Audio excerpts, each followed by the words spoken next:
Hello, we're at the Wallace Collection in London. Today, our 9 artists are here to paint 3 outstanding actors in shows as varied as Game of Thrones and Hunger Games. You know, we should call this programme Game of Tones. Oh, yes, I like it. Oh, it's good. But it isn't called that. This is a brand new series of Sky Art's Portrait Artist of the Year. Over the next 8 weeks, some of the most talented artists from Britain and Ireland are coming to showcase their talents. I've been just constantly painting in my head. Even last night, I couldn't even sleep. I think I was just dreaming painting. In front of the public, they'll have just 4 hours to paint the portraits of some very famous faces. How does it feel? Feels good. I'm going to do this a lot. Is that okay? Oh, no, that'd be wonderful. Do you want to look noble, interesting, quirky? I mean, yeah, you all taking notes on those that would be fantastic.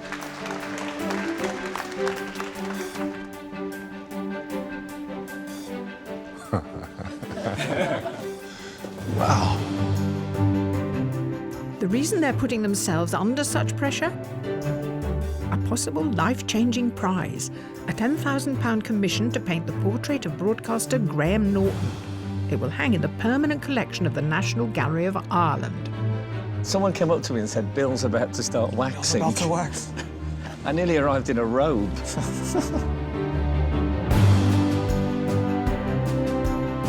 But just who wins the prize is up to our judges. Award-winning artist Tyshan Sheerenberg, art historian Kate Bryan, and independent curator Kathleen Soriano. It's great. I think they're brilliant, actually. So, from today's 9 artists... Every brush I put down, I'm kind of excited, but also terrified at the same time. Who will be the first to make it to the semi-final? So your measurements are all instinctive, Which can go horribly wrong. but it'll be great television. Okay, perfect.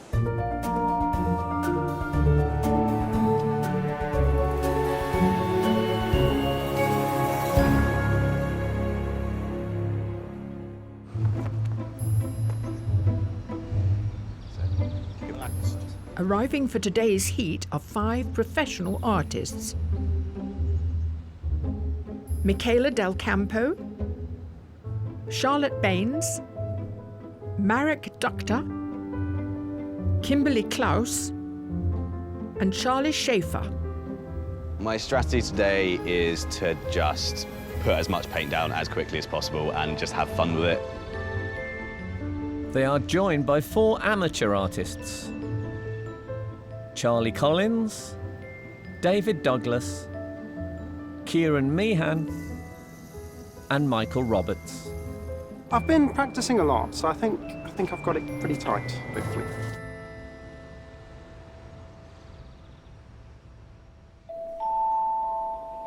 Today's artists were selected after sending in a digital copy of a self-portrait. Now we have the originals, we've created our own exhibition for the judges to study. Well, here it is, the Wall of Hope, the pictures that you have selected from those that were submitted. It's such an engaging portrait. I'm so pleased we picked it. It's packed with character, isn't it? Yeah, I mean, I love the character of the face, all the different colours, but it feels really natural at the same time. And I think we were really pleased to have that amount of the body covered, because often you have just the head. So someone who's brave enough to take on almost a full length. It's a really honest bit of painting. Back to the camera, as it were.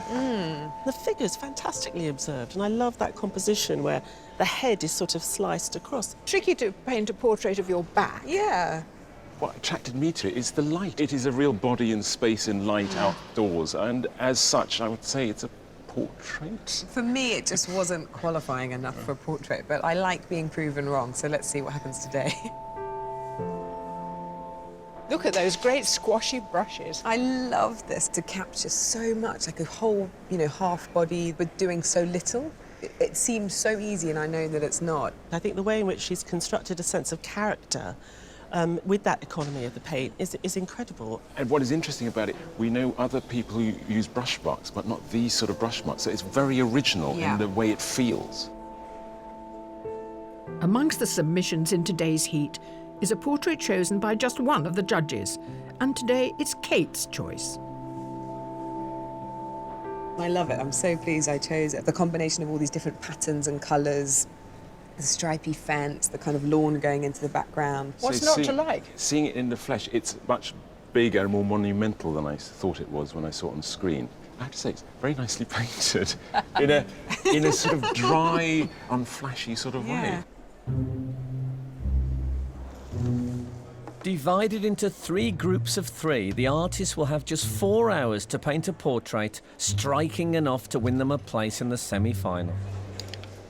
And for some today, Even more brushes. they've come extra prepared for the challenge ahead. I thought, better safe than sorry, you never know. So I brought the whole studio, the whole kit and caboodle. This box. It was my granddad's box. He made it himself. He was an artist as well. It's been a bit of a family heirloom, and I thought I'd bring it along for luck. Amateur artist Michael Roberts lives in Aberystwyth with his wife and 2 young children. After studying for a PhD in fine art, he now works as the university's IT manager. His self-portrait is in coloured pencil, which enables him to capture the fine detail of the skin. The 4 hours to me seems like a very short amount of time, because I normally spend 6 months to a year painting things. With canvases prepped and paintbrushes poised, the only thing the artists are waiting for is their sitters. I haven't painted any famous people at all, ever. I've just painted family and friends, and a few enemies. The ideal sitter is somebody that is very still and perhaps a very beautiful woman. So, artist, your sitter today is an amazing actor. He was in The Lovely Bones, he was in Hunger Games, he was in The Devil Wears Prada. You are very lucky because your sitter today is the brilliant Stanley Tucci.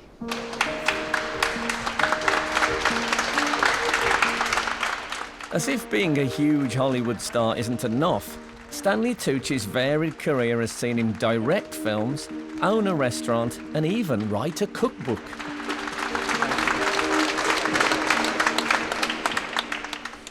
Stanley, it's fabulous to have you here. What are you looking for in this? Are you looking for some grand portrait that will be above your fireplace? Oh, without question.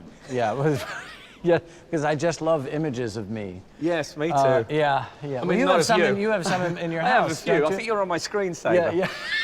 Yeah. I used to draw and studied drawing, and I'm just fascinated by the process always. There are 2 types of sitters on this show. There are ones who can't resist having a bit of a peep, and the ones who hold back for that special moment of revelation. Which one do you think you'll be? It would be very difficult for me not to peek. Yeah. Try not to look really disappointed. Okay, yeah. All right, I'll act. You're so good at that, dear. Yeah.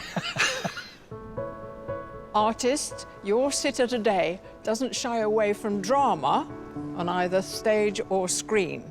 Please welcome Indira Varma. Actress Indira Varma has gripped audiences as a murderer in What Remains, a victim in Luther, and out for revenge in Game of Thrones. Now then, this is going to be an interesting day for you. Yes, it's interesting, the idea of being an actor sitting here. I'm not going to be conveying anything or communicating particularly, not in an active way. You don't think you're going to be acting a sitter? No. Well, I'd like not to be. I'm really curious to see what you will see with me not doing anything. Artists, your sitter today is an amazing actor who made his screen debut when he was 12 months old. Please give him a big welcome. He is Freddie Highmore. Award-winning actor Freddie Highmore spent his childhood acting alongside Johnny Depp in Charlie and the Chocolate Factory and Finding Neverland, and now stars as a crazed teenager in the hit thriller series Bates Motel. Do you own any paintings of you? No, I've never sat for anyone before. I think it's a beautiful thing to have, and one of these paintings will be yours. And later today, you will have the terrible choice when you will break 2 hearts simultaneously. Yeah, I'm sorry. I'm sorry. Don't apologise in advance. Also, don't look at a particular artist when you say sorry. I try to look at everyone. As if you know already, you think, well, that one won't be very good. So can I say, what would you really like from Freddie today in an ideal world? Is that the way that you would sit Is if you were this at good, home? or- Yeah. I like the leg up. I don't know if leg that's up going to be is good. too... I could see you better if you weren't wearing your Do you want glasses. these without glasses? Well, I prefer it, but I don't know about them. I would personally, but it's up to you. I mean, if the That's glasses fine with are, me, yeah. are who you are, then wear them. I don't have to see you do. That's true. That's very true. So, are you ready to be the sitter? Yes. Yes. Good luck to all of Thank you.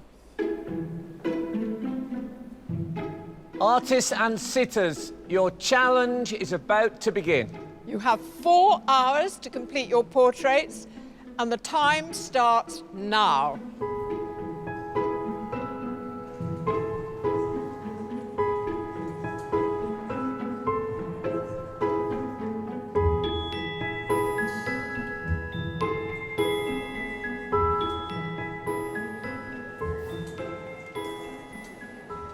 You're seeing all my defects, my spots, my wrinkles.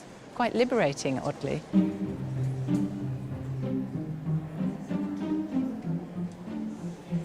She's fantastic. Strong features, very big contrast between the hair and the skin tones. We got a beautiful woman, and I'm happy what we got. Michele Del Campo is a professional artist.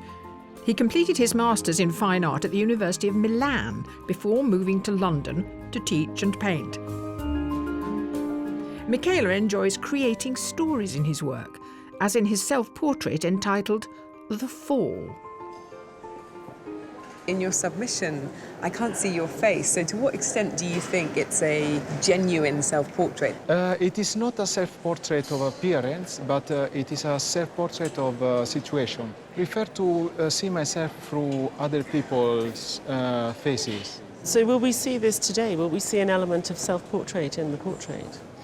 We always see an element of self-portrait in all the paintings that somebody does.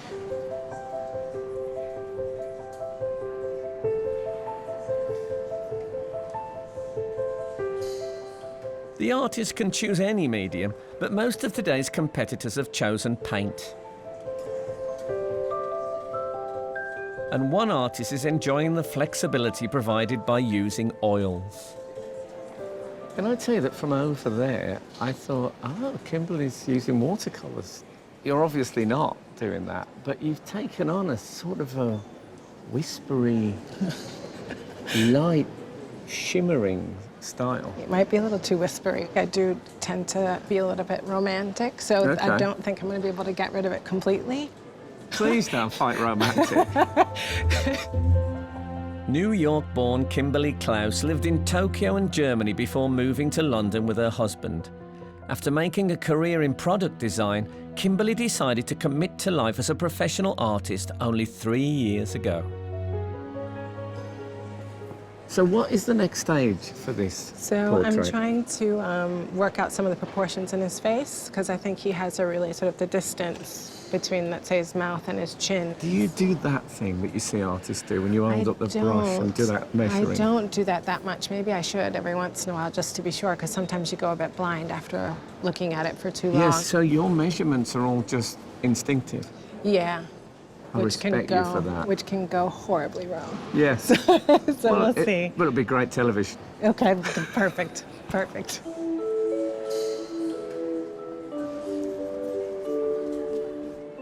When starting a portrait, there are no hard and fast rules. While most plot out the whole figure first, one artist has begun with a single feature. Charlie, I'm used to people starting all over the place and getting there, whereas you started with the nose and you're working your way out. Is that how you usually work? That is how I usually work. I would usually be going a lot slower than this and paying much closer detail to every part, try and get it right, and then move on and spread out. After studying fine art at Brighton University, Charlie Schaefer moved to London and now works as a professional portrait artist. Having reached the shortlist of his heat in the last series of Portrait Artist of the Year, he's come back with new determination to face today's challenge. So do you think we'll see that playfulness that you sort of introduced in your submission? I hope so. I'm trying to actually play around with what you can do within a picture as well and trying to make them exciting for me, because if it's not exciting for me, then it's not going to be exciting for anyone else to look at as well. You found a very nice grey there. Yes. It's a great start. It's very good. The artists have been working for almost an hour.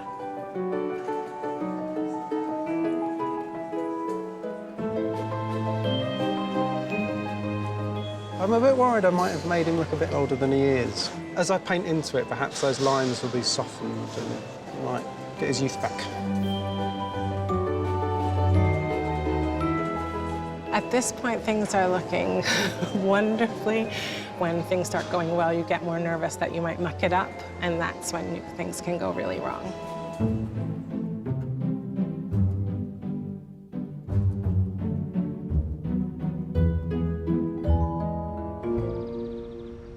Battling it out for a place in the semi-final, our 9 artists have been painting actors Stanley Tucci, Freddie Highmore and Indira Varma for nearly an hour at the Wallace Collection in London.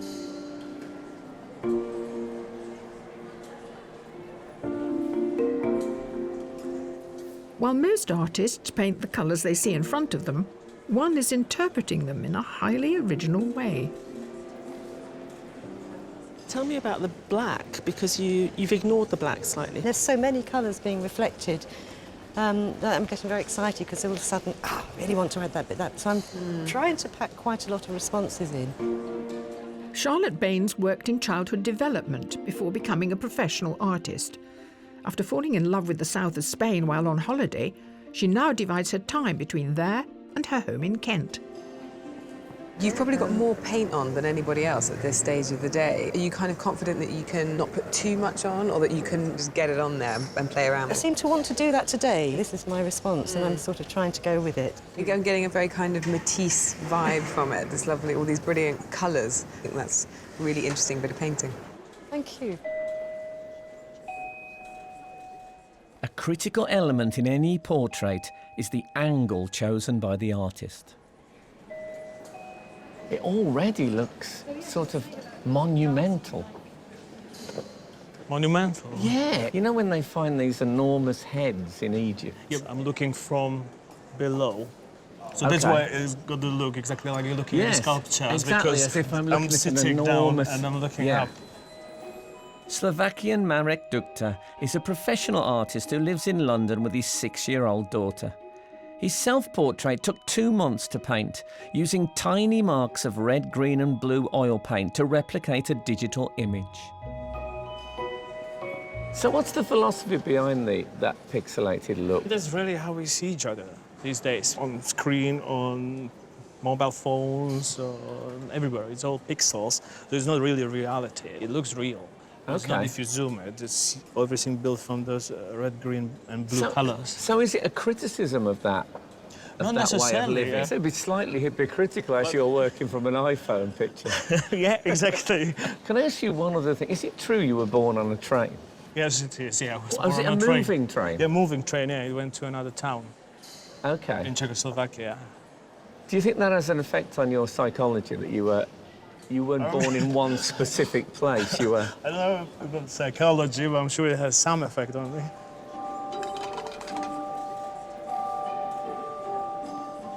I don't want to distract you. You know, I'd love to just have a chat, but I feel like I may just... Then you get caught up chatting and not painting exactly. and stuff, yeah. I don't want to be to blame if you don't get it finished. Like, well, Freddie was talking to me too much. No, we won't do that.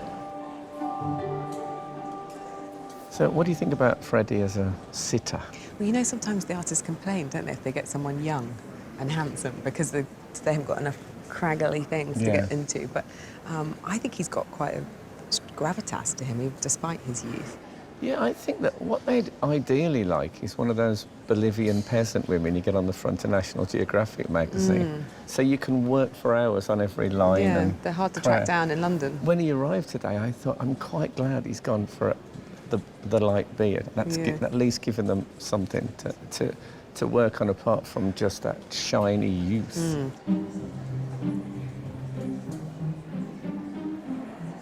She's chosen to wear black from head to toe. It's quite a challenge, isn't it? Yeah, but she's got this fantastic background behind her, all those rich colours. I think the costume, for me, shouts actor. You know, It's lovely. It's so dramatic. It's so dramatic. It's a bit of a gift, really, for the artist in some way. Bare feet. I don't think the bare feet will figure, which is a pity. It is a pity. But again, she knows she's got bare feet, and that will affect the way in which she's sitting and the way in which she's presenting herself. Stanley's wearing a grey suit and a black shirt against a grey background. They're all different greys, though. I believe there are 50 in total, 50 shades. That's what I've heard, yeah. So both Charlie over there and Kieran have made the greys very blue. So it's good for the artist because it's adaptable. Whereas, you know, a bright orange or strong colours are kind of very difficult to work with.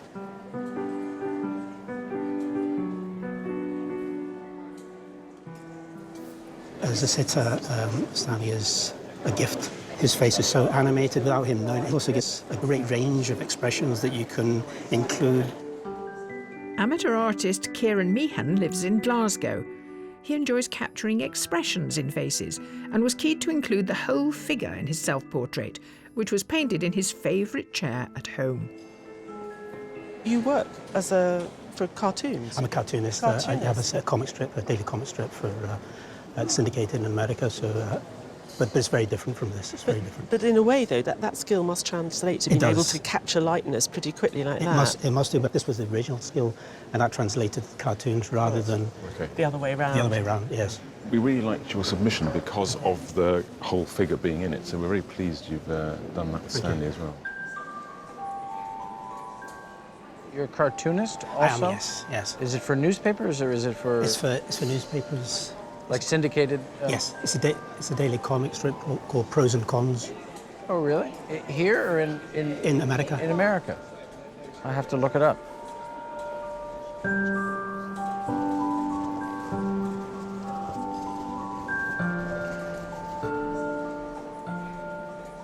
I'm really pleased with the sitter. He's got nice shapes within his hair, which can be echoed throughout the whole picture.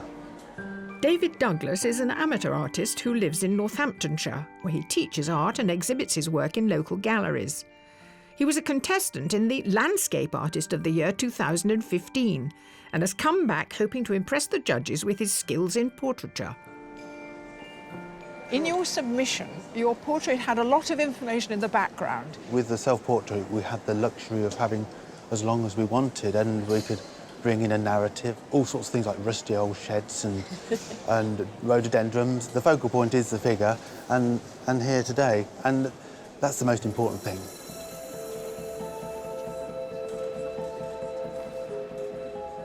For some, working alongside others is a new experience, so each artist is dealing with it differently. Charlie. Hello. You've created your own private little world here. I love that. Is the kind of paint set I had when I was 9. Yeah. I've had it like 4 years now, Have you? so From haven't when you were washed 9? it since. 17-year-old Charlie Collins is an amateur artist from Buxton in Derbyshire and is the youngest artist in today's heat. More used to painting her pets, Charlie's submission was her first self-portrait and is in her favourite medium, watercolour. What are your difficult bits? I talk to portrait artists and they always say, not very good on noses or I'm not happy with ears. Do you have a bit where you slightly dread mouths? Yeah. I've noticed the mouth is becoming steadily more downturned. I've caught him smiling, so... Oh, he's got a beautiful smile. You play ukulele, don't you? I do. And I play ukulele. Okay. And generally, I feel that people who play ukuleles are good people. I should have brought a ukulele along. I wish you'd brought it. I would love to sit here now and play together.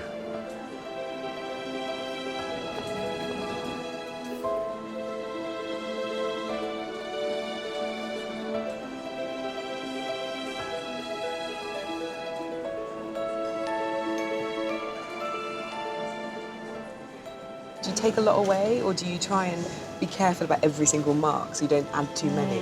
Can take away a lot, so I try to allow myself to make a lot of mistakes to be not so fearful and be a little bold, and then I can always use the turpentine to just pull color back.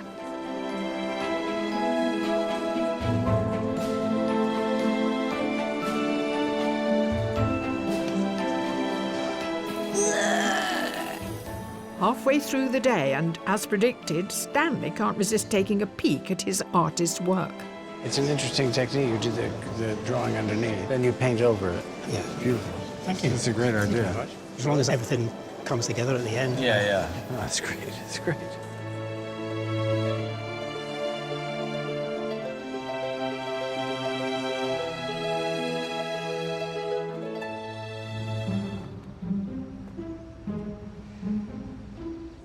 Here at the Wallace Collection, actors Stanley Tucci, Indira Varma and Freddie Highmore are being scrutinised by our artists. But the judges are also scrutinising them as they form their opinions halfway through the challenge. So what about the three artists painting Stanley at the moment? Kieran started with a very nice drawing on the canvas, and I thought, oh, here we go. You know, he'll start blocking in the paint. And then he sort of painted over most of the drawing as it's Stanley's hands, and now Stanley's appeared in that mess of paint. So that's been very exciting to watch. Yeah, and Charlie's doing a good job as well. Great characterful head. Lovely little bits of paint here and there. It's great. Charlotte started with this explosion of colour. She has something very beautiful at the moment, facially. For me, it was really great toward the end of the morning, and then there was way too much paint, and I was thinking, oh, it's going to end up a big muddy pond. And what she's done is refine it. Kim's work is really exciting. I think she's found a way of dealing with Freddie's paleness against his pale shirt and the pale background. But she's just darkened the background, and now Freddie's starting to pop out a bit. It's a beautiful painting, but we're waiting almost for it to kind of come to life. And it's this time after lunch that I'm hoping that they all start to sort of ping. To create a perfect portrait, an artist needs consistent lighting, but the glass roof is presenting something of a challenge. The light is affecting the painting quite drastically because the sun has now moved over that way, which means the shadows are pretty much entirely reversed from when we started. There's no real one way to resolve it, so I think the best one can do is just keep painting. You're starting to find definition in the face. Yes, I'm trying. The light has changed quite a bit. But in a good way or in a bad way? It could be like the light has changed and it's giving you more information. It has helped me to understand certain shapes. Okay. I just need to be unafraid to go and put those shapes Yeah, in no. there. I think there's things happening here. It's looking very nice.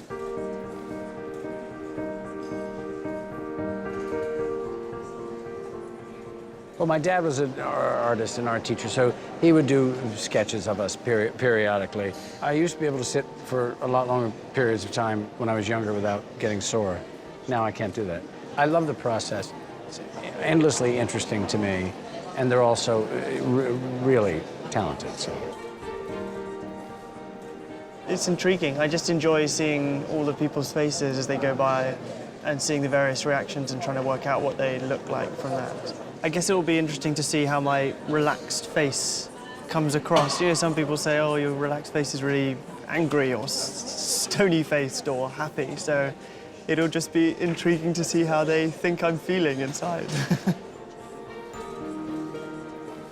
We make snap judgments about people when we first meet them, and I think the longer you sit with them, the more their face changes and the more you realise that, OK, like I've got a long nose and a long neck.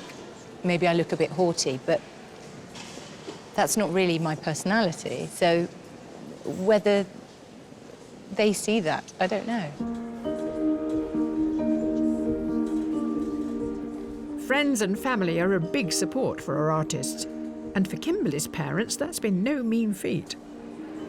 Well, I can't believe how special this event is for you. Explain to me, Yvonne. And when she called and said she got in, we got very emotional and said we had to be there. He said, we'll be on the next plane from Connecticut. So we got on the internet and booked the tickets. And you're married to her, and you lived with it all this time. Does it create a sort of tension, excitement, apprehension? Happiness, I would say. I'm just really happy for her. Your mum and dad have flown over from America today. Yes, they have. That is the most it's really gorgeous nice. thing. It's really nice. Does that make you feel sort of warm and that you've got something familiar here, or do you feel slightly extra pressure? It's a long way to fly to see you lose. It is long.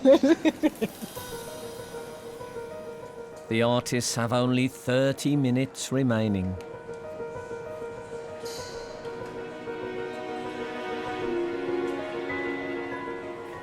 Kind of excited, I think, is the feeling you get when you get near to the end of a painting. Every brush I put down, I'm kind of terrified at the same time.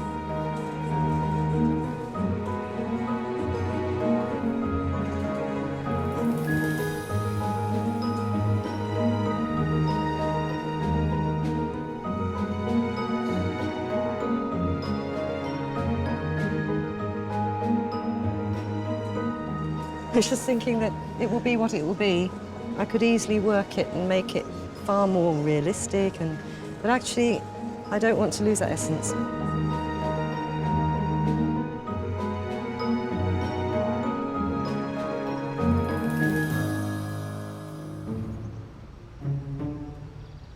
Here at the Wallace Collection, our 9 artists are near the end of their 4-art challenge to paint actors Stanley Tucci, Indira Varma and Freddie Highmore. I'm adding some dark tones to the face. I am trying to define some areas. I did go back when a cloud came through and worked out some areas along the cheek. So I'm doing what I think I can in the time left over.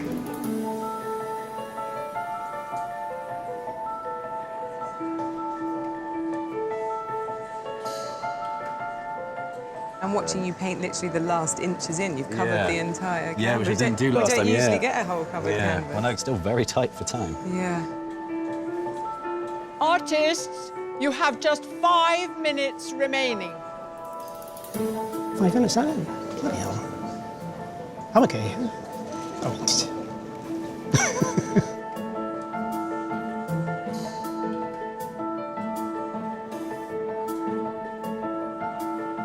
Is there anything I can do in 30 seconds that's quick? A fingernail.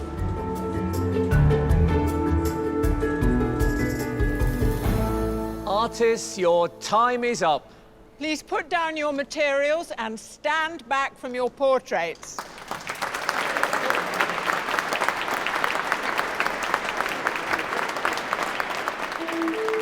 After sitting still for 4 hours, the time has finally arrived when Stanley, Freddie and Indira see the completed portraits and are allowed to choose one to keep.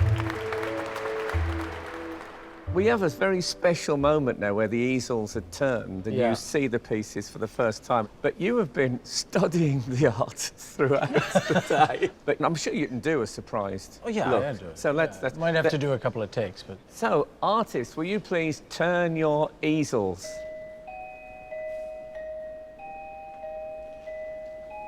Oh, my God!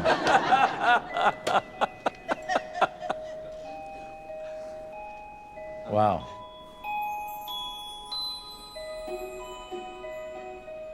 Here is Charlie's piece. Beautiful. Done really painterly, as they say. Good word. I really like it. If ever there's a job as a Bond villain going, you should send this in your application. Yeah. There is a menacing air about it, I think. Yeah. Fantastic. I can't believe you're 17? 17. That's extraordinary. Thank you. And you're working with watercolor, which is really not an easy thing to do. Yeah, and that's a delicacy about it, which is lovely, doesn't it? This is a different you, isn't it? I want to put my arm around this. Well, go ahead. I think it's fantastic. I love the gesture of it. I mean, I love the outline and the solidity of it. Thank you. I love the way you painted it, too. You had the cartoon underneath, and then you put all the paint on top of it. It's really an interesting technique. It's beautiful. I love them all. I don't know what to do. I'm going to choose that.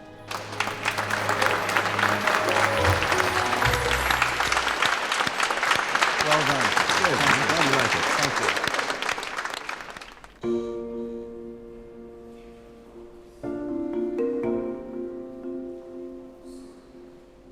Wow, they are very different. They are totally different, aren't they?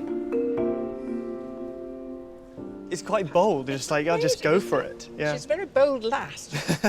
I love the way that it's got that split in the background and it fades away. It's wonderful. This one's so lifelike. In a funny way, it reminds me of my dad. I don't know why. I look at it, I'm like, ah, it's my dad's eyes or eyebrows. I guess the angle is the most pronounced on this one. Your attention is immediately drawn to that one eye as opposed to anything else. Well, thank you, all of you. I think I'm going to take Kimberly's one. Thank you. Thank you very much. Thank you. Indira, you were absolutely poised and present, I think, is the... Oh, good. Was it in any way an enjoyable experience? Yes, thoroughly enjoyable. This is the hell bit. Artists, can you please turn your easels?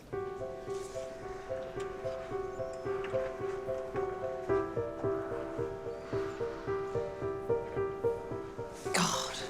Wow. I think it's beautiful. There's so many colours, it's vibrating, it's gorgeous. It looks like really... a hologram from certain angles. Yeah. It's part art, part magic trick. Yeah. Wow. Charlotte. God, it's completely different. It's full of energy. Totally got your personality in there as well. It's fantastic. Oh my gosh. And the eyes suddenly ping. Yeah. So a nice, easy choice, this one. I don't know what to do. I will have to go for... I'm going to go for that one.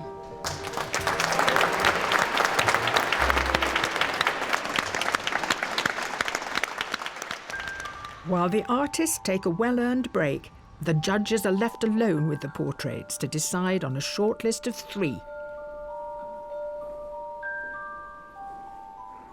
I think she had a better likeness earlier on. I find the colours a bit overwrought. I started off having a problem with the colours, and I thought, hold on a minute, they're true, apart from the yellow and then this orange. But she's used those to bounce the eye, you know, across and to bring you into the face more. What I think ultimately she's done is create a really wonderful harmony. There is absolutely this wonderful energy of it all just hanging in space, just right.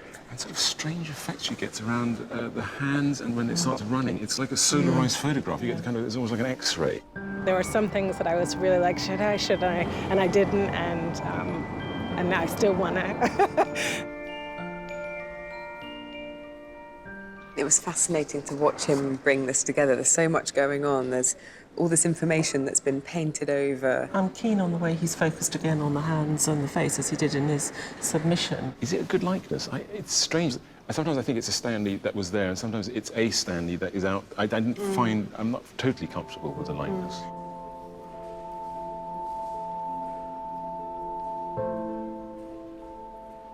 I like this. It's like a gloomy, digital Mona Lisa. I mean, the expression is very sort of subdued, but sort of half smiling. Yeah, I think there's something enigmatic about it too. There's definitely something that he captures. It's the stillness of it, I think. Yeah.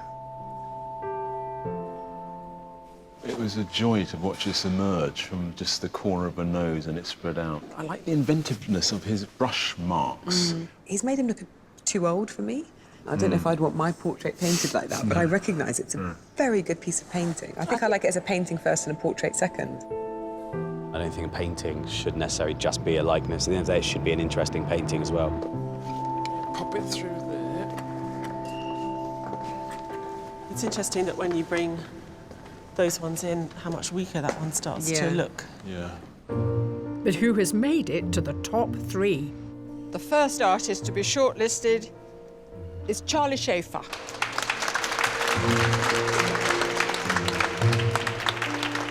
The second artist on the shortlist is Kimberly Klaus.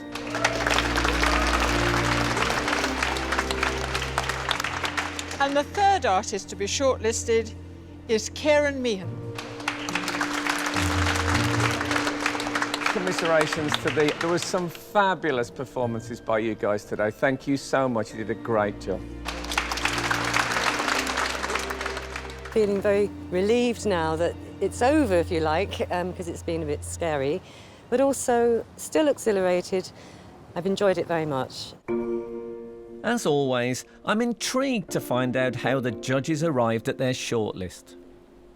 Can I just say, for me, the elephant in the room is when I sat next to Indira and those three artists turned the three portraits, I just thought this is one of the best moments I've ever had on this programme.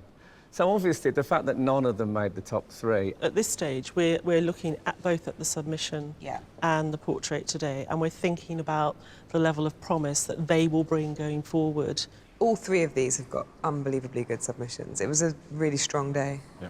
Now, Kimberly, we all liked when we looked at the wall. There was no question. Everyone went, wow. I think what's really magical about her paintings is the amount of information that your eye doesn't have. The sense of this painting kind of just existing on the surface really pulls me in. The level of suggestion is something that has to engage you in order to sort of work with the construction. I often walk past paintings during this competition and think, after an hour and a half, say, I wish you'd stop now. I like the slightly unfinished feel. The colours are still a little soft. I would have liked to add some bolder marks to anchor it a little bit. I think Kieran's picture of Stanley is terrific. It was nice, the different stages it went through. Yeah. And he knew exactly what he was doing. You could see the confidence oozing from it, and he just caught him perfectly. I think what's really interesting about the painting is that it did continually evolve, and in many respects I think it continually evolves after it's finished. There are so many things I'm not happy with. I should have stepped back from the canvas more often. Charlie was controlled, it was very measured. And actually, I do think he talks about how he starts with the nose. And as he works out slowly, he does capture that sense of character. There's odd passages in it, but I quite like that. You keep coming back to it, and it never quite settles or resolves itself. It's a beautiful painting, I think, yeah. If I were able to change anything, I'd probably think more about every stroke rather than just paint, paint, paint. Charlie, Kimberly, Kieran, congratulations to you all, but as you well know, only one can go through to the semi-finals, and the judges have decided. Yes, the artists that they have decided, and I quote, took a refreshing original approach which showed tremendous sensitivity. And that artist is Kimberly Klaus.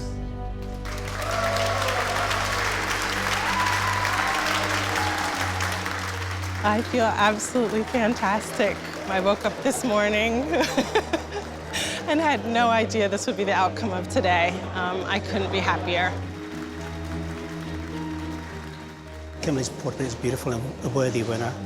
I had a lovely day today. I'm feeling happy that it's over. It's been pretty exhausting, so just glad the day is kind of done. As an artist, you're often relying on yourself. Nobody's handing out praise, so it's a validation. It's a big deal for me.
Hello, we're at the Wallace Collection in London, where 9 artists are about to paint 3 famous faces.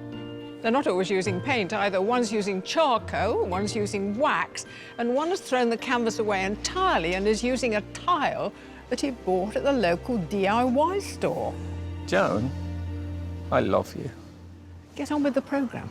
Welcome to Sky Arts Portrait Artist of the Year. This year, the Wallace Collection in London is home to the heats of the competition. And today, 9 new artists tackle the portraits of the great and the good, of the big and the small screen. She's got a really interesting face, really beautiful. Over 4 hours, they must showcase their talent to the judges.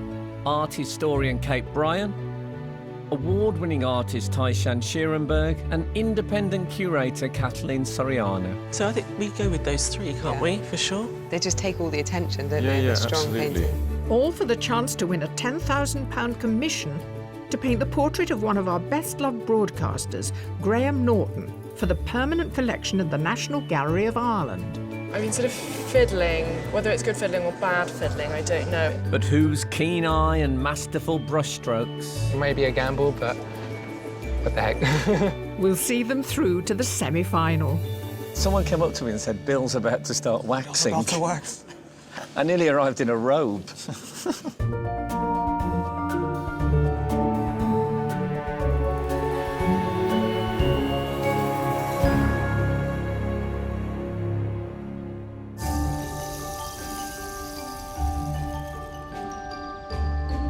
Among the artists who have made it to today's heat, 6 are amateur. Robin Bonar-Law, Michaela Walker, Bill Bone, Millie Midgley, Harry Wills, and Amit Vadher.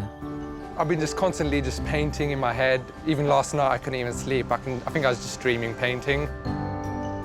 And 3 are professional artists, Christopher Bannahan, Emilione Palmer, and Phoebe Cripps. I think with the time it's really good to try these limits. It can push me to maybe try a new technique and maybe discover something.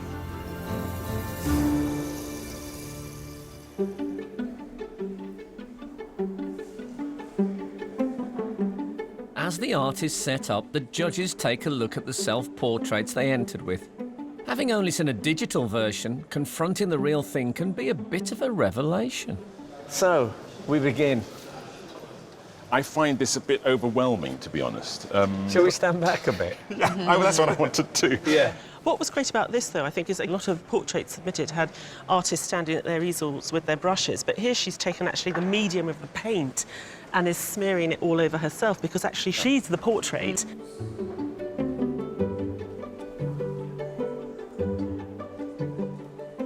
And this is our more traditional School of Florence painting, isn't it? That sort of very capable, very good portrait painting. What I really loved about this was the intensity of that gaze and that expression, that you really were transported somewhere with them. It feels like a scene from a novel, doesn't it? Yeah. While this is their first encounter with most artists, the judges are very familiar with one of them, who took part in the last series. Let me take you for a little walk down memory lane. So this is Bill. We've got that same brilliant pointillism style he uses, but actually you can see he's progressed, hasn't he? You're absolutely right. It felt before like the portrait was imposed on the surface, whereas now it feels like the portrait is emerging from the surface. So there's maybe more of a subtlety in the way in which he's constructing the outline of the image. To me, it's like this idea that we're all composed of all these atoms. You know, we've all got stardust. And here, we just happen to have gathered a few of them together to make this individual. Yeah. And finally... It's perfect selfie generation stuff, isn't it? It's got this sort of very youthful, fun, you know, dismissive attitude. As a sort of middle-aged painter, I look at this and I think, wow, that is cheeky. And using photography and not being ashamed of it, you're right, it's being very honest and saying, I'm doing this and I'm of this generation and I don't care what you think. I hope they can bring some of that kind of cheeky spirit today. Well, we'll soon find out.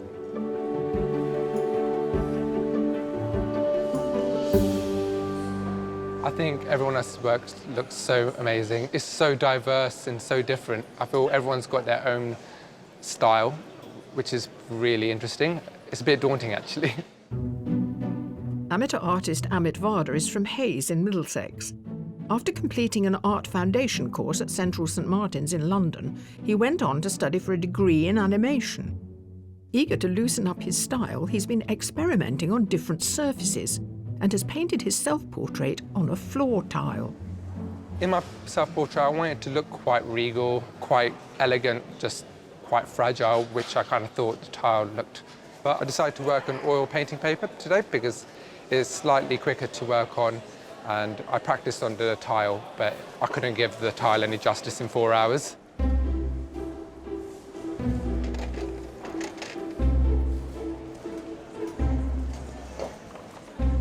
Oh, what am I doing? Okay, Focus. Sorry, I've just seen your brushes. Actually, that's only about a third of my collection, but Oh, wow, you've got a feather as well. yeah, you never know. The artists have almost everything they need. Paints, canvases, brushes, even wax. The only thing missing now is someone to paint.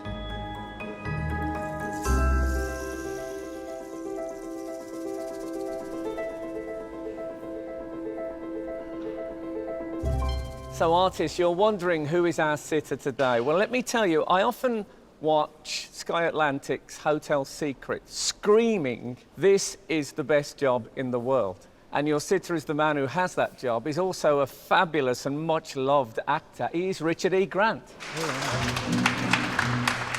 Richard's career has spanned over 30 years, and his more recent roles have seen him join the cast of some of television's most popular shows, from Downton Abbey to Girls to Game of Thrones. Hi, what's your name? Rob. How old are you? 22.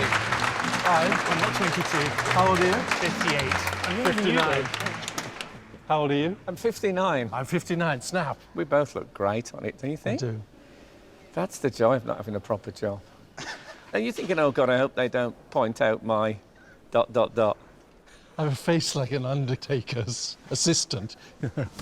Big slab, and unless I smile, I look miserable. As presenter of the Great British Bake Off, your sitter is no stranger to celebrating creative talent, so please welcome Sue Perkins.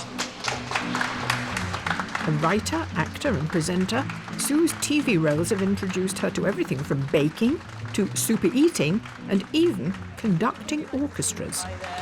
Welcome. Thank you very much. How Nice does to be here. How does it feel? It feels good. I'm going to do this a lot. Is that okay? Oh, no, that'd be wonderful for Okay. painting. I think the challenge is to capture something of your personality, which is already restless. Well, that's why they've brought the nail gun, I think, just so that they can make sure they're static for a while. I'm going to give them the best sort of still Susan I can, and we'll see how it goes.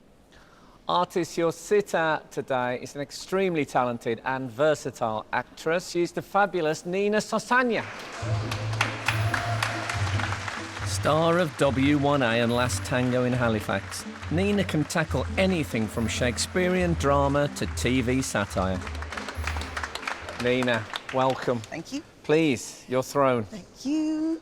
Is there a level of performance in sitting to be painted, do you I think? have no idea yet. I'll find out. This is your first time ever? Yeah. I posed for a sculptor once, but that was more to do with sort of torso twisting, and I was on a Lazy Susan. Were you really? Yeah, No. like a piece of cheese. Right, we're going to hand you over to the artist as to how you might sit. So what do you think, guys? However you feel comfortable, really. All right. Yeah, it's 4 hours. I guess you're going to have to be comfortable. This might be it. Yeah, you very naturally put an arm on the armchair, so I think if you have an arm up... And maybe pick a spot where you're just looking at, so... OK, I'm a face. If I face sort of there, then I'm sort of giving everyone sort of equal access to the full horror. face. I'm just working on the face, so Yeah, over I'm to you just going to two. be working on the face too. Just the face? So Yeah, you've got to so- come up with a good Just the expression face. that you can keep. OK. It'd be hard to keep up a smile, though, for 4 hours. See, that's That's nice. good, actually. That's Just very how you good. are Yeah. is really nice. Yeah.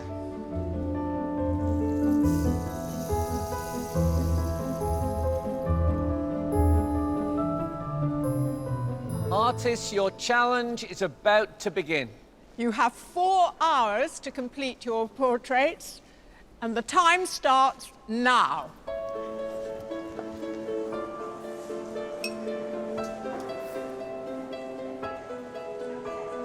Right, this is where I'm going in.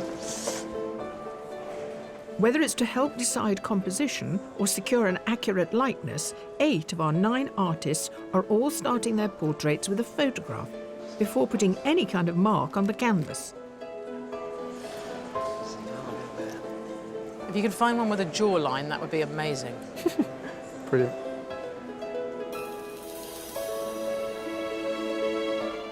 Just gotta wait for Photoshop to open up. Come on now. Since graduating in graphic design from Falmouth, Robin Bonar-Law works a 54-hour week in his local North Devon pub. With his photorealist style and not used to having a sitter, Robin's relying on his standard setup to help him today. This is actually Photoshop, isn't it? Yeah, well, I did graphic design at university, so Photoshop's my baby. It's like, the colours on the screen aren't necessarily what I'll put on the page. But for the drawing, it's what you need, yeah? Yeah, I need better reference points, so I got my dots, just to... It's interesting, yeah, because you say that you've trained in graphic design, and there is definitely a kind of very design-like quality to what you've done so far. Yeah, I did fine art for university, and then went into graphic design. I always love the problem-solving aspects of graphic design, but then, like, I just love painting. By placing a grid over a photograph and drawing an identical grid on the canvas, artists can plot their portrait to ensure everything's positioned correctly. But it won't work unless it's spot on. I've made one of the grid boxes too narrow, and so it's not a square. At just 17, Harry Wills is the youngest artist ever to take part in Portrait Artist of the Year, and he's preparing to take his AS levels a week after the competition. He mainly paints during art lessons at school, so he's considerably less experienced than the others here today. You're taking your time? Yeah, I managed to mess up the grid a little bit, but I think it's fine. I just got to keep it in mind. Given that you're right at the beginning, don't think you want to redo those sections? Because if you're going to use maths, yeah, exactly. you want to get the maths right. Yeah. It's like the school exams. The working out is really important. Yeah.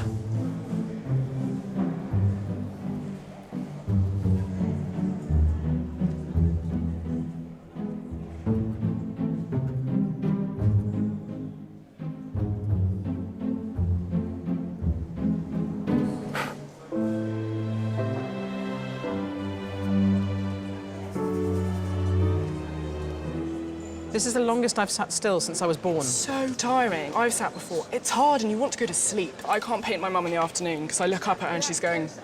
And she makes that face deliberately so that I'm going, OK, we can have a break. Professional artist Phoebe Cripps lives in New Romney in Kent. She developed her more traditional style of painting after studying in Florence. Today, she's the only artist not using a photograph. But her technique for capturing her sitter is a lot more interactive.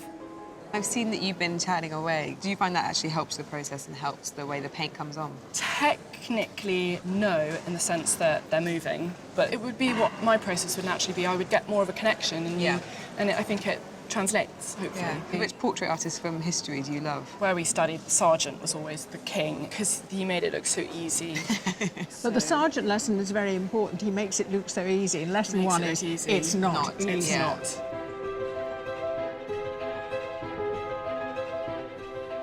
The artists are already 1 hour into their 4-hour challenge. I definitely feel like I've got going a bit more, but I mean, I'm struggling. It's quite a challenge so far.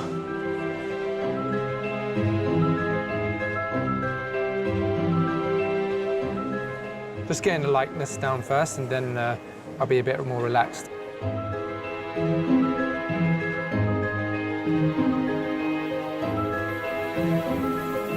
Just got to not try to get distracted and worry about other people, what other people are doing, and keep painting.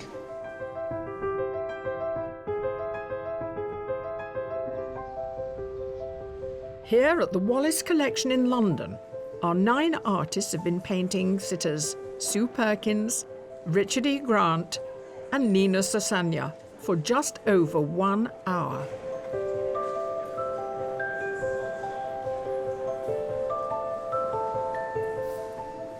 And while most artists are content with paints and brushes, one is wielding some less conventional tools of the trade. Someone came up to me and said, Bill's about to start waxing. Bill's about to wax. I nearly arrived in a robe. Is this all about texture? Pretty much. You really kind of see it once you start to put the paint on. There's like little microscopic dots in there, and I want lots of those. I don't want too many big kind of... Big splats. Big splats, yeah. An amateur artist, Bill Bowen is a website designer for the Welsh Government. He made it to the semi-final of Portrait Artist of the Year 2014, impressing the judges with his unique use of wax and painted dots. But, eager to progress, Bill's been on a bit of a journey with his technique. I noticed, looking at your self-portrait for this, that your style it's changed, hasn't it? Yes, thank you for noticing, yes. No, it has changed, partly because of the show. Oh, really? Oh, that's good. Or is that good or bad? I think it's a good thing, yeah. So did you discard the dots? I did for a while. I went through a dark phase of no dots. What I like But I'm then, back to the dots again. because now that it's like the dots have gone away and they've come back They bigger come back and with stronger. Yeah.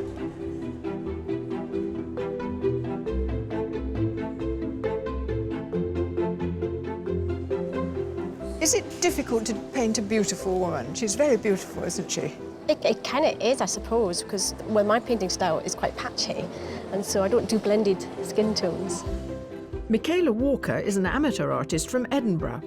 She chose to study for a PhD in biochemistry. But when her youngest son turned 4, she finally found time to indulge in her love of portraiture. And now you're putting on the blue. I'm just going to try and get some of the background in, because again, that'll help me choose my skin tones a wee bit, in terms of there will be a little bit of sort of bluish reflection. Now here, you've got your tablet. How are you using this? Well, I used that for the initial drawing. Right. And then after that, it's probably going to just get ignored. We don't worry about that Yeah, now. because the colours are so much more vibrant in real life. That's great. Well, on with the blue. Thank you.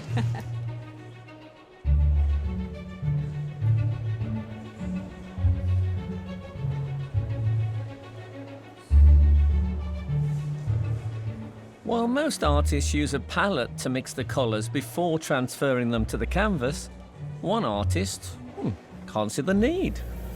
I've got these blocks of paint on my canvas. They're going to stay there. I like the history of it. I like incorporating the palette. I think, you know, the blobs of paint are exciting.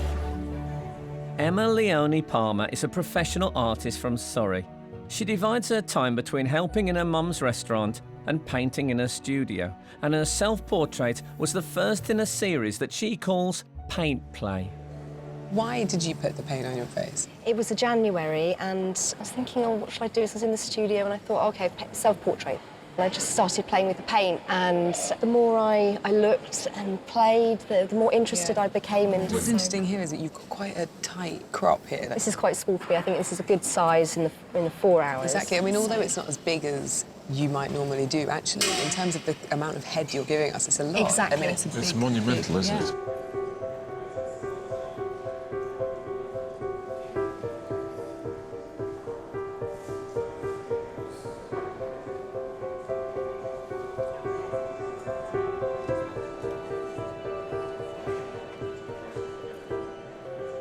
Is this annoying? Is this annoying? Is this annoying? That's really useful. Do you have a Susan and a Sue in you? If someone's calling me Susan, I've done something very wrong.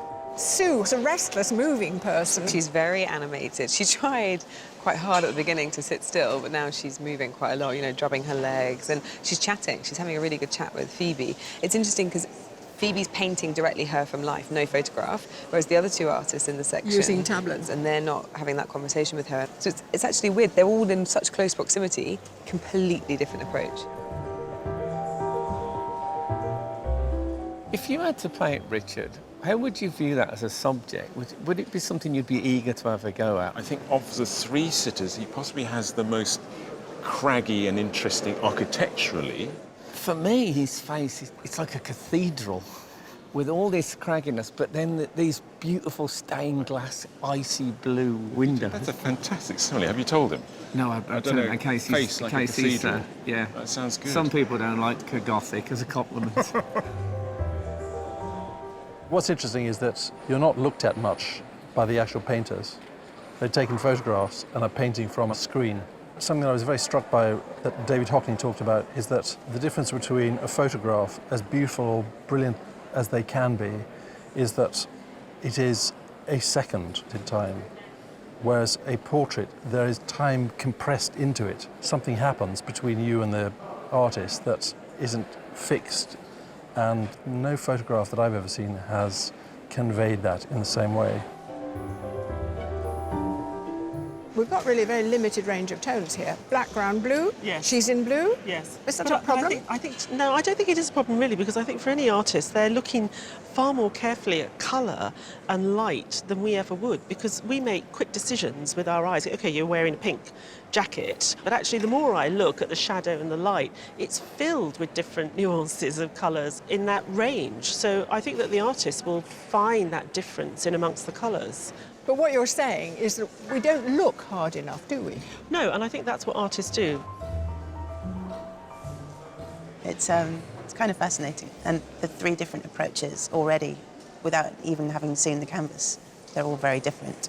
One of the artists is apparently using a green colour for my skin at the moment, but we'll see what colour I end up. But I don't mind, if she wants to paint me green, that's fine.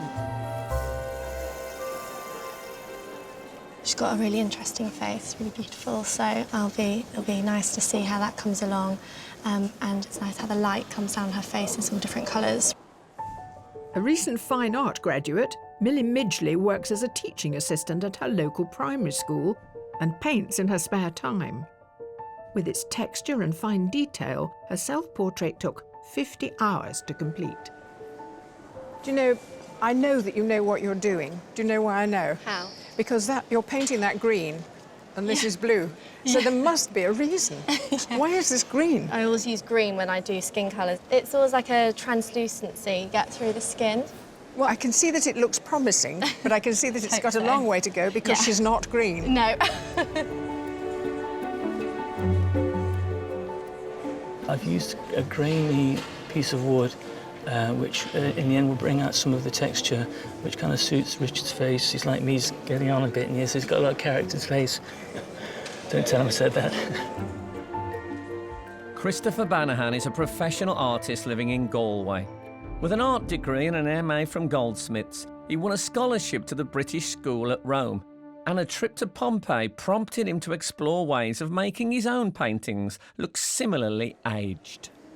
In your self-portrait, the palette is quite reduced to blue, very beautiful sort of blues and greys. Yeah.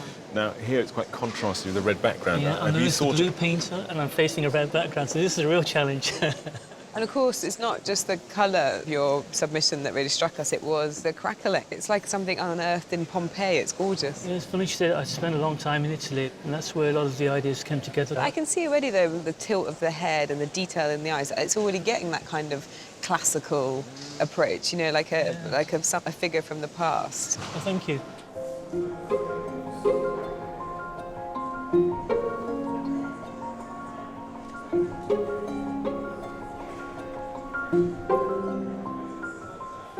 One thing I don't understand is your checklist. What is that? It's not a massive thing, it's just a look at shadow as shape, think only shape, crisp edges of cast shadows. Just little notes that come back to the end, so I haven't forgotten, like, but I it haven't says done hair. freckles. You But wouldn't hair, forget the hair. Yeah, but hair equals shapes and light. Hair does not equal hair. You don't draw it in strands, you do it in shapes and patterns. Half squint. Oh, so yeah. Does that mean that you're supposed to... If I'm looking at Richard there... And you might forget to half see... squint if you hadn't written it You down. know what, I haven't even done it yet, so... Well, it's a good job I brought it up. Thank you for getting me my book out. There are just over 2 hours left to paint before one artist will be chosen to go through to the semi-final.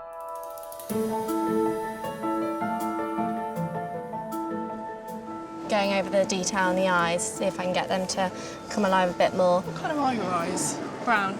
No, they're actually blue, really dark Are blue. they are. I've got a lot of love for you, Phoebe, but it worries me that it's taken you 2 hours to work out my eye colour. That is awful, I assumed. What are they? Are they blue? I might change something.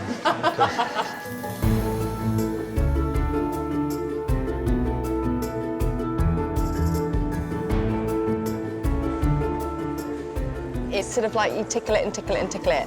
It never comes together at the beginning, it comes together further towards the end. So at the moment, we're just painting and hoping for the best.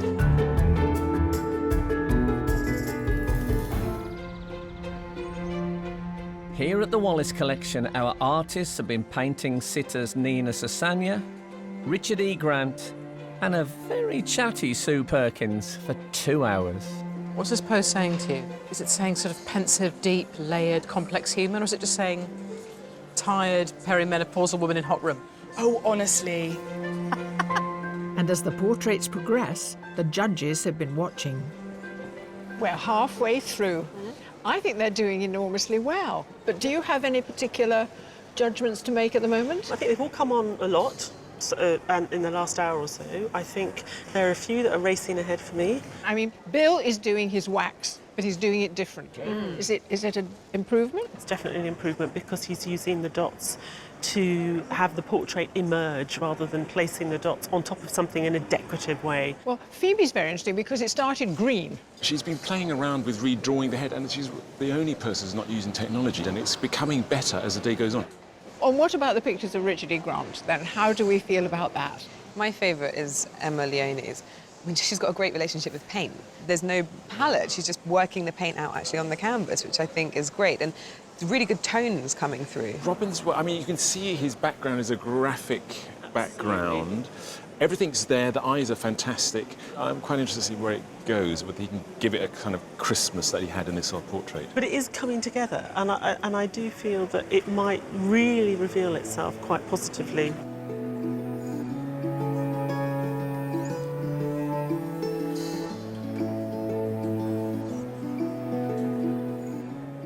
In a portrait, is there stuff that you're particularly good at and stuff that you think, oh no, I've got to do? Stuff that I'm good at, stuff that I can't do ears or something. I love an ear. I Oh, love you an do? ear. I can see that you're good at I don't ears. like a neck. Necks are a bit of an afterthought, really. You know, they're just holding your head up, really, aren't they? I suppose that is true. I'm really bad at mouths. Well, not bad at mouths, but they do annoy me. I find it hard to work out whether it's like a convex shape or a concave shape, or whether it's going back and go forward. And I just struggle more with them than noses, because noses don't change with your facial expression, but with mouths, they change so much.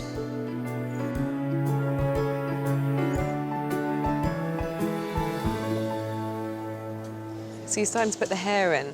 Yeah. Do you feel like you're there with the face, or...? I'm not done with the face. I just want to like outline the other features that I'm probably not going to get time to do today. But just sort of give a sense Just give a sense that she does have hair, you know? Yeah, but she has a head. Yeah.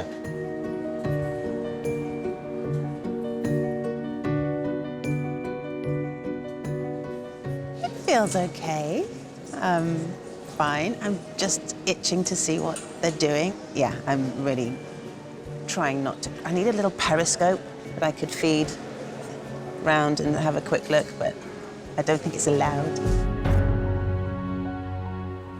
So, Richard, how's the sitting experience been for you? It's very curious because I've not had any conversation with anybody. Is it the same for the other people sitting today? There is a lot of people working from tablets. I mean, you know, one could argue that, you know, Vermeer used camera obscura and stuff like that. People have always used the easiest methods. Okay. Do you think it might be the actor in you just screaming, "Look at me"? Well, there's already look at me just by sitting here and doing this. I guess so. Well, I'm very thrilled to have you here. I'm likewise thrilled to meet you. Oh, well, there you go. So at least we have each other. We are two 59-year-old duffers. Don't mind me. Will you do this again if you're asked? Yeah. Yeah. Oh, just cut myself on it. I suppose because I'm a very verbal person. I don't to be the object of such visual scrutiny is quite weird, but good and quite freeing in a way. I've got to that stage of my life where I just think, you know, this is who I am. You know, let's deal with it. Let's put it in oil. Let's hang it in a bog. 30 minutes to go. The thing is, with the painting, you can just keep going and keep going and keep going, and it comes to a point where, you know, you just actually need to stop. The background's quite flat, so I wanted to add a bit of pattern to it, so it looks a bit more interesting. It may be a gamble, but what the heck. I'm feeling like kind of nervously okay.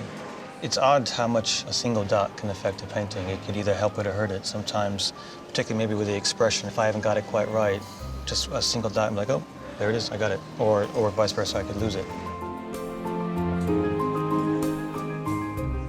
It's been mostly Sue's eyes that I've been finding hard still. I've been sort of fiddling, whether it's good fiddling or bad fiddling, I don't know. But if I don't get the eyes right, it can really let the whole picture down. The eyes, I know it sounds corny, they capture the soul of the person. I'd like to give it a bit more substance. That's the soul hasn't come into it yet, really. That comes in 5 minutes to go.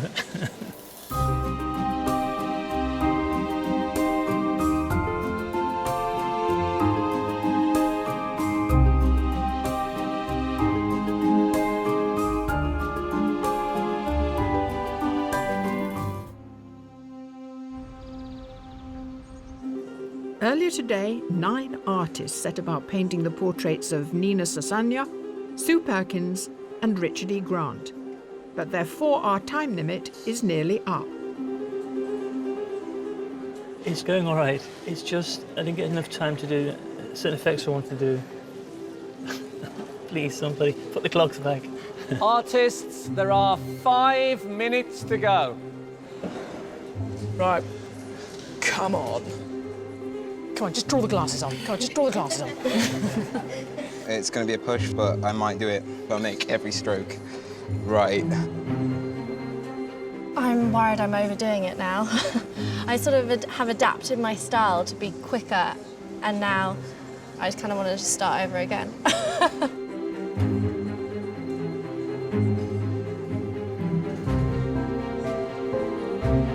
can hear my mum in my ear just saying, stop, stop, stop, and it's really bugging me now. Oh, I'll show you something.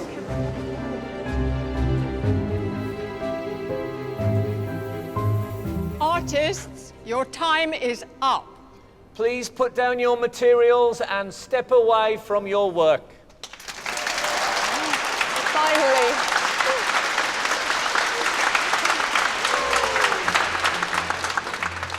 At last, the moment has arrived. As a reward for sitting for our artists, Richard, Sue and Nina can choose their favourite painting to keep. Sue, you look remarkably fresh, And finally still, which must really annoy these guys. You've finally settled. I know. It's taken me 4 or 5 hours, but I feel now I'm ready to go.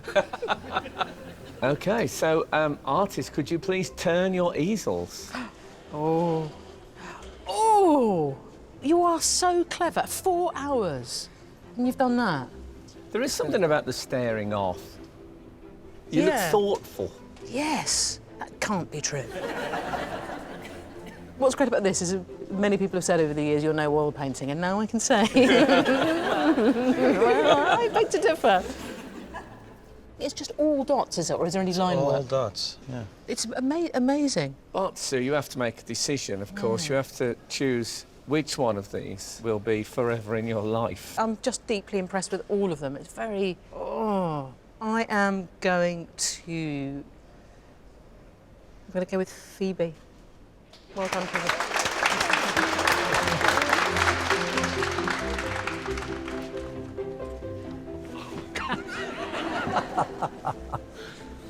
You see, this person is so ancient and old, I can't recognise myself at all. So they've all failed. Thank you for giving me so much hair. It's sort of Liberace-like. Yeah, it is. I love It is a little bit, isn't it? You recognise him? I'm afraid I do. Yeah.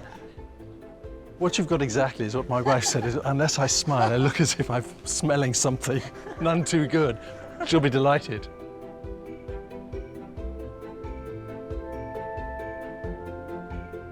As that most approximates what my wife thinks of me, I'd have to choose yours, Em. Sorry, boys. Oh.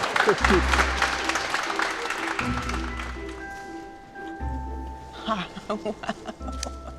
Oh my goodness me, well done. It looks like someone in my family.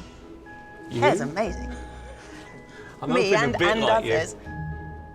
That's stunning. Look at the colours are amazing. It's really beautiful. You look like a real kind, caring, warm, loving person. How did you do that? I'm not saying that you are.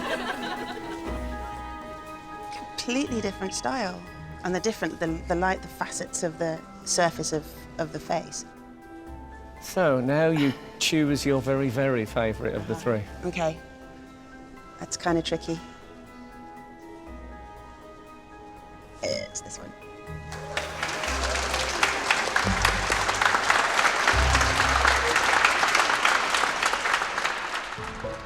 In the privacy of an empty gallery, the judges make a close study of today's finished portraits. I think Em's really captured Richard's disgruntled look.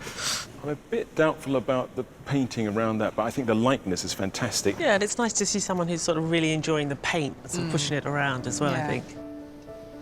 You know, Robin does have that graphic design quality. It's quite a compelling thing to look at, isn't it? He does look very kind of handsome and strong. You know, I think he works over a much longer period and actually coming and going away from something. You just didn't have that distance here. I'm very pleased with my portrait, but I do see errors, and I wish I could have paid for a couple more hours, but that's just the way, you know, it's competition, so we'll see. I love it. I think it's very confident. I must say, I thought it a pity that she didn't do more, and she kept reworking the head, and I thought she was going to mess it up, and she just found more and more. She's really gone in there.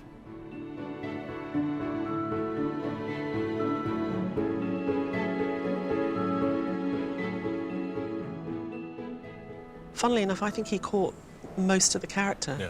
I think the passages of paint here in the cheeks, particularly around the mouth, are just absolutely exquisite. We didn't get that from him before. This is definitely a development. They've seen my work before, so it'd be interesting to see what they think of it now, because I think I've moved on, and it'd be cool to see if they feel the same.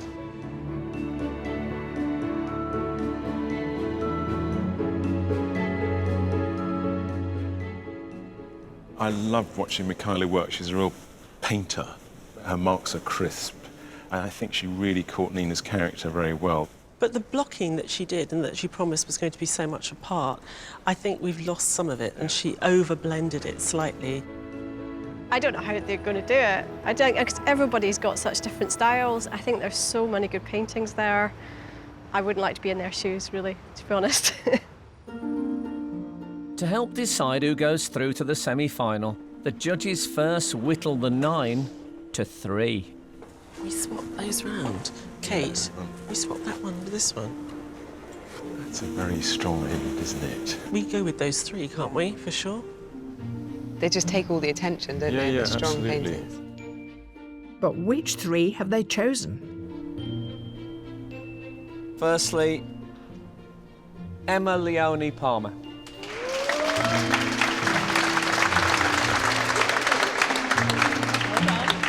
And the second is Bill Bone.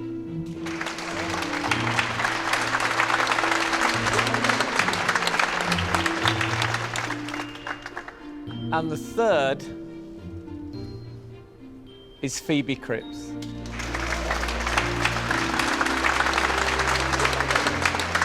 Commiserations to all those who didn't win, but you have made tremendous efforts and wonderful work, and it's really appreciated. So thank you to you. That was a very crazy experience for me, and just working with such lovely people today, it's been a very enjoyable experience.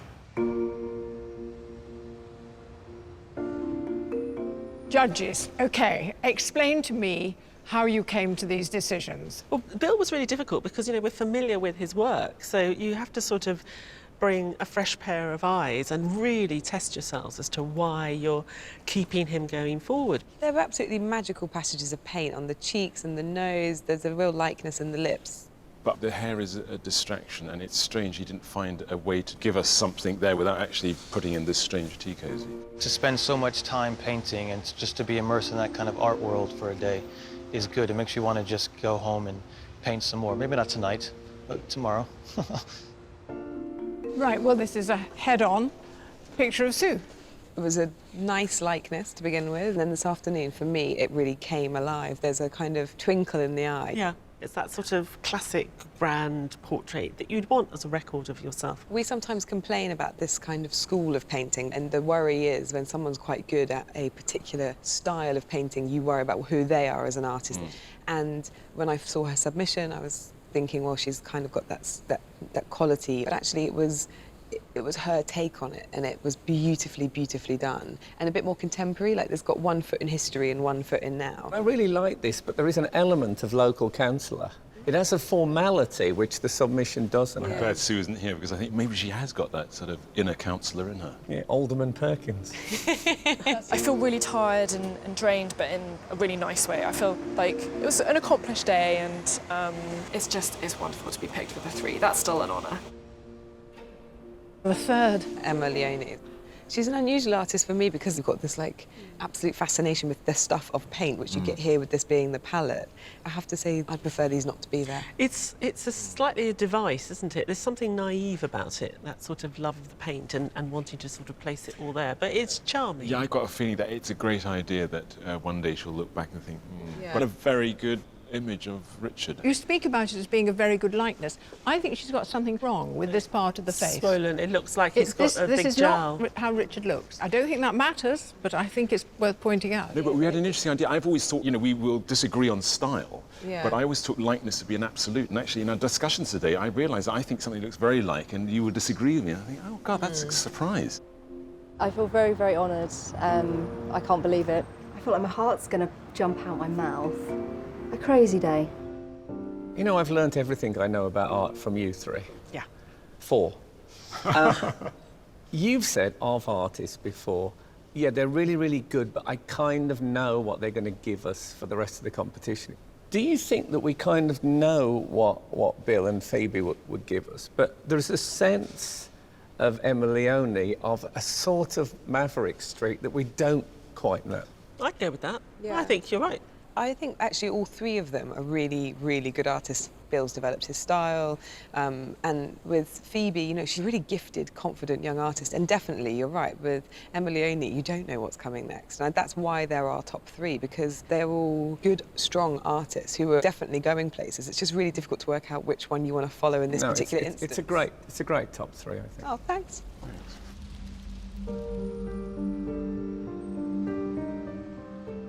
But only one of the shortlisted artists can go through to the semi-final. Congratulations to you all on getting this far, but as we all know, only one of you can go through.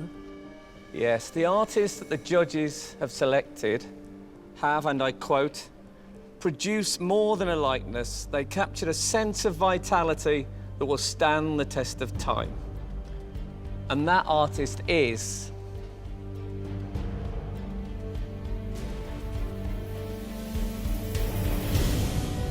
Phoebe Cripps.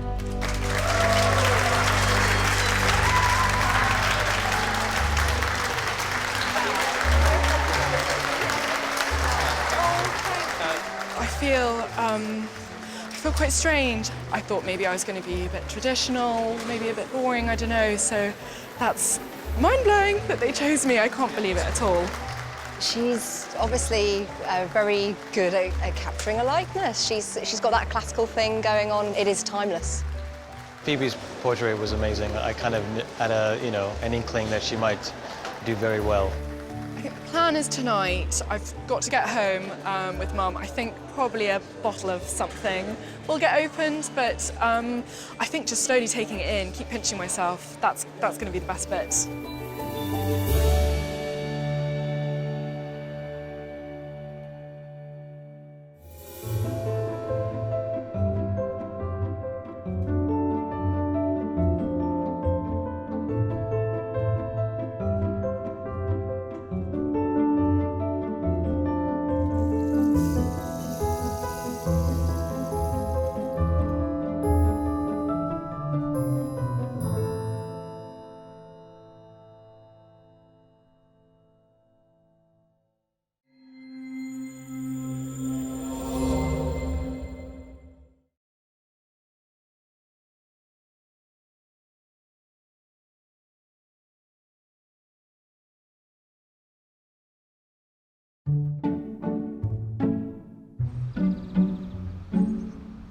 Welcome, art lovers, and those of you who just generally like to watch people struggle. Of today's artists, one will be working in gold leaf, one will be working with electrical tape, and another has been salvaging stuff from a skip. Nothing wrong with that. That's where I got this jacket. Welcome to Sky Art's Portrait Artist of the Year. Here at the Wallace Collection in London, we're continuing our mission to find new artistic talent. It's the crucial moment now. I risk ruining it all. 9 more artists showcase their skills as they paint some of the country's best-loved celebrities. The fact that she can sit like that. It's amazing. All for the chance to win a £10,000 commission to paint broadcaster Graeme Norton for the permanent collection of the National Gallery of Ireland. But to be in with a chance, they have only 4 hours to impress the judges. Independent curator Kathleen Soriano, art historian Kate Bryan, and award-winning artist Taishan Schierenberg. In this mess of grey, he's slowly appearing, and it's a very exciting painting. So who can master their medium? Finding it difficult to mix the right colours at the moment. Bring life to their canvas. It might be a bit of a challenge, this. And earn a place in the semi-final. Electrical tape as an art material. Were you just mending a plug and thought, you know what? This looks like a picture. Yeah. If I'd have been doing this today, I'd have spent the first half hour trying to find the end.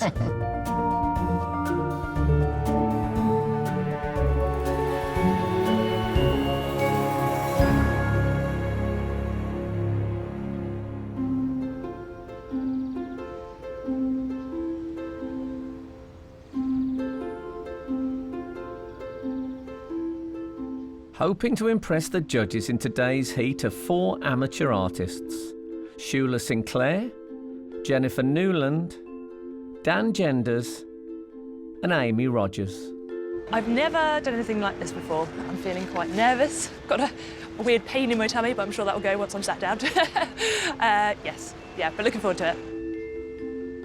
Also taking part are 5 professional artists: Sally Dyer, Edward Afusu, Maurizio De Angelis, Rob Symington, and Taro Qureshi.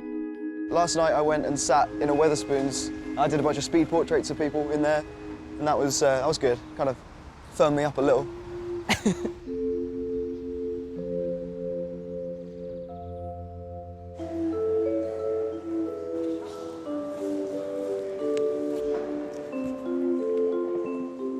The judges have only seen the artist's self-portraits as digital submissions, so it's time to get up close and personal. I can't believe it's painted. Yeah. It's only when you get deep Really? into the Yeah. hair you Yeah. can see the paint, really. This is a really outstanding piece of work for me. Yeah, it's full of story as well, isn't it? I understand that she has somewhat changed her style since she painted this, so it'll be very interesting to see. Wow. I hope we keep the Gothic, though. I like a good Gothic It's very wife in the painting. attic, isn't it?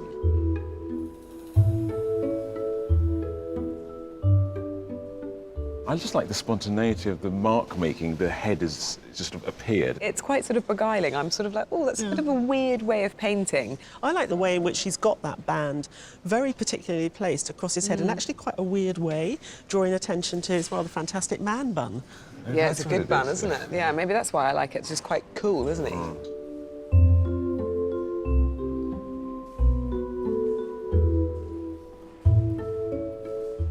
If we stopped a passerby and said, what is this medium, I don't think many of them would guess that it's electrical tape. No. No, we didn't guess either. No. What I was originally struck by, because I didn't know the medium, was this fantastic light. The way that he's used the paper to inform the image, but also you get a genuine sense of this person existing in a time and a place. I think it's lovely.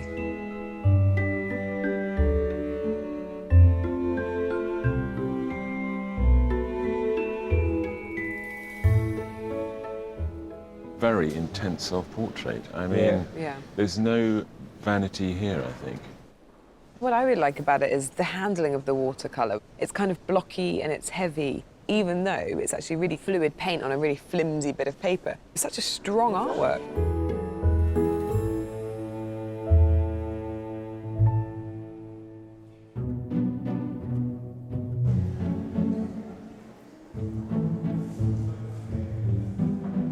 The artists have been divided into 3 groups. Each group faces a different sitter with their own backdrop. However, one of today's sets is causing a stir. The colour's a little bit garish. Very bright. Oh, I don't know who it could be. I'm thinking young girl, maybe early teens. Very girly colour, which I'm having trouble with.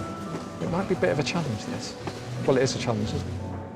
After working in conservation for local authorities, Rob Symington studied fine art, qualifying with an MA from the University of Chester. He painted his submission following a New Year's resolution to create a self-portrait every day.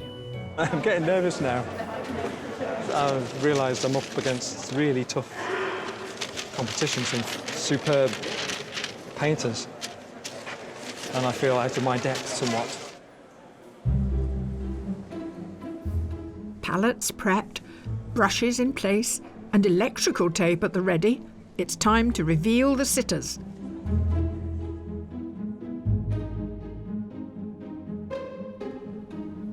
Artists, your sitter today's a brilliant actor. He's hot in almost every meaning of the word. Please welcome James Norton. After playing a psychopathic villain in Happy Valley, James endeared himself to audiences as a sleuthing vicar in Grantchester and a lovesick prince in War and Peace. Please. I'm going to do my prop. You've got a prop jacket? I don't know why. It's pretty warm, isn't it? Should I come down? No, I'm sitting. do sit there. Oh, that's comfortable. This is going to annoy you, isn't it? I think I should get rid of my prop. Do you want me to take the jacket away? Go on, take it away. I don't normally do wardrobe, but... Sorry. No, really, I'm happy. Have you an idea of what you're hoping for? Do you want to look noble, interesting, quirky? I mean, yeah, you all taking notes on those that would be fantastic. I'm intrigued. I'm never had my portrait taken. I'm sat for a portrait, so yeah, it's a new experience for me. Very excited. Artist, the sitter you're challenged to paint today is an actress with a very distinguished career in television, stage, and screen. Please welcome Leslie Manville. From playing the central character in bittersweet comedy Mum to Margaret Thatcher in The Queen, Leslie's become one of our most diverse and best-loved actors. Come and sit down here. Thank you. Well, now, this is not something you're used to doing. Never done it You've done before. everything in television, stage and screen, but you've not sat still for 4 hours. No, I haven't. How do you think you'll occupy your mind? Just to sort of be calm will be quite nice. I've got scripts to think about, what I'm going to eat for dinner tonight. Artist, your sitter today is a very versatile actor. He's also one of the UK's rising musical stars. He's the fabulous Raleigh Ritchie. Acclaimed for his roles in gangster film Adulthood, TV series Broadchurch and Game of Thrones, Raleigh has also recently released his debut music album. Sorry. Please. Thank you. I hope you like pink. I do, yeah. I wasn't sure that they'd take it this literally. Oh, you said so. It's your fault. Did, yeah, it's my fault. Sorry, guys. We've been passing paracetamol around for the artists. I should tell you that some of the sitters like to just keep an eye on how they're growing. I think I quite like to wait. Kind of feel like it would be unfair on these guys to sort of keep an eye and be like, are you making me look good? But there's a little subliminal hint, make me look good. No. OK.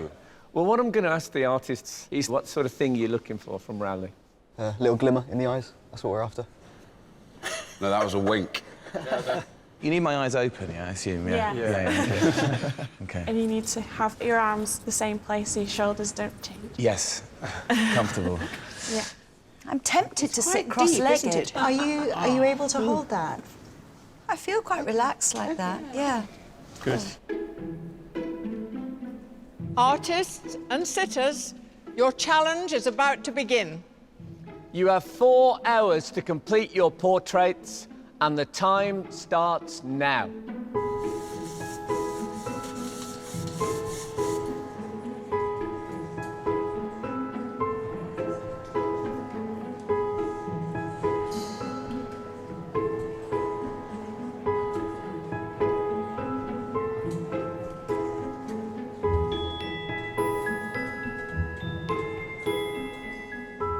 Every one of today's artists begins their portrait in their own way. Several are making meticulous plans before they transfer to their main piece. I'm just doing a little preparatory sketch. What it does is it helps you kind of home in on interesting or troublesome areas. Taro Qureshi studied illustration at Middlesex University and works part-time at Somerset House as a gallery assistant. Inspired by Instagram and people on the train, he completed his self-portrait in less than 2 hours. Taro. Hi. These are your preliminaries, as it were. These are preparatory sketches that I don't always do, but they do help. Whenever I see preparatory sketches, I always like them better than the painting. I don't know. My thinking is it's all about spontaneity and energy, whereas that is kind of gone after a drawn-out sitting for a portrait. Well, in that case, if it's all about spontaneity, why are you doing the sketches? Why isn't that happening up here somewhere? It's the same way that if you were to like improvise a scene, you'd have your motivations beforehand and your character. So when you leap in, you can be fresh and you can be energetic and you can be off the cuff, but you know how you're approaching it. Well, I love it already.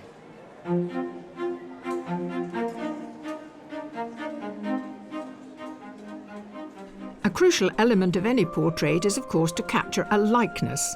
So our artists are closely examining the details of their sitters' faces. She has very refined features. Her eyes are not very sort of sunk back, for example. So there aren't any very strong contrasts on her face, which means I have to be subtle, and I'm not subtle. Advertising executive and amateur artist Shula Sinclair learned to draw on the beaches in Tel Aviv by secretly sketching sunbathers. She painted her own self-portrait after a difficult year dealing with illness and says she wanted to capture her own imperfections. Now, she's decided to sit cross-legged, which is quite daring, and you're including that. Yes, I think if you were to end at the waist, it would be quite standard.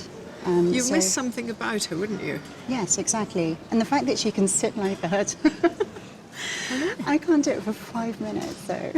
It's amazing. You know, at least she deserves that it's captured.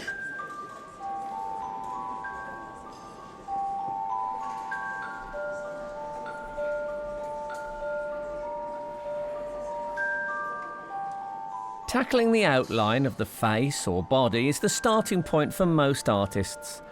But that's not always the case. I don't have a plan, I'm just going to go wild and see what happens. Professional artist Edward Afosu was selected for the heats of the last series, impressing the judges with his energetic style. When he's not painting, he teaches digital art. Really exciting. There was just so much paint in this canvas. I got a sense of a lot of colours when I was talking to her, so I felt like let's pour some colours and then play with it and dance and create that dancing feeling. And the shoulders, are you going to leave her floating in that black swimming pool? Or? No, I think I'm going to put her top, everything in there. Well, I love the sense of energy that you've got in the background that you've taken from her, but we're also going to want to see a good head as well. That's your challenge. I know, hopefully. We'll be watching. Fingers crossed. Yeah, thanks.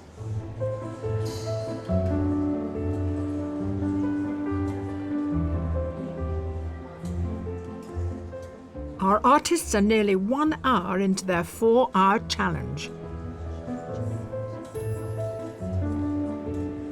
There's going to be quite a lot of rubbing out and amending and changing. Just got to make sure that she's there on the canvas before I bring the paints out.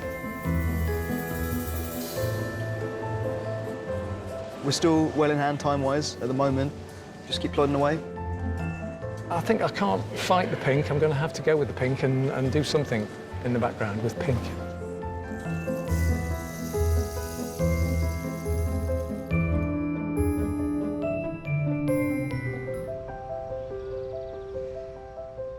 With a place in the semi-final at stake, our 9 artists have been capturing portraits of James Norton, Leslie Manville and Raleigh Ritchie. With 3 hours of the challenge to go, a mix of colours are finding their way onto the canvases, but one artist has chosen a very limited palette. Amy. Hello. You've started in, monochrome. Yes, I just normally paint with black and white. I have been introducing a bit of colour into my work, only blue and red. OK, so that's... are you going to acknowledge the pink, do you think, today? I don't think I will. I'm too scared. I find it really difficult to work with colour for some reason. Amateur artist Amy Rogers used to work in a shoe shop and as a carer before becoming a learning support assistant. She painted her hyper-realistic self-portrait 3 years ago, but has made a huge change in her painting style since becoming a teacher. I have to say, I'm really impressed that you changed your style so radically, because I think that portrait is fantastic. And if I could do that, I'd probably think this is my style forever. Thank you. I think the stuff that I'd been doing up until a couple of years ago was just so systematic and so kind of regimented in a way. I knew what the photo was, I knew what the beginning, middle and end was going to look like, and I wanted to break free. I think it's probably good for the soul, that freer, wilder. Yeah, it certainly does feel kind of... How is your soul better? I think it is, yeah.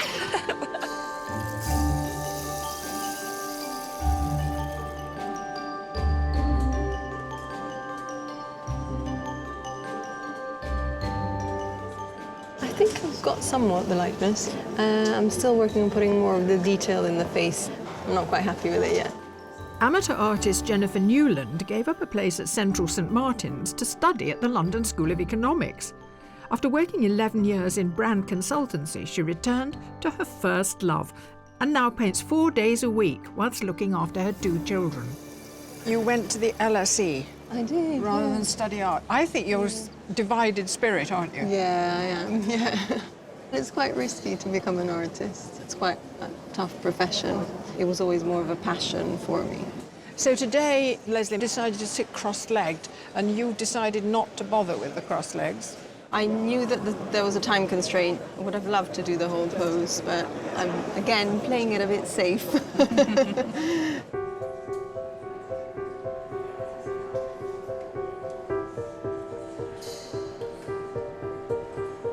The whole reason that we kind of went for hot pink for my logo and everything is because it has that natural, like...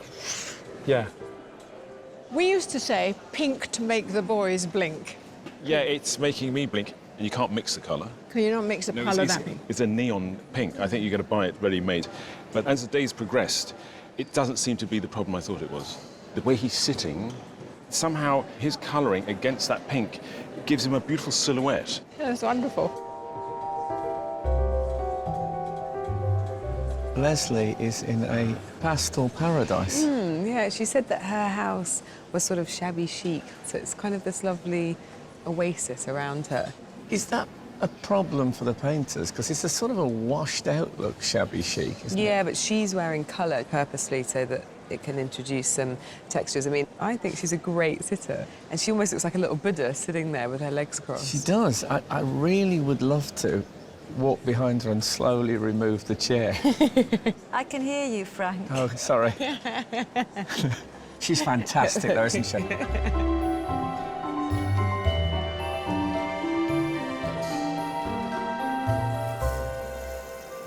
We've got very little set, but that makes what's there all the more eloquent, doesn't it?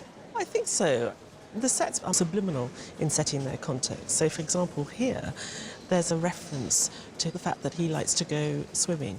But if you look very carefully, you'll see that that blue is having a really big impact on the tones of his skin and is actually giving him a lovely warmth. Actually, it's the perfect colour for him.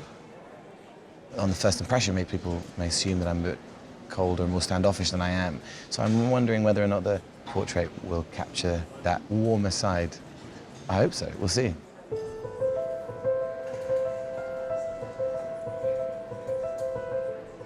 The blue background definitely affects the tone, and there's also this beautiful light coming in, so it makes the setting even more dramatic. I want the portrait to reflect this. Originally from Rome, professional artist Maurizio De Angelis paints portraits as well as specialising in scientific illustration. For his submission, Maurizio experimented with a monochromatic technique before covering the background in his signature gold.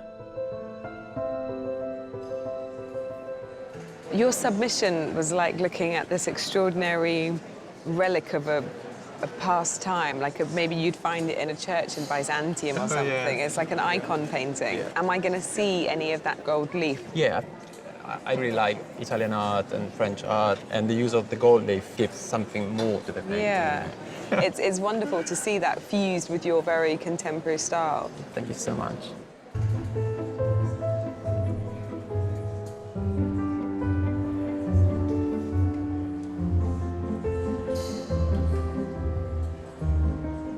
Acrylics and oils are amongst the mediums being used today, but one artist doesn't have a paintbrush in sight. I use electrical tape, so I cut it with scissors and fine bits just to kind of build up the face, really. So yeah, electrical tape, coloured electrical tape. Primary school teacher and amateur artist Dan Genders makes most of his art during half-term breaks. His submission was his first ever self-portrait and took him 24 hours to produce. I've transferred my felt tips sketch over to here. Now I'm starting to snip and cut pieces, and then they kind of gather on the scissors. So I take them off the scissors with a tweezer and place them on. Dan. Hello. Were you just mending a plug and thought, you know what? This looks like a picture. Yeah. No, well, I'm a teacher, so it was getting the kids to slow down. Rather than doing quick marks with pencil, it was getting them to cut the tape to make marks. So to slow them down, you thought, I'll give them a difficult, meticulous Basically, medium yeah. to work. Didn't have much planned that day, so... Okay. If I'd have been doing this today, I'd have spent the first half hour trying to find the end.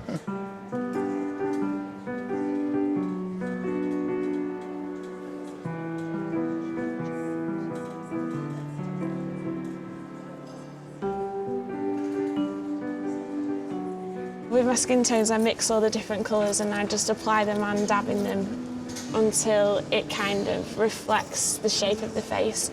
I'm just trying to make sure that it represents James and his character and bring a bit of life to it. Professional artist Sally Dyer made it through to the semi-final of the last series of Portrait Artists of the Year with her painting of actor Daniel Roche. Since then, she has quit her job at a cafe and opened an art workshop with her mum in Preston. Sally. Hello. It seems like only yesterday we were speaking over your palette. So you've changed, I think. I think your art has changed. And I think you've changed a bit, do you? Yeah, I do. I think I'm more confident with my mark making and perhaps observe a bit more detail that I can include in the painting. Oh, yeah, I think, yeah, you've grown up. Thanks.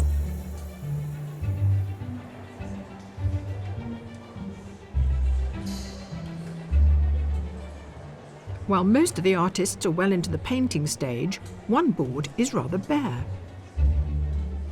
You've started with just a bit of drawing to guide you. Yeah, of the most important parts. This is a really light drawing. Yeah, okay. all I'll need, So I really. can only just really make out the shape of... Through the footprints. Yeah. I think I've got enough to go on now. I'm gonna get going and then finish in like a record pace.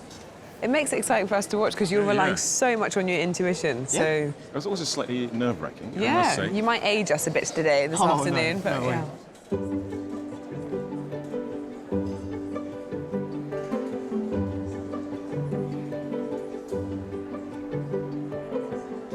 I don't want to see any. I don't want to see any of it. It's probably best not to, actually.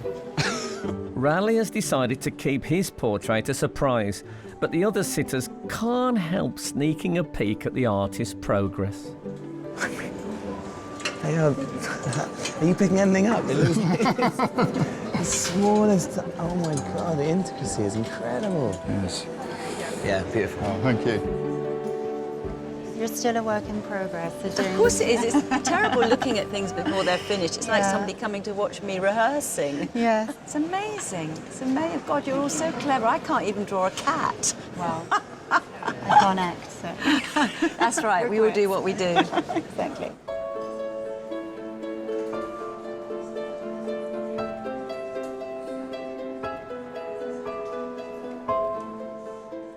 It's nearly halfway through the competition. I'm finding this stage unusually hard. Her skin is quite pale and the background's quite pale, so I'm finding it difficult to mix the right colours at the moment.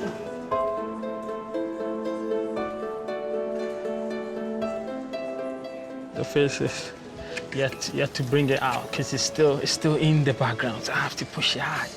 I'm giving myself more work to do, but I think I'll be fine. I'll be fine.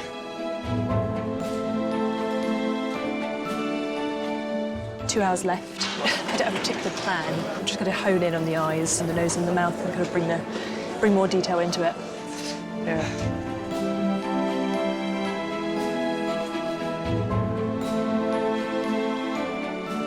It's the crucial moment now. I'm not going to try anything too new at this point. If it doesn't happen in the right way, I risk ruining it all.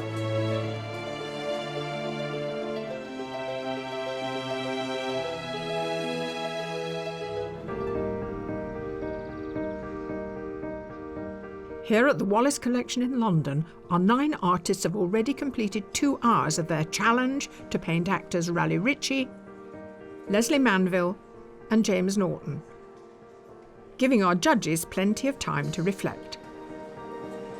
Halfway time.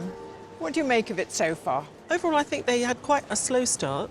I think it might be something to do with the fact that a lot of them started drawing. Taro didn't put paint on his canvas for a while. He's really trying to negotiate the sense of the character, and that may pay dividends in the end. The only one who didn't do that, of course, was our Edward. Edward was slapping on paint within 30 seconds.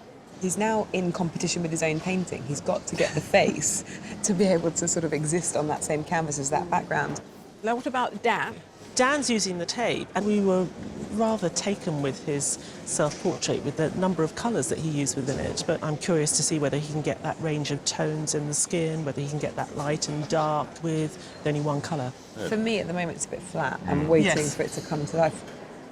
We were looking at Amy's painting this morning, think, how the hell is she going? We knew she'd change her style, but you know, how's she going to get that quality? And she stayed monochrome, but in this sort of mess of grey, he's slowly appearing, and it's a very exciting painting. I don't think we've ever had such an extreme before, where someone has submitted something so exquisitely rendered and then turns up on the day with this very loose style. It's really interesting to watch her. Our sitters have been patiently posing for more than 2 hours, and I think James has forgotten I'm looking after his wardrobe. James. Looking good, don't you think? Hey, you are looking good. Yeah, not everyone can carry off a tweed. You look great, mate. I think you're just going to hang it up. Maybe give it a press. I've been through the pockets. I've actually, honestly, I could feel something heavy in the pocket. I thought, oh my God, he's arrived with a firearm. And then this is actually in the pocket. How's it actually going? Has it been good? It's been lovely. I mean, you know, it's the dream job for a lazy actor. You get to sit, you have an audience, you don't have to do anything. Well, you've done a great job. Thanks very much. I'm just going to go and brush against some easels. See you later. See you in a bit. I'm really enjoying it, and the whole notion of being painted, it has gravitas, doesn't it? They're looking not just at the physical, they're considering how they think I look, as well as what I actually look like. You know, all of that's really fascinating. It seems a little bit vain to say, I'd recommend that anybody has their portrait painted, but just sitting, being a sitter is really, it's really nice.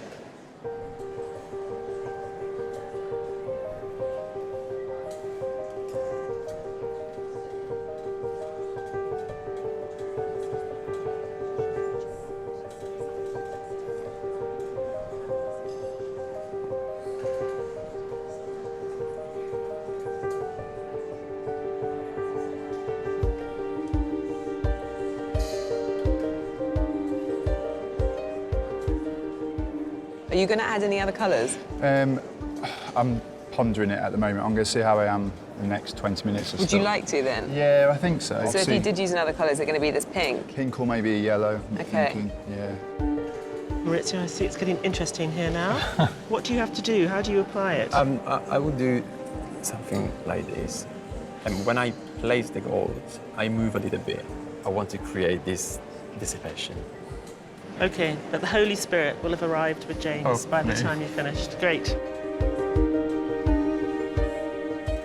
Rob, I have just to pause for a moment because that background is bright pink. Well, I went pink.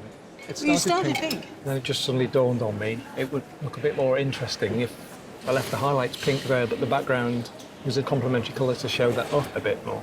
A wise choice. Oh, I don't a bit know. late in the day. It might be a bit late in the day, maybe, but yeah. I had to know. Okay.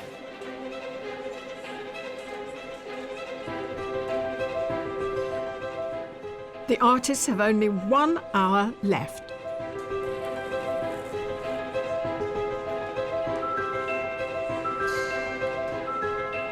I'd like to work more on the detail and on the colours and tones, and obviously I have to put something in the background, so that could go wrong.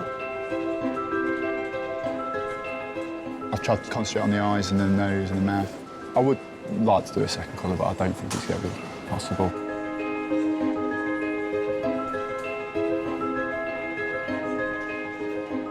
There can be one mark that's missing that's going to unify the whole thing, but there can be one mark too much.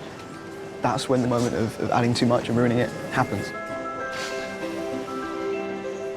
I'm a little bit worried about the hairline. I don't know if that's in the right place.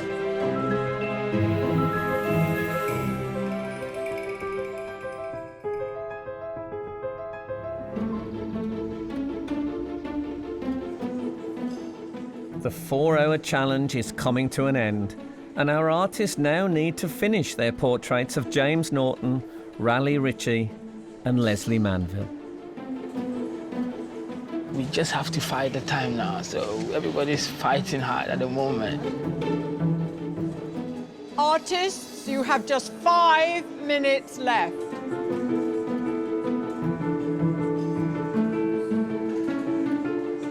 I'm just putting the last brush strokes down. I don't really know how it's gone, to be honest. I need to take a good step back.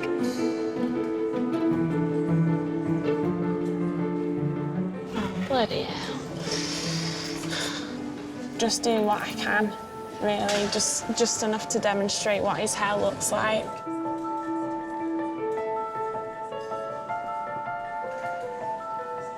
I was overly optimistic.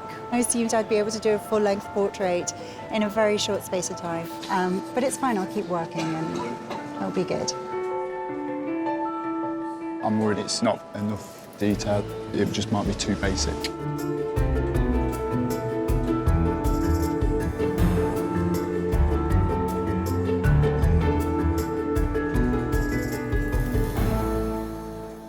Artists, your time is up.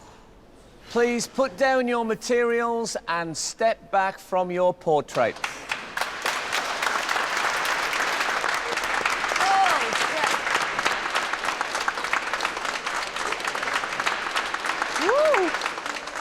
Having been sitting still for 4 hours, it's finally the moment that James, Raleigh and Leslie get to see the final portraits and choose one to keep. James, it's over. How was it for you? It's fascinating seeing bits of tape and different brushes and colours. I can't wait to see them. OK, so artists, can you please turn your easels? Wow, there's 3 Jameses. 3 of me.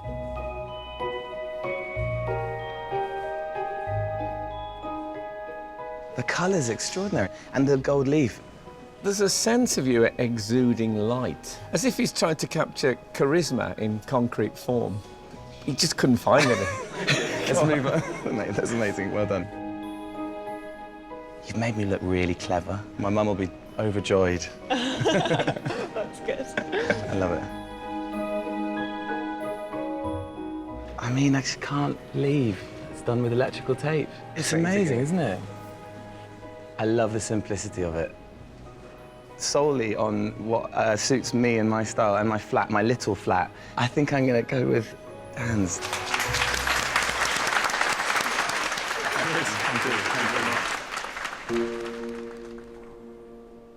Oh, wow.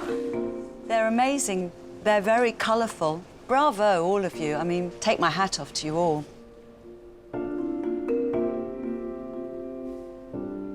I think you've really caught me. I mean, the eyes are brilliant. I can see me, and it feels like me in a kind of relaxed mode. Oh, gosh. I bet you were a naughty boy at school. I mean, you just have disobeyed all the rules, haven't you, really? I mean, it's just extraordinary. This feels like the tough side of me. something very regal about it. It's lovely. It's very tricky. I'm going to choose Edwards. Thank you.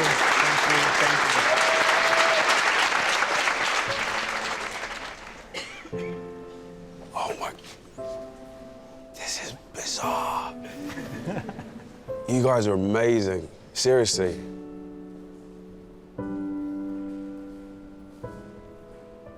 I absolutely love all the colours, and I can really see myself. This feels like a very emotional painting. I love the detail. The highlights, I think, actually work better than if you were to just paint the background pink. This, to me, gets better every time I look at it. It looks almost photographic. I don't quite understand how you did that. I think they all have a sense of me, but I would love your painting, Amy.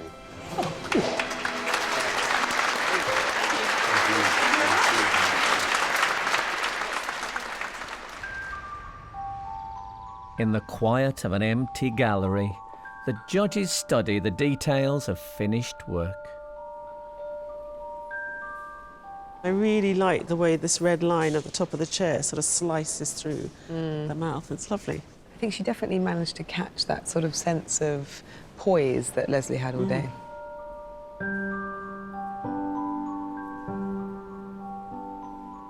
He's found a charming, may I call it that, likeness of James here. And the mark making that we talk about in oil paint is bizarre to see with chopped up bits of tape. I'm very conflicted on this piece, but you can't deny the fact that he's captured a real sense of him. Yeah. I'd love to be able to try and get the extra colours in and trying to get a little bit more shape and texture to the actual finished portrait. But apart from that, I was really pleased.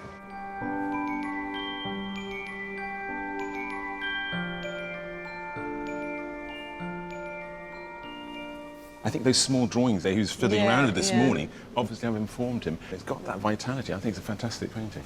I think he's caught more than the likeness. I think he's caught attitude.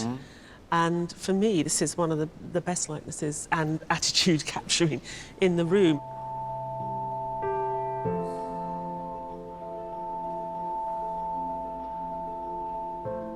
I thought it started out very promisingly, and as the day wore on, Amy seemed reluctant to make decisions about the mouth and the chin, so it gets very lost there.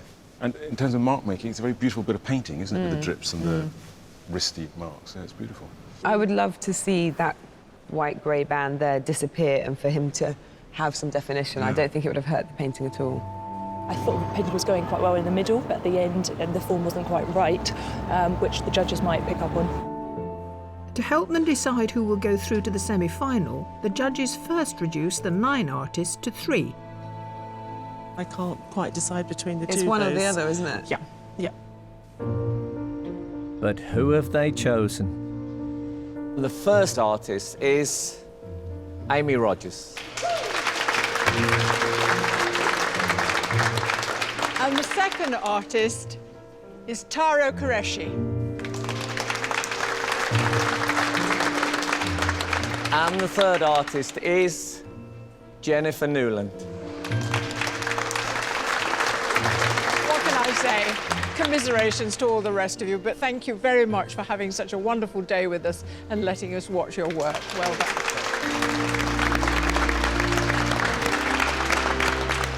It was very intense, and yes, it was great fun. So I've had a lovely time. As the judges scrutinise the shortlisted pieces, there's something I want to clarify.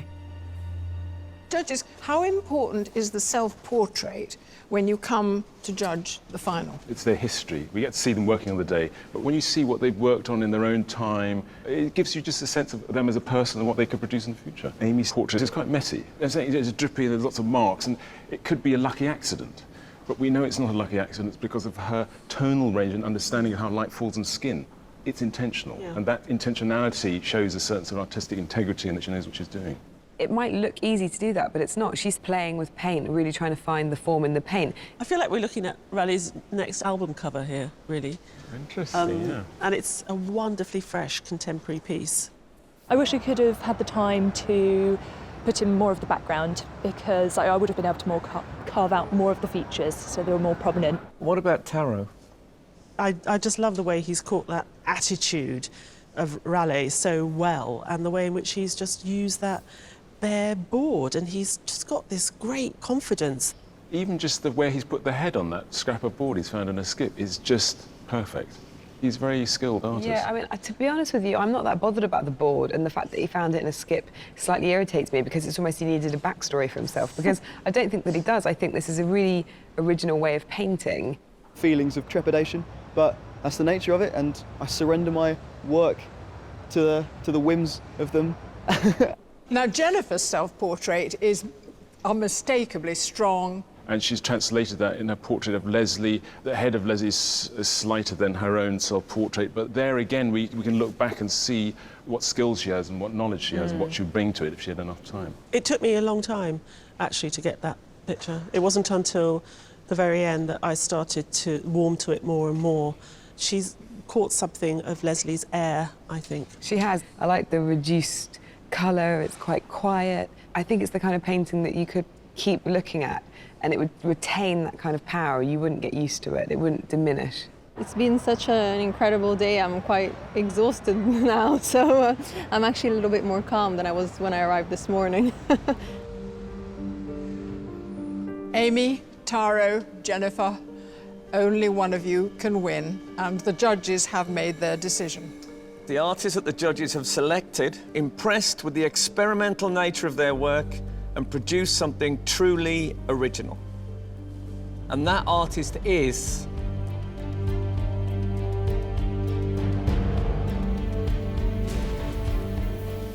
Taro Koreshi.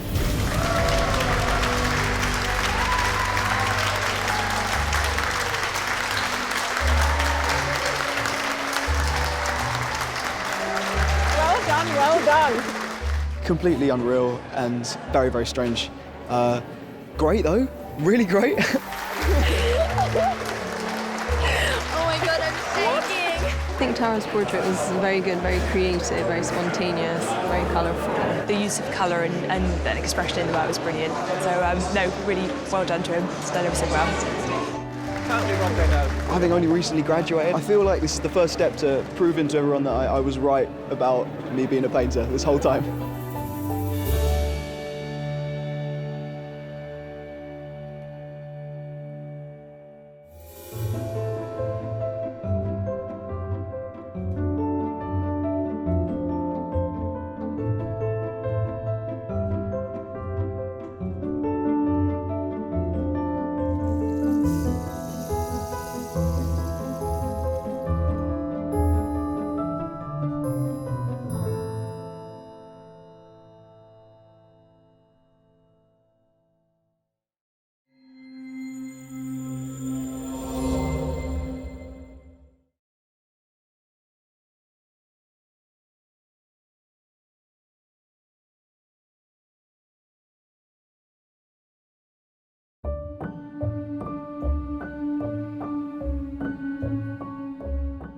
Hello, we're back at the Wallace Collection.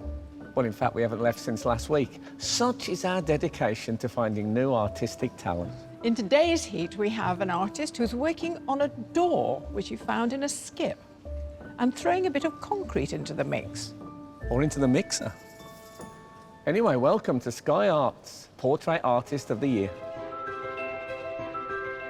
We've set up home in London for the heats of this year's competition.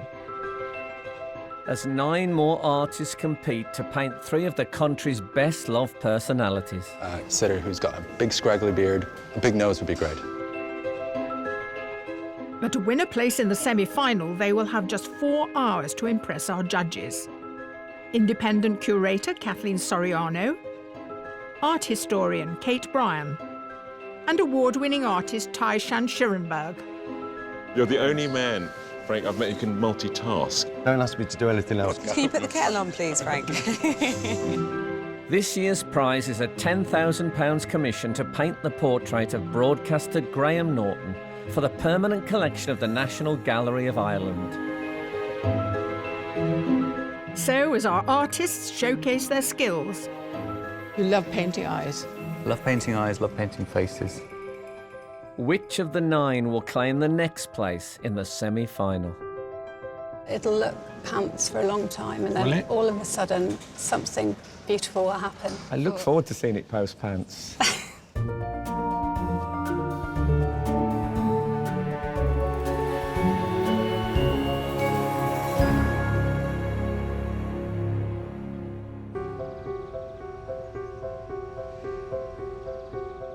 among the artists who've made it to today's heat, 2 are amateur. Hannah Murray and Frank Davey.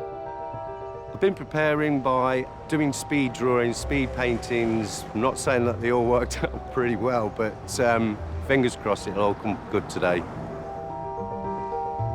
And 7 are professional artists. Oliver Winkerneck, Greg Mason, Mark Heng, Inga Duplessis, Jamie Green, Joe Beer and Chris Kent. I'm feeling a little bit of tingly feelings, really quite excited about getting some paint tubes open and getting some brushes out.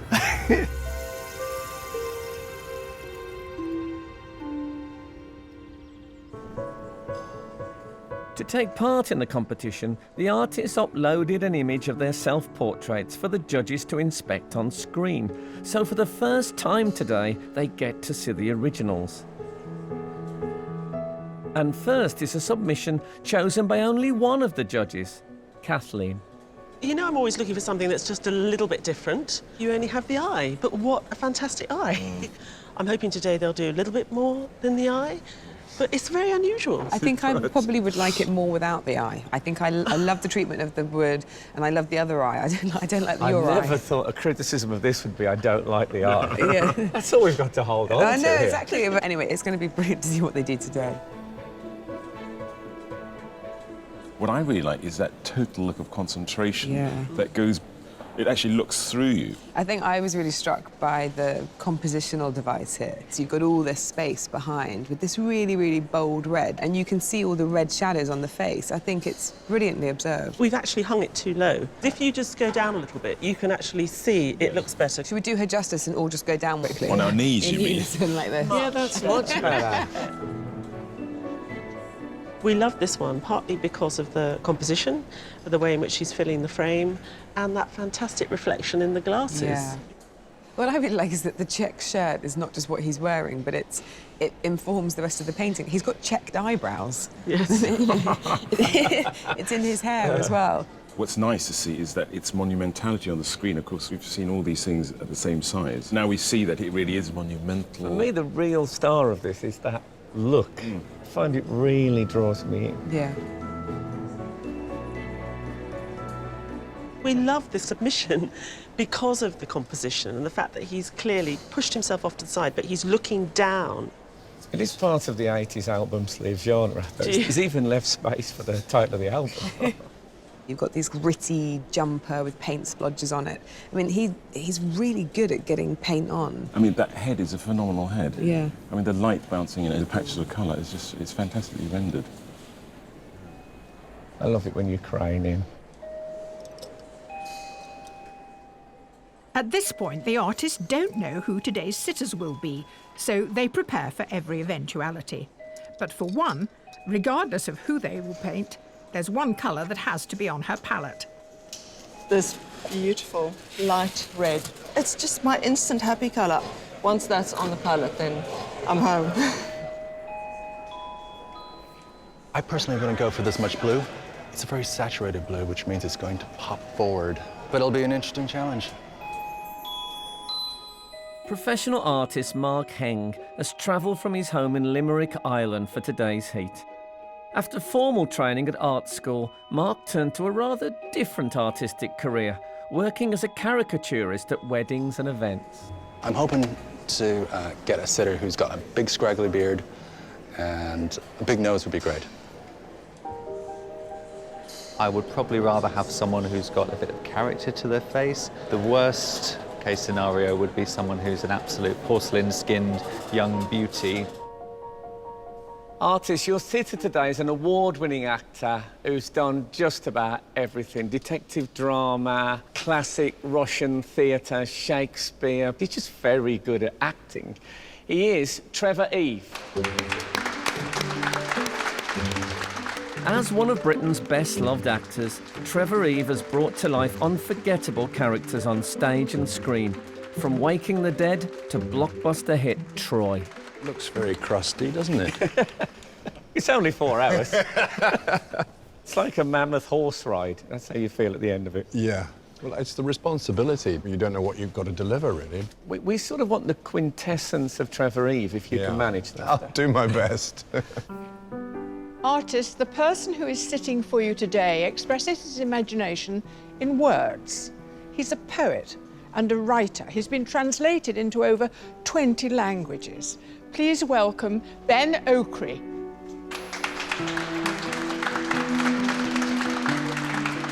Nigerian-born Ben Okri has won countless awards for his writing, including the Booker Prize for his novel The Famished Road, and an OBE for his services to literature.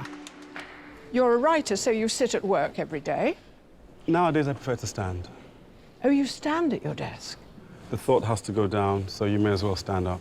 What will you be thinking about today? Will you empty your head, or...? I think I'll go for stillness and emptiness of mind. When your mind is empty is when you tend to have your best ideas. So we may be the source of some... I hope so. Of some surprising inspiration. Artist, your sitter today is an actress who can bend it like Beckham. She also has had a painting in the National Portrait Gallery. No pressure. Please welcome Paminda Nagra. Paminda Nagra's roles have seen her as a doctor in ER, an FBI agent in The Blacklist, and even travelling to the Arctic for Sky Atlantic's Fortitude. So, you've already had your painting in the National Portrait Gallery? I have. That was quite an experience, that one. I think I won't fall asleep today, but I did fall asleep on that one. That didn't wake you? I was a little bit mortified, actually, at the end of that. What do you want from a portrait? People think I get very stern-looking, so I would hope that my eyes don't sort of glaze over. So I'd like for... I'll just be glad if they're open. I can ask the artist, is there anything Paminda can do that will make your job a bit easier? Stay awake. Stay awake. What would you like? And I don't mind where you place your head as long as I can have your eyes towards me at some point during I'll try and arrange for 4 eyes then. Yes. I personally like a fairly steely expression. Do you want steely? Yes, I do. Do you want steely? I'll go with steel. Yeah, that sounds great. Okay.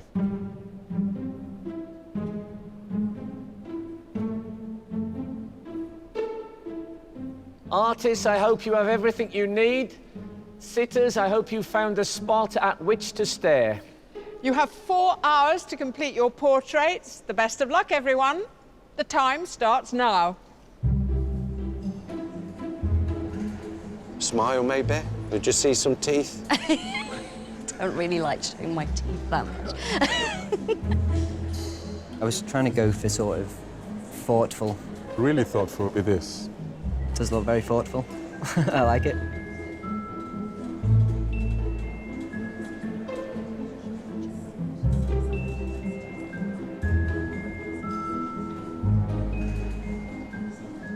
We're used to seeing portraits emerge in a range of mediums from paints to pastels.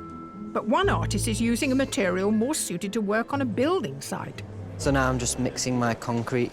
It's probably going to take about half an hour to dry, so I want to get it on fairly quickly. I'll mix things up quite a bit with my painting. When I've got a canvas, I tend to cover it in this concrete stuff, make it all just this one big textured kind of piece. Originally from Liverpool, Jamie Green moved to study fine art in Manchester, where he now lives and works as a professional artist. His self-portrait was the first he had ever attempted and is a mix of concrete and paint on a piece of wood he found in a scrapyard. What sort of degree of paint are we actually going to see on the surface of what is this, a kitchen cupboard board or? Found in a skip, actually. It's going to be much more refined than my So there'll be more... Yeah, it's hopefully going to look a lot like him. And given that your concrete is white, Yeah. is the blue background sort of totally irrelevant to you here? It's a tough decision because I don't normally go too bright. I'm Pale much more and- neutral. Yeah, no, I can see that. Yeah. Each artist has a different way of approaching today's 4-hour challenge. And for one, time doesn't seem to be a constraint. What I like to do is like have an hour to sort of look and mess about and think about it, because it's easy just to jump in and make a heck of a mess. Chris Kent is a professional artist who lives in Roxburghshire in the Scottish borders. When he's not teaching art, working as an illustrator, or publishing his own graphic novels, Chris finds time to paint in his studio at the bottom of the garden. You're sort of exploring Parminder's face at the moment with the sketches. Yes, so I'm not getting onto the paint just yet. It's fabulously laid back of you. So how many more sketches do you think you'll do?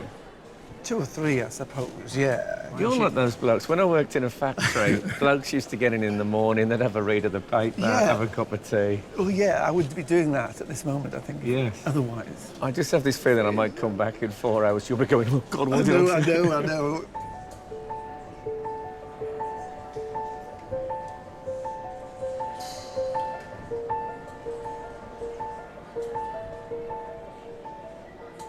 Every artist does a different version. Now, yours is canvas with a grid. Yeah, I've been working on a grid basis just recently because the drawing is really foundational. It gives you really the basis on which you can then explore a more creative response. Before becoming a professional artist 8 years ago, Greg Mason ran a graphics business, working as Vidal Sassoon's principal designer and art director. He lives in Exeter with his wife and 3 daughters. Using a tablet for the close-up, is that the frame you're going to use? Yeah, I've homed in on this. It's got a little bit of expression on the eyebrow, and it was just a moment that Trevor held there, and I'm hoping that that will just take it somewhere else. It's really challenging to bring an emotional expression into a portrait, but I think that's something that maybe will make this stand out today. The artists have nearly reached the 1 hour mark.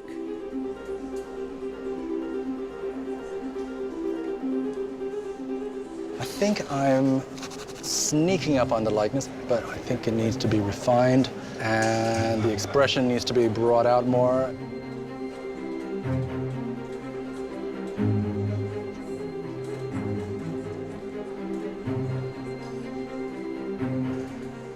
Parminder's hair is a sculptural feature, in a sense. The form of it is really interesting. It's a shape, but also moves, and it's very light, so how we do that, I don't know.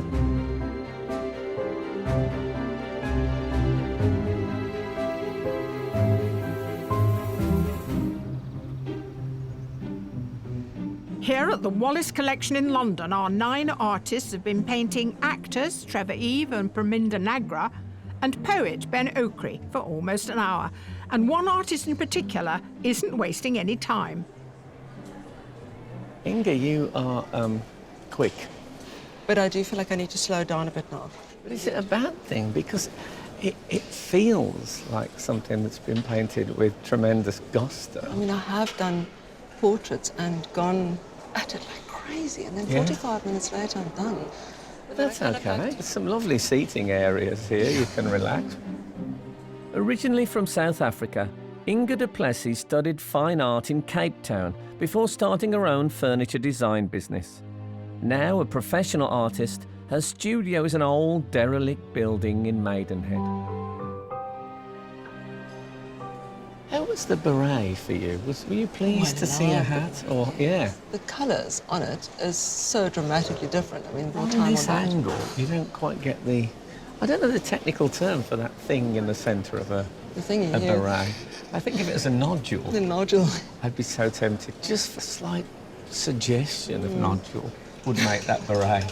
I was just so happy to use the phrase suggestion of nodule.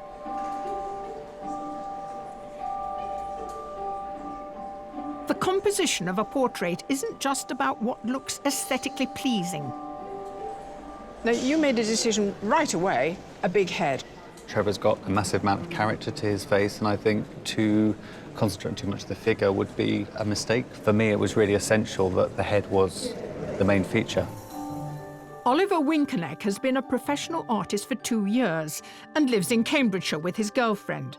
Using bold chunks of colour, the aim of his self-portrait was to create something that might not be instantly engaging, but is certainly intriguing. You love painting eyes. Love painting eyes, love painting faces. Eyes are very difficult. I know, they are, but when you get them right, that's all you need. I know you used to work in an optician's. God, You years looked ago. at a lot of eyes in your time. Definitely, absolutely fascinating. And I love the fact that you can take someone's eyes without any other information, and that's enough to recognise a person.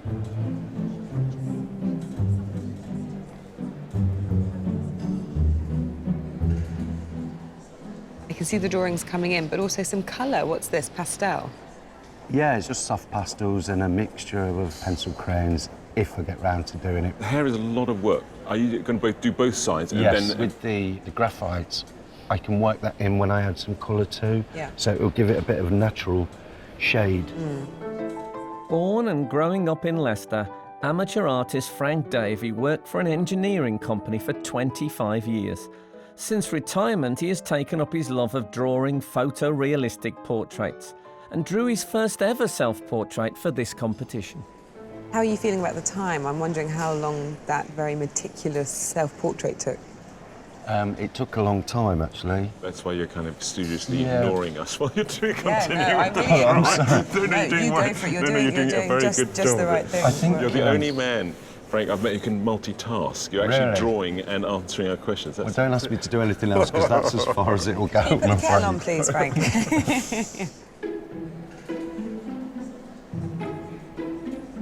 You're very still, Trevor. Is that all right? Too still? Yeah, no, you're fine. No, you were great.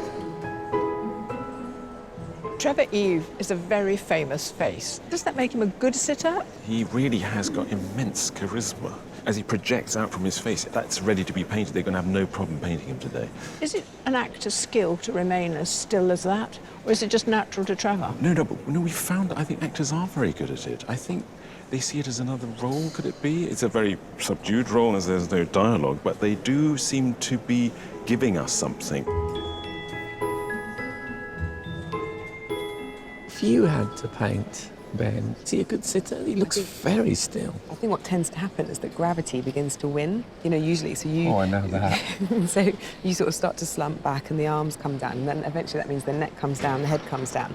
But he's got that chest out, so that's really helping him stay alert and, you know, give good face. I'm interested to see if they use the blue. If they do bring in that background colour, is it there flat in the background, or will we get to see, you know, reflected light on the face? I love that. When you just see the odd line down there, Exactly. just reminiscent. Yeah, and also it just reminds you it was painted in a time and a place. Now, Paminda didn't want to be painted looking too serious. It's very hard to maintain a smile for any length of time, I think, unless you have one of those faces that naturally sits in a smile. So I think what artists tend to get from a sitter is something that's more serious and more contemplative. That air is coming through in the portraits of her at the minute, so I hope she is happy with them at the end. Got very upbeat hair. She certainly has. That's the smiling The bit. hair is smiling. You okay, Parminda? You're still awake? You're still with Yeah, us? I'm still with you.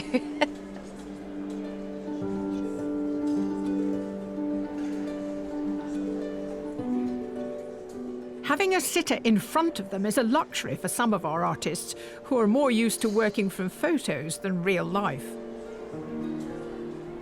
So here's the photograph here on the screen, but how much are you looking at our real life magnetic human being?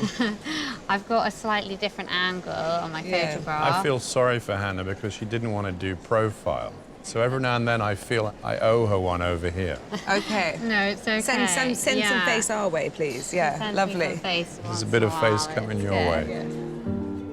After completing her fine art degree at Leeds Metropolitan University, amateur artist Hannah Murray moved back home to London, where she paints part-time and assists at a gallery. Her self-portrait took 3 weeks to paint and blends the traditional with a more contemporary style.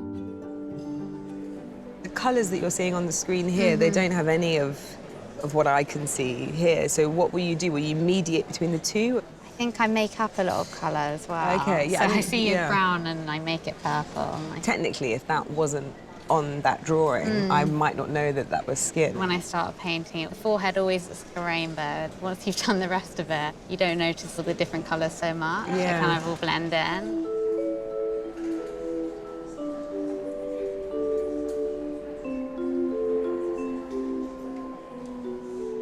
I love skin tones. I love different colours that you find on human flesh. What most people would just consider flesh colour isn't. It's an absolute kaleidoscope full of colours. Professional artist Jo Beer lives in Cornwall with her husband and 2 children. She works part-time at a GP surgery and spends much of her time painting at her kitchen table. Her self-portrait is called Flesh and took over 30 hours to paint. What do you think are the hardest things about her as a sitter? I can see you've stylised the hair slightly. Yeah, she's got beautiful ringlets, which have sort of lost themselves, so I'm going to have to pull them out of the bag somehow. But I'm not very happy with her nose at all. Her nose herself is lovely, but... So how would you correct something like that? I have no idea. Well, I'll let you have a go at that nose. Thank you. Yes, it needs some work, doesn't it? OK, good luck. It's nearly halfway through the competition, and bold colour decisions are being made. I toyed with keeping the background red, and that didn't work out. I tried holding various colours in front of it. So at the moment I'm going with greenish yellow background. Well, I completely hate it and wipe it off, but at the moment I think it's forming quite a nice contrast. The more you use colour, you become sort of more aware of the fact that there are certain colours that do go together and colours that don't even want to sort of be in the same place together, so they do what's called colour vibration. So there's lots of things that you can play with.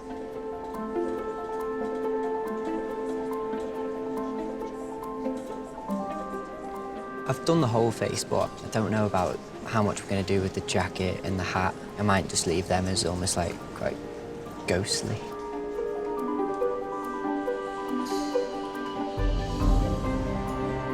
Is this one of your motifs to have quite a lot of space on one side? So what I'm trying to do is accentuate the character of Trevor's features, make the sitter hit the edges of the page so that he's trapped in this space. You've cropped him? I've cropped him hard. OK.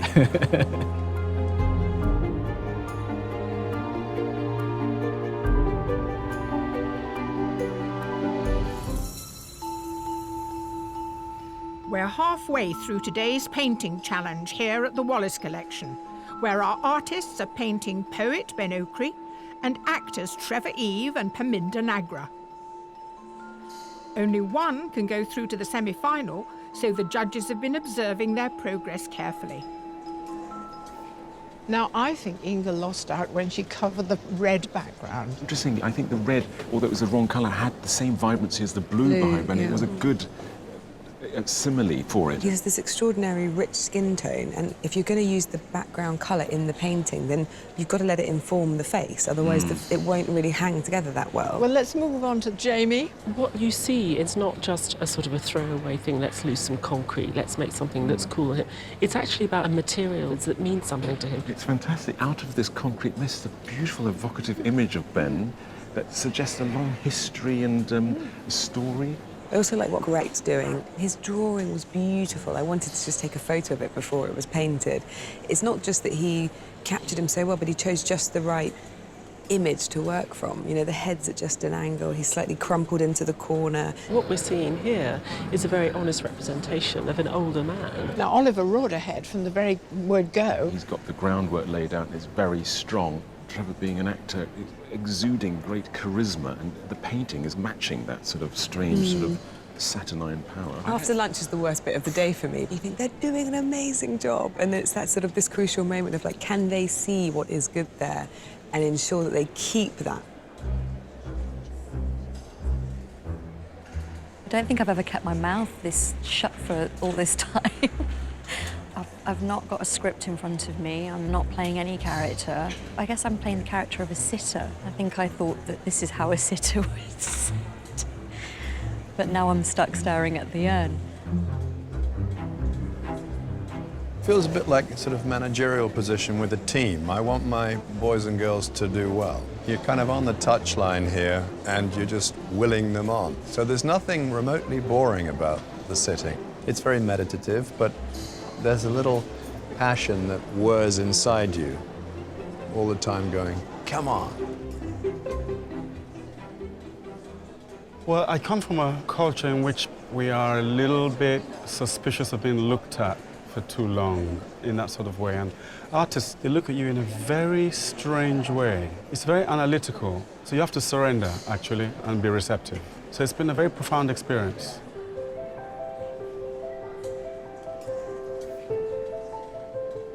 Getting to grips with the fine detail of the face takes skill and patience.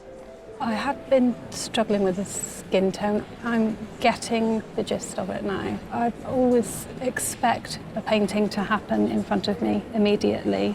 Just got to relax and realise that it'll get there. Skin tones can be an awful lot more buttery than what we sometimes realise. What I sometimes call ice cream colours, because you get those really interesting vanilla-y colours that the skin is quite often made up of.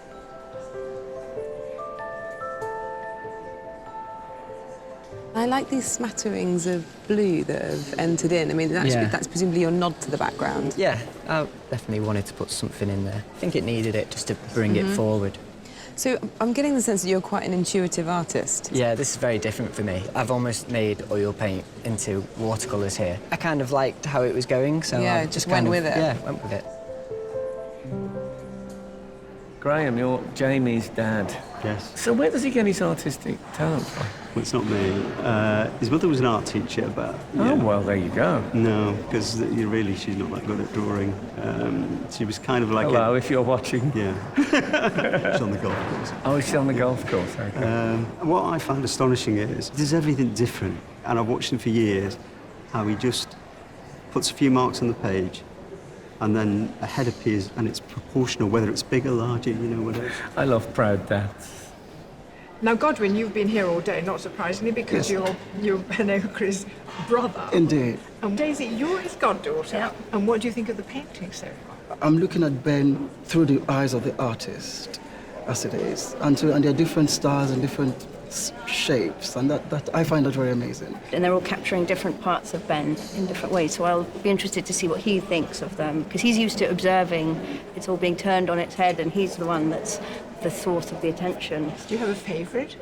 I'd rather not say. But you do? I do, yes. The artists have just 30 minutes left to complete their portraits. That's actually my bathroom cabinet door. I've come for it back. You can't have it. Now I'm just kind of grunging it up a bit, I guess. Yeah, okay. Make it belong in this door that's obviously been around for years and years and years. Everything's going to plan. I've just hopefully not over-egged the pudding, as they say.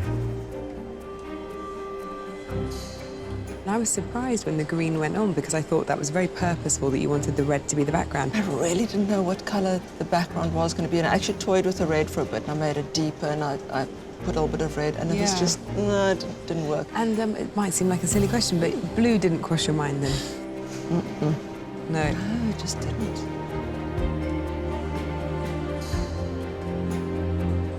What I'm really looking to try and do is get beyond the familiarity that we all have with him as a personality and look for something a little bit more unique. So I'm going to try and see how far I can go in the time and space I've got available.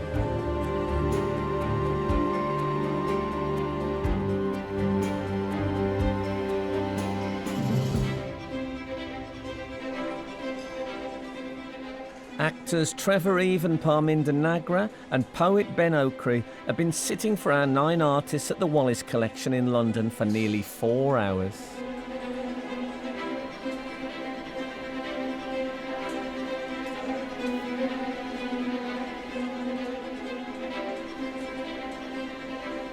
Are you fiddling? I'm fiddling, definitely. I see you're fiddling with the white background, which is probably a safe place to fiddle. Yeah, it's good. Go. I'm going. Like, you've got... No, I'm happy. I'm just fiddling and tweaking now. Artists, there are 5 minutes to go.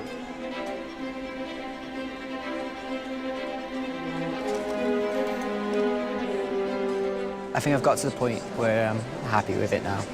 Ish. Maybe not. I don't know.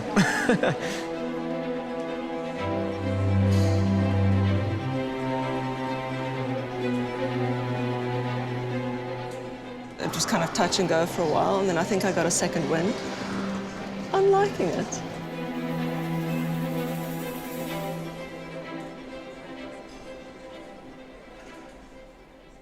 Artists, your time is up. Please put down your materials and step away from your portraits.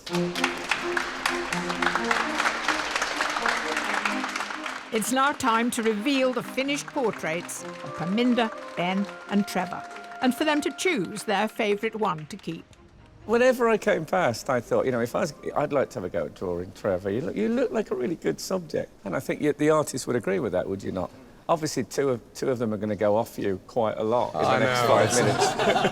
So, artists, can you please turn your easels?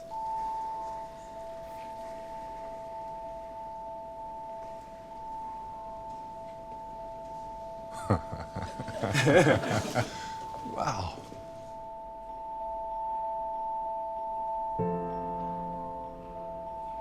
Fantastic. I like the weight you've got in the body. There's definitely a sitting, you know, you've got that. I look vaguely off. Do you quite like that? It's the default position.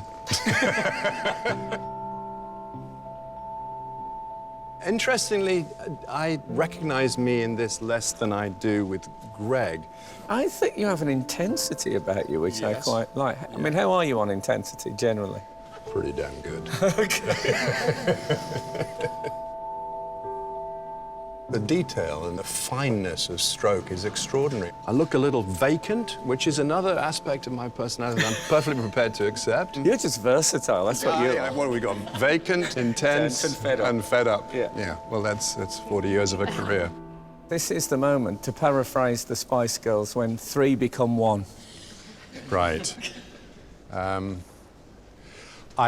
have to go with Greg. Thank you. You're welcome. Hope you enjoy it. So, artists, will you please turn your easels round? Wow. Wow. Very different visions.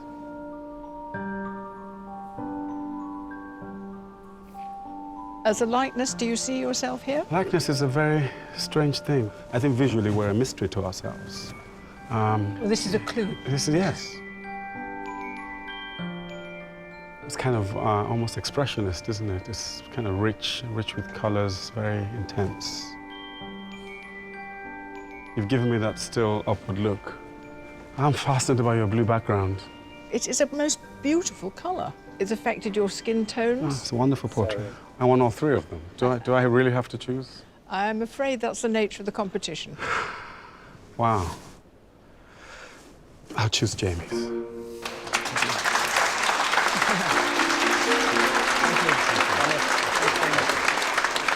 So shall we do that special moment? Let's do it. So, artists, would you please turn your easels?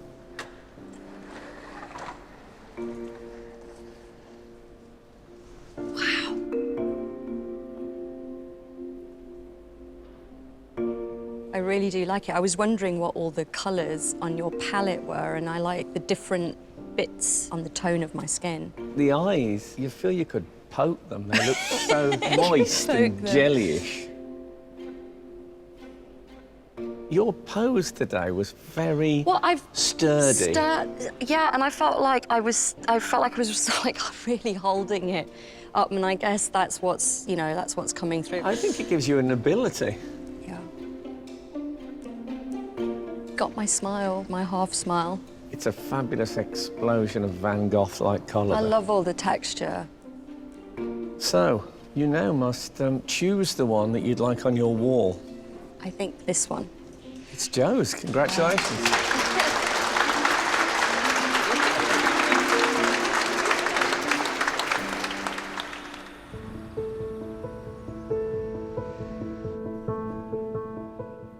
Left alone with the finished works, the judges have a chance to examine each piece in close detail. I love that red popping through everywhere. I mean, she really used it to great effect. I've got a real sense of him, not just as the man who was sitting there, but I think she's got more a mood of the man when he was talking and chatting as well, somehow in that still portrait.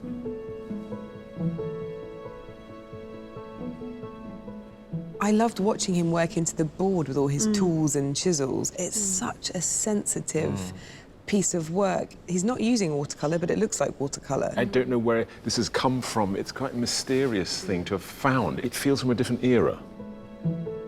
I think I definitely took a risk with the pose that I chose. I was trying to get him to look thoughtful because he's a poet.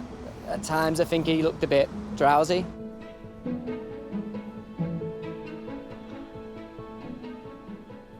I thought Oliver did very well today. He had that drawing down, the head was monumental, he knew what he was doing. There are some lovely passages around here. I don't feel like it's completely resolved, although it has a good likeness. Yeah.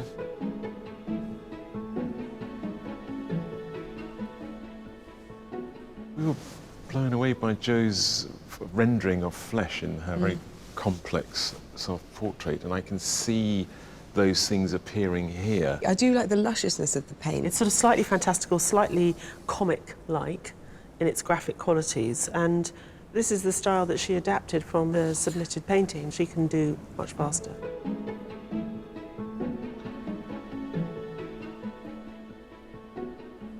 I like it because he's kind of crumpled into the corner without being too dishevelled. There's a lovely rhythm that runs up the arm and then goes into this shoulder, and the head's just at a slight angle. I don't think it looks like the Trevor who was here. He saw a part of Trevor that he was maybe possibly trying to hide. It was sort of the darker, melancholic side. I think it's a beautiful painting.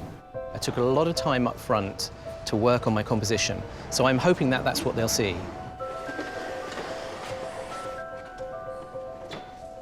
I three of these. OK, I like these two for sure. OK. Shame we can't have 4. But it's only 3 who can make it to the shortlist. And the first of those artists is Greg Mason. The second artist is Inga du Plessis. And the third artist to be shortlisted is Jamie Green. You were all deserving. You all did wonderful work. Thank you all very much. I was hoping that I would get through, and yeah, obviously haven't, but I'm happy with what I produced in the time I had.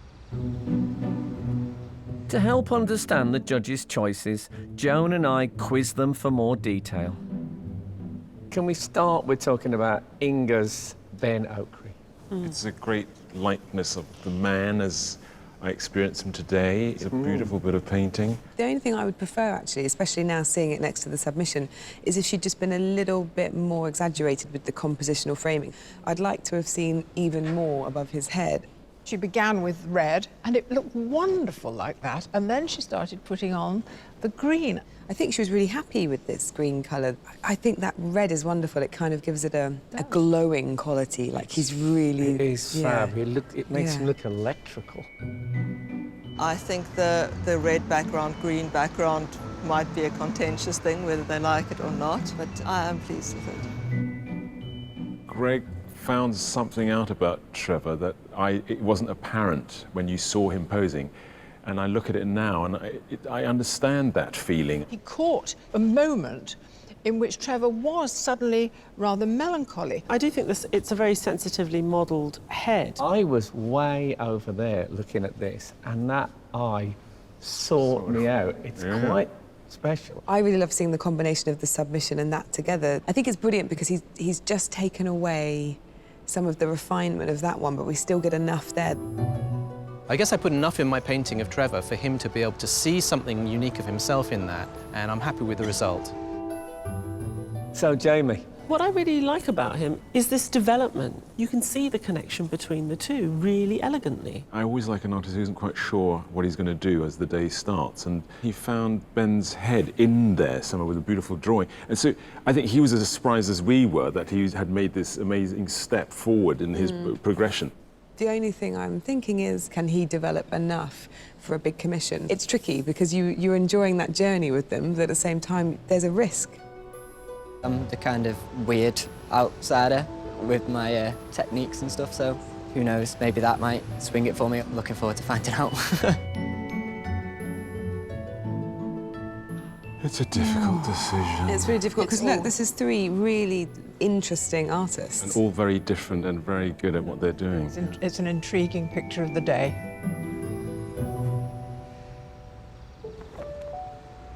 Inga, Greg, Jamie, we've had such pleasure watching each of you work today, but as you know, only one can go forward into the semi-final. Yes, and the judges have decided that that place goes to an artist whose combination of self-portrait and the way they adapted their techniques today gives the judges real confidence going forward. And that artist is...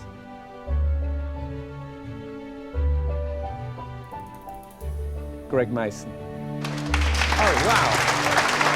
Oh, my God. Truthfully, I didn't expect to win. I literally thought they were reading out someone else's name. Oh, my God. Such a lovely guy. It was just a fantastic day. Brilliant. Thank you. Love your paintings. There might have been a little bit of me that had a bit of hope, but I can be proud of myself today, I think. Congratulations. Yeah, thank you. It feels amazing to have my work measured by people who I really respect. And I think that's going to really spur me on to work even harder next time round.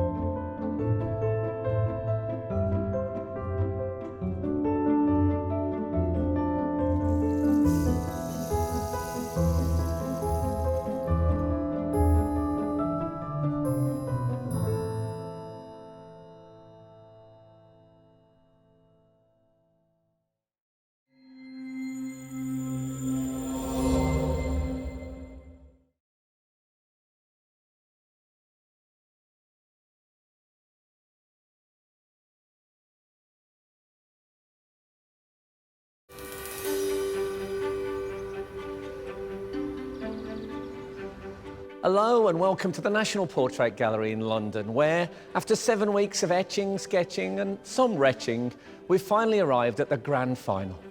In just a few hours, one of our 3 finalists will claim a £10,000 commission. And because all those finalists work in different media, it's really a matter of pencil versus paint. Yeah, so brace yourselves. We are about to discover a brand new Sky Arts Portrait Artist of the Year. It's taken 54 artists, 19 sitters, and nearly 300 tubes of paint to get us to the final. Oh my God! You could continue painting until you die. And 3 artists are still standing strong.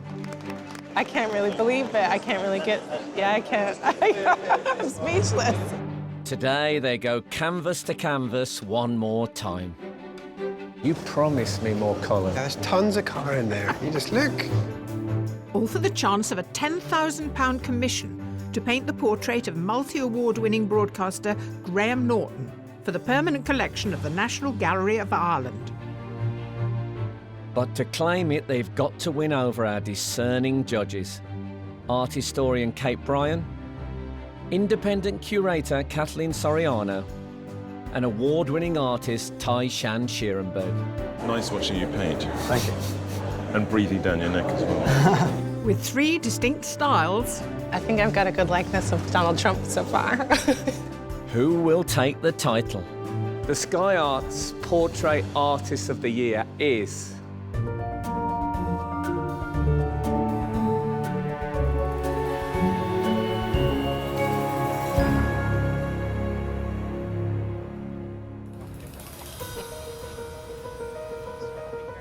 Of the artists who've made it to today's final, 2 are professional. Kimberly Klaus and Gareth Reid. I'm pretty excited.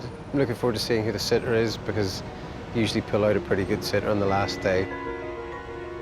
When you get this close, the secretly ambitious part of you does come out and gets a little feisty. They're joined by amateur artist Liam Dickinson. I can't believe I'm here painting at the National Portrait Gallery, so not every day you get to do that, and yeah, I'm really excited.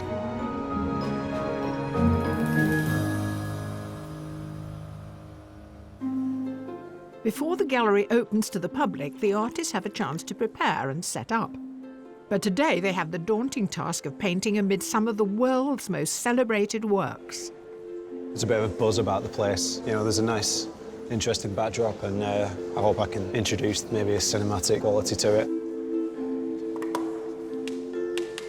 I might start off with a bit of colour. I'm not going to be too overambitious. There's going to be no unleashing of any beast.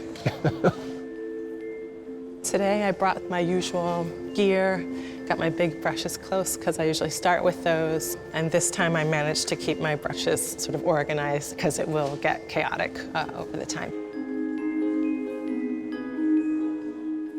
It's the artist's last chance to impress the judges, so their final surprise sitter could be the key to clinching the title. Kimberly, Gareth, Liam, welcome to the final challenge. Your sitter today is an actor whose career has spanned 5 decades. On stage and on screen, he's been nominated twice for Academy Awards, he's won several BAFTAs. Please welcome the absolutely marvellous Tom Courtenay. Regarded as one of Britain's best actors, Tom Courtenay's varied career has captivated audiences round the world, with acclaimed performances in films such as Dr. Zhivago, The Dresser, Quartet, and 45 Years. Right, make yourself comfortable, Tom. Now, have you had your portrait painted before? A couple of times. I only ever sat once for any length of time. Now, actors, you're used to examining your face and the expressions on it. I don't practice expressions in front of the mirror. I don't have that many, actually, come to think.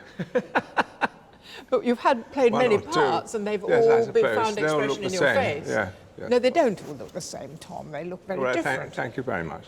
Now, the artist will have all sorts of unnecessary demands of what they want from you, many of which you can... Do I have to take my clothes off? No. Well, oh, good. I don't know. Well, let's talk to them about that. What would you like from Tom today? I think you need to be sitting comfortably since it is going to be 4 hours. Comfort is very important, I think. Yeah. But it seems to be you sit with your that arm up. It seems to be You don't that's like what that? Oh, No, I like think it. it's great. I like it. Yeah, I can do that. Just find a single point of focus. Ideally, maybe somewhere central. Where if can you I see anybody? Actors, you know, when they're filming, they always say, would you get out of my eye line, please? But it seems a bit unnecessary, as I don't have to say anything. Right, now that we've got Tom posed, artists, your challenge is about to begin. You have 4 hours to complete your final portrait. Good luck, and your time starts now.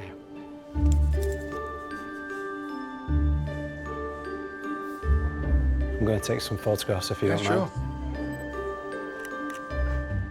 When faced with a sitter, Kimberly and Gareth worked from life. Okay, Tom, could you maybe look here? Yeah. I can be there. Kimberly, Yes. is that okay? Is that okay? That's great. Yeah? But Liam relies on technology to compose his portraits. I've taken a few pictures of Tom, and I'm just going to put them in my computer, play around with them, put a grid over the top. It helps me envisage what the finished portrait's going to look like before I begin. Amateur artist Liam Dickinson is from Chorley, Lancashire, and works part-time at a supermarket. His ability to capture likeness was evident with his painting of Dave Myers, but he didn't win his heat.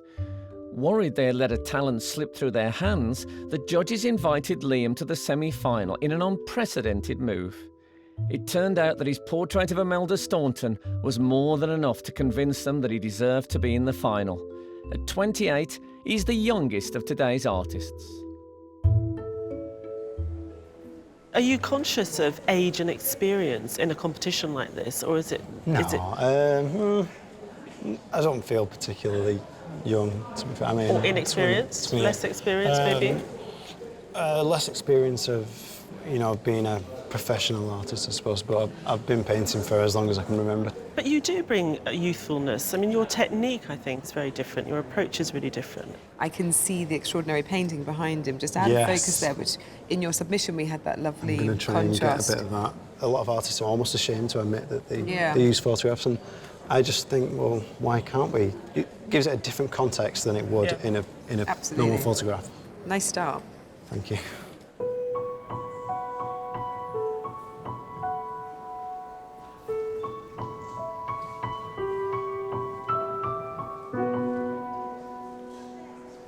I'm going to do monochrome. I think that way I can focus on likeness and really focus on the face. I'm looking at a base color and I'm looking at what happens when you mix white to it. I'm just trying to figure out what's the right mix of colors to get a good range. Originally from Connecticut, Kimberly Klaus is a self-taught professional artist. Her bold and suggestive brushstrokes for her heat painting of Freddie Highmore captivated the judges. And her ambitious composition of Imelda Staunton in the semi-final cemented her place in today's final. Right, Kimberly, let me come and have a look. How are you doing? Yes. How do you feel? I feel good. Yeah, it's always fun in the beginning when everything's still possible. Big brushes. Let's have a look at this. These are incredible brushes. They're like decorating brushes. They are like decorating. I think they might be actually decorating brushes. So. But I've seen you go for it. It's nice because it keeps it loose. So if I start to realize I'm getting a little too precious or too tight, then I'll go back in and say, okay, no. Well, that's terrific. I look forward to more splashing. Thank you so much. Thanks, John. Painting in the world-famous National Portrait Gallery and in front of its thousands of visitors may be a once-in-a-lifetime opportunity, but it seems our finalists are focusing on the job in hand. Tom's a great subject. Absolutely the kind of thing I was looking for. I'm just trying to look at the composition. I'm trying to place whether to go just head and shoulders or whether to include the hands and make the figure smaller on the canvas. There's quite a lot of movement, so I don't know what the pose is even at the minute. But time's ticking and I should have decided this by now. Originally from Belfast, professional artist Gareth Reid now lives in Glasgow. He made it to the final with his favoured mediums of pencil and charcoal. In the heats, he bowled over the judges with his statuesque drawing of Adrian Chiles. He continued to impress with his semi-final portrait of Imelda Staunton with its strong sense of narrative. He always uses the sitter for reference, but today's is proving quite the challenge.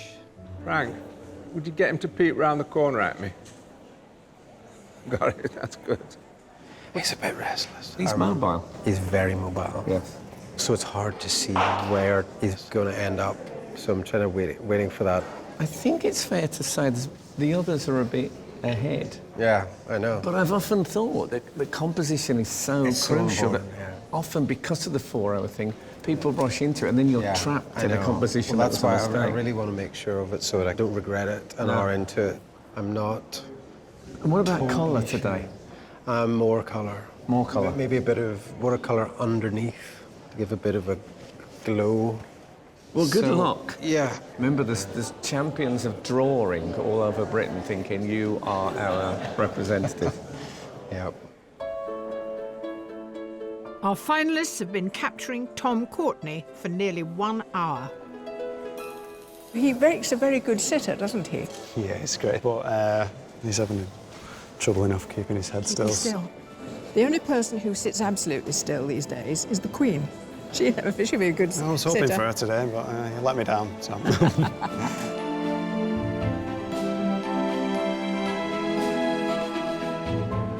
Okay, positions. Thank you.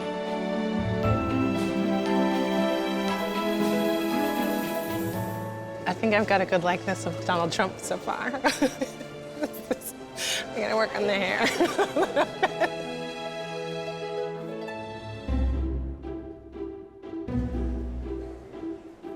Here at London's National Portrait Gallery, our 3 finalists have just over 3 hours to finish portraits of their very restless sitter, multi-award-winning actor Tom Courtenay. Kimberly? Yes, sir. Gotcha. Kimberly and Liam are sticking to their tried and tested medium of oil. But as it's the final, Gareth has decided not to restrict himself to his usual area of expertise. I've come here because you're the pencil and charcoal man, and here we've got paint. Are you familiar with paint? Yeah, I mean, it's not a main part of my work, but last year I tried a little bit of watercolour on the canvas and it worked really well as the first stage of the painting. Quite loose, not confined to the edges. No, and this is loose too, isn't it? Yeah, a little bit loose, just a little bit of, give it a bit of a glow and then you work over it. You're used to doing this. Not really. It's all quite new, actually. Do you mean you were experimenting in the course of a competition? No, only a little bit.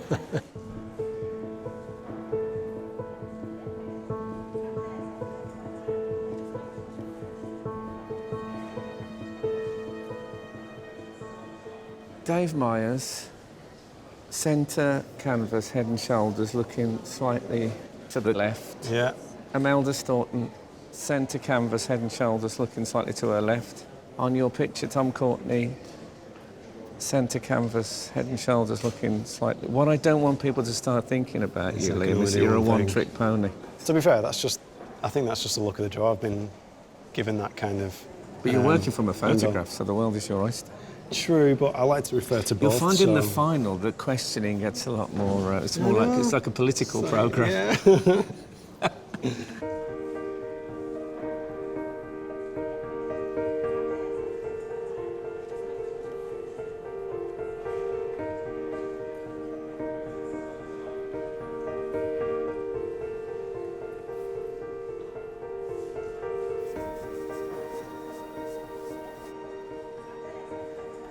I find it curious that there's so little there, but I can really see Tom Courtenay already. You know, it's almost the essence of the way he holds his head as well. So, but how do you do that? I mean, yeah, are you doing magic? Yeah. Because that's very kind of you. I think I tried, without sounding too highbrow, but really to have like a sensory experience of the person, so that I'm really like, what does it feel like if I'm Tom's cheek, and what does the slope really look like, and why does it catch the light? Method painting. Method painting. Tie. So we've got great actor sits on chair. He doesn't sit well in the chair. No, he's a movable feast. I think when they saw him this morning, they thought, yes, there's fantastic. He's got lines. He's very strangely like a very old boy, a little boy. That sort of boyish haircut, isn't it? He has a youth about him. But I mean, a schoolboy sort of impishness. He's sort of settled down now. He's got this fantastic face. But what is interesting, when he does settle into the zone, it becomes very hangdog. But I'd love, if anyone can capture both of those in a portrait today, they've done a brilliant job.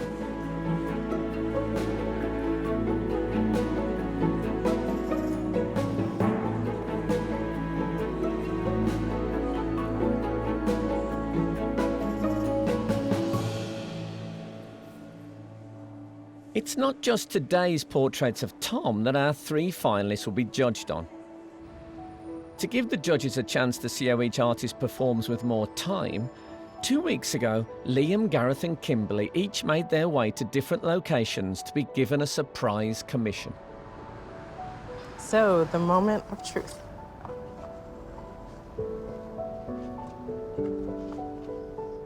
Oh, wow. Your commission is to paint the portrait of the critically acclaimed musician, Dame Evelyn Glennie. This is fantastic. This is going to be a lot of fun. Your commission is to paint the portrait of the distinguished and much respected High Court Judge, the Honourable Mrs. Justice Chima Grubb. That's amazing. Your commission is to paint the portrait of the popular classical singer and Forces sweetheart, Catherine Jenkins. Wow. That's not scary at all, is it? Each artist met up with their commissioners to find out what exactly they were expecting from the portraits. Liam went to the Cavalry and Guards Club in Piccadilly to meet the director of the British Forces Foundation, Mark Cann. We, as a charity, exist to boost the morale of the men and women serving on the front line. Catherine's been to Afghanistan, Iraq, more than once as well. Are there any particular themes or elements that you want me to incorporate into the portrait? I'd like to see a little bit of the connection with the armed forces and the serving armed forces, you know, the young men and women who are on the front line. Great. At the Old Bailey, Gareth met its most senior judge, the Recorder of London, Nicholas Hilliard QC, along with the Sheriff of the City of London, Charles Bowman. What we're anxious to have is a picture very much of a 2016 judge. Yeah, it's the modern face of UK judiciary, but respecting the sort of heritage and history of this wonderful institution. Okay. Kimberly went to the Academy of Music in London to meet up with Neil Percy, principal percussionist with the London Symphony Orchestra. Evelyn is such a role model for not only percussion players, but for musicians across the world. We have some new percussion facilities that are going to be opening, which we're really excited about. So we thought, what better place to hang your wonderful portrait, but in the new facilities, with Evelyn being one of our most celebrated alumni. Is there a particular style that you have in mind? We're really open to all sorts of suggestions as to whether it should be an action shot or a portrait.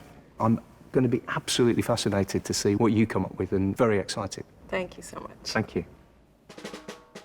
Armed with her brief, Kimberly went to visit Evelyn at her studio for a 1-hour sitting to help formulate her ideas. Hi, Kimberly. Hi, Evelyn. It's fantastic to meet you. Thank you very much. I'm very excited by all of this. I'm very excited myself. What is it about sort of the chemistry between you and percussion that made that the arena as opposed to another instrument? I don't actually know. I think it's just, you know, being given that opportunity to try something at a young age, and that's what happened at school. Yeah. And I think it starts from the enjoyment, you know. Yes. Gareth got the opportunity to sit with the Honourable Mrs. Justice Chima Grubb, the UK's first female Asian High Court judge. I am excited to see what this artist comes up with. Anything except a cubist interpretation will be more than satisfactory. When you're getting dressed in the robes, do you feel like it's an essential part of the process of changing into a judge? Yes. You do feel a weight of responsibility just by the weight on your shoulders. Liam was able to spend an hour with Catherine to take photos and do his preliminary sketch. Do you have a standout moment from your career? So many. The one that's like the surprising one for me was, it was the first time I sang to the troops in Iraq, and I sang Over the Rainbow. It was just a really emotional show. When I got to the chorus, they all started singing along with me. It was just really unexpected, but it had a big impact on me.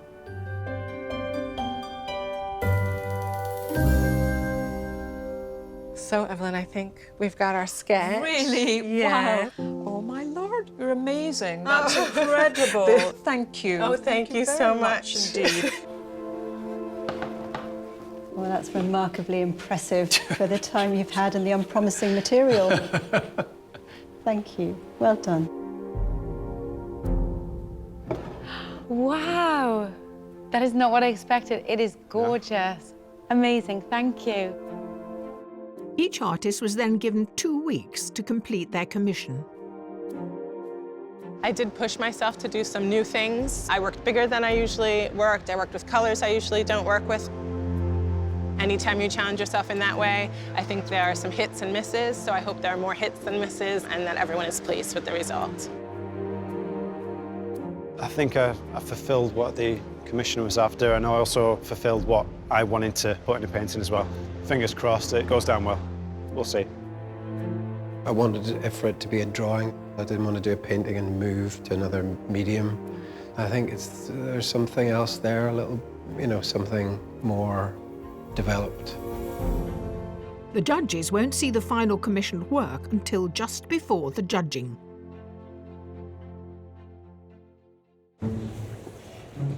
Meanwhile, at the National Portrait Gallery, the finalists have just over 2 hours to finish today's depictions of Tom Courtenay before one of them will become Portrait Artist of the Year.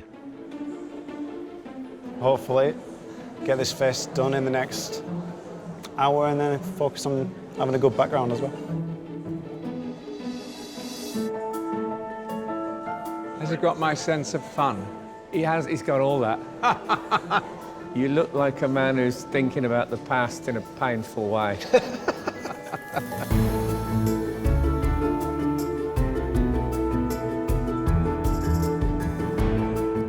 Right now I'm trying to make sure that all the general proportions work.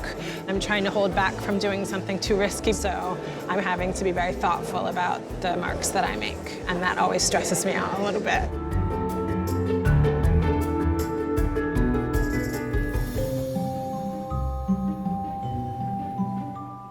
Here at London's National Portrait Gallery, we are halfway through the final challenge to paint sitter Tom Courtney, and one artist is feeling the pressure. Name's really far on. That's looking really well. It's really solid. Pretty much done. You feeling worried? Not at all. Right, judges, halfway time to the final decision. How does it feel? I was hoping by this time that it would be it'd make it easier by having a clear front runner. And they're all doing pretty well. There's 3 winners there. I mean, they're all exceptionally talented and they're all so different. This is going to be really, really horrible. OK, let's take them one at a time. What about Liam? I was a bit disappointed to see that the format and the size of the head is pretty similar to the ones we've seen from him before. But I'm excited because I think he's planning on bringing in some of the painting in the background, and he's going to do it in the out-of-focus way he did in his submission. Now, what about Gareth? What do you think about the use of colour that he's brought into it? I feel like he's trying to be a bit more experimental. He's trying to give us something more. I don't think it looks that attractive at the moment because it's unresolved, but I think as the afternoon progresses, we'll see that come together more. OK. Kimberly. I think the way she works, it's been nerve-wracking. She had some fantastic likenesses earlier today, and they've come and gone. And I'm worrying that she's still moving elements around too much, and she should actually start to settle. I love that struggle. You know, I love an artist that has to push and pull across the canvas. Right, now we've looked at the paintings that you've already seen. What you have not seen is the commissions, but you have expectations. Now, what are your expectations, Ty? 3 masterpieces.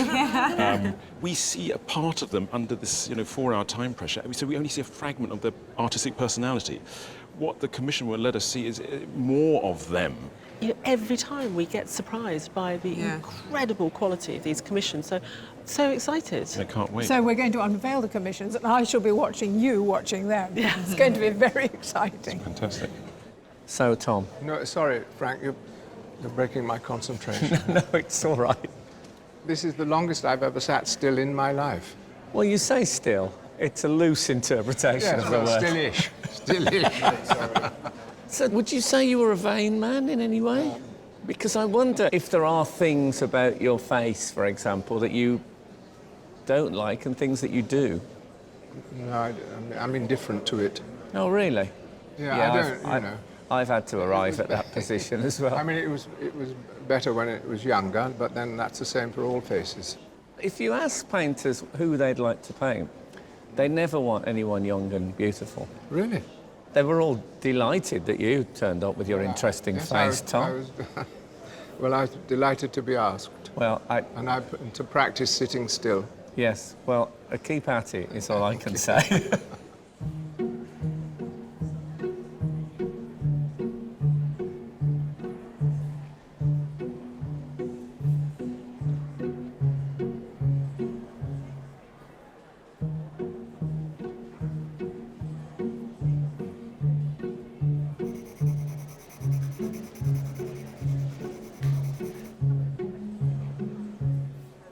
Every artist has their own method of producing a portrait, and every method has its own series of stages. Up until this point is always my favorite part, and then when you really have to say, okay, I'm going to put the eye right there.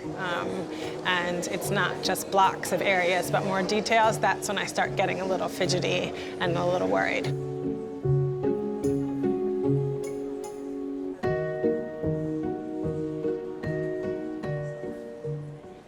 Liam time, you got Tom's head, and now you're going to create something around it. And I want to capture that painting behind him, but suggestively with that kind of blurred, out of focus depth of field. Yeah, you wouldn't want to paint every one of those heads. No. You've found the image you're going to work from on your iPad. I'm kind of merging two, almost like a landscape and a portrait, and bring them together. That's the idea. Well, sounds like a good plan. No, go. Cheers. And I'll just watch you, because it's great stuff. nice watching you paint. Thank you. And breathing down your neck as well.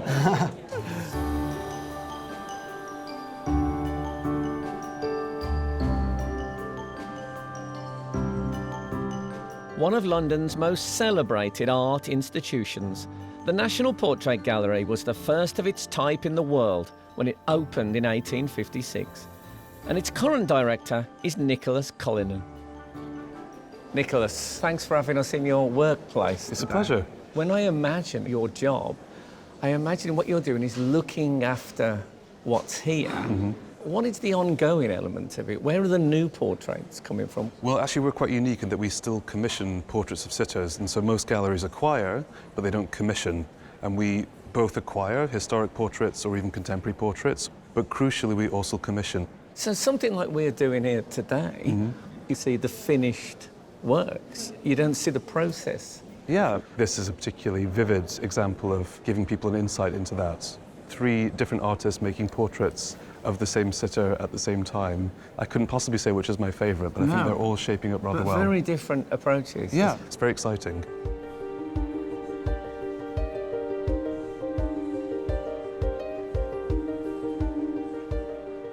There are only 20 minutes of the challenge left before one of our finalists will become Portrait Artist of the Year 2017. Do you feel like you had to wrestle to find the likeness? It always seems to me that everyone just finds it, but was it hard for you? No, it's just like sort of struggling for 2 hours.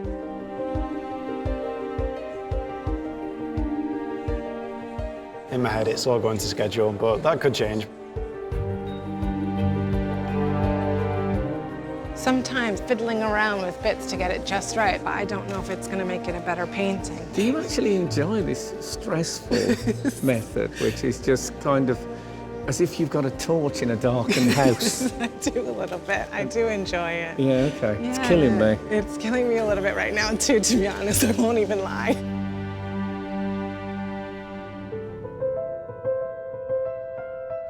At London's National Portrait Gallery, the final challenge for Portrait Artist of the Year is coming to an end. But there's something I need to clarify. Gareth. Yes. I love it. You promised me more colour than this. When we spoke earlier, you told me, oh, today it's going to be like Notting Hill Carnival. There's tons of colour in there. You just look. This is the colour. You just got the wrong end of the stick. Oh, did I? You just... The amount of times I've been told that in relationships. Artists, you have just 5 minutes left. 5 minutes to go. 5 minutes. Are you finished now? I am. Thank God. I figured that I can only do more damage. I've got stomach pains. Do you? Yeah, just from watching your courageous style. It's close, but it just needs tweaking all over the place.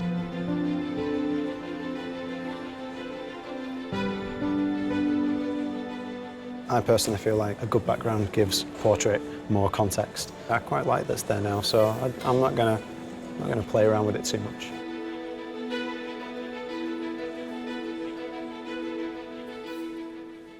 Artists, your time is up. Your final challenge is over. Please put down your materials and step away from your portraits.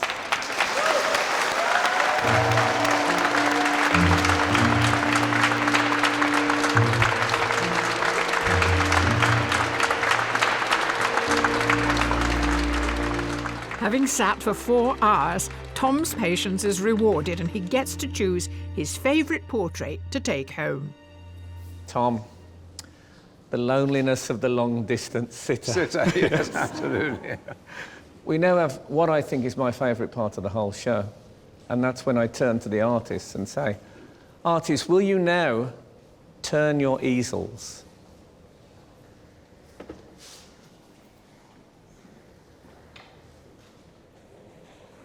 Gosh.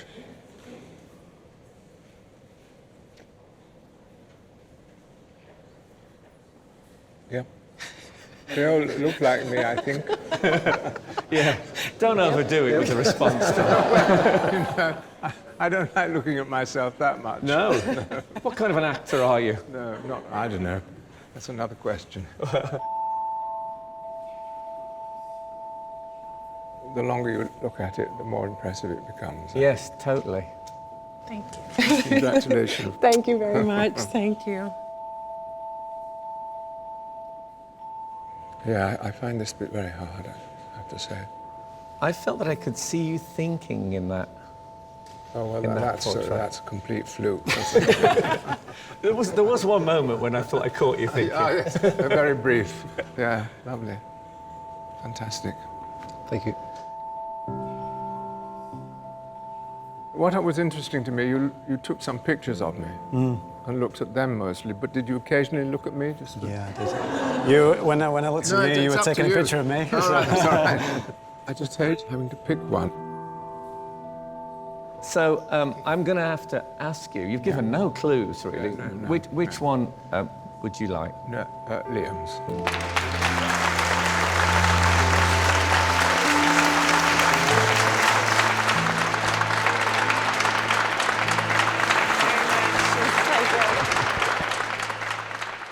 But Tom's choice has no bearing on who will be today's winner. That's down to the judges. They must now consider today's portraits as well as the 3 individual commissioned pieces, which they're about to see for the first time.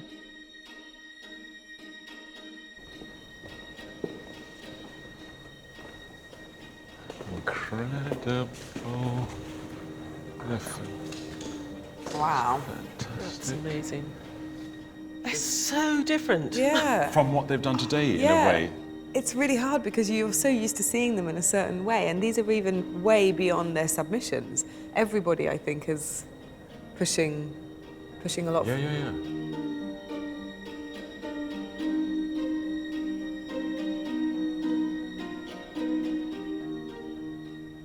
One of the things I really love is the monochrome palette, the choice of a single colour or slightly related colours. And normally it gives her a freedom and a freshness, but in the commission it feels to me like it became more of a pair of handcuffs. It's interesting, the monochrome works there because it's transparent, and the monochrome doesn't work in her commission, or even in Glennie, because it's not transparent in the body. That's what it is, isn't That's it? exactly what it is. She has introduced different tonal variations more than she has in the other things that we've seen. I think it works well, actually. I was quite surprised that she's able to pull that off. And I've got these gripes, technical gripes, but, you know, even Glennie is standing there. She is there in space, and she's been introspective. It's quite an interesting idea of her looking at her fingers and playing with her hair.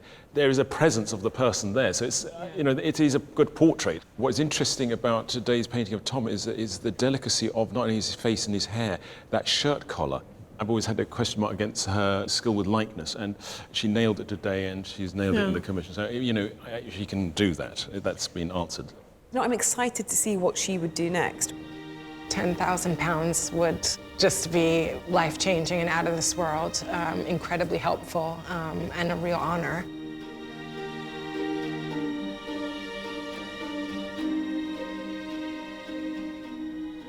I love the background, actually. I really like the context. I love the piano. It's beautifully painted. What I have a problem with, ironically, is the portrait. I think the portrait itself borders on the caricature. A lot of that is to do with the expression of the sitter. It is notoriously difficult to paint people smiling or laughing or with any kind of expression, and I think this kind of shows you why, because you do end up tipping into something which doesn't seem serious. I really love what he did today, and I like it a lot more than the commission, I have to be honest. I agree. I think the portrait today is really fabulous, and it's still got elements of that filmic quality that we love so much from his original submission. So, you know, tick, tick, tick there. That last hour seemed to just kind of go like that. This time I probably attempted to maybe do a bit more than I have done in previous rounds. I just hope that the judges will see some potential. It depends what they're looking for, but I can hope for the best.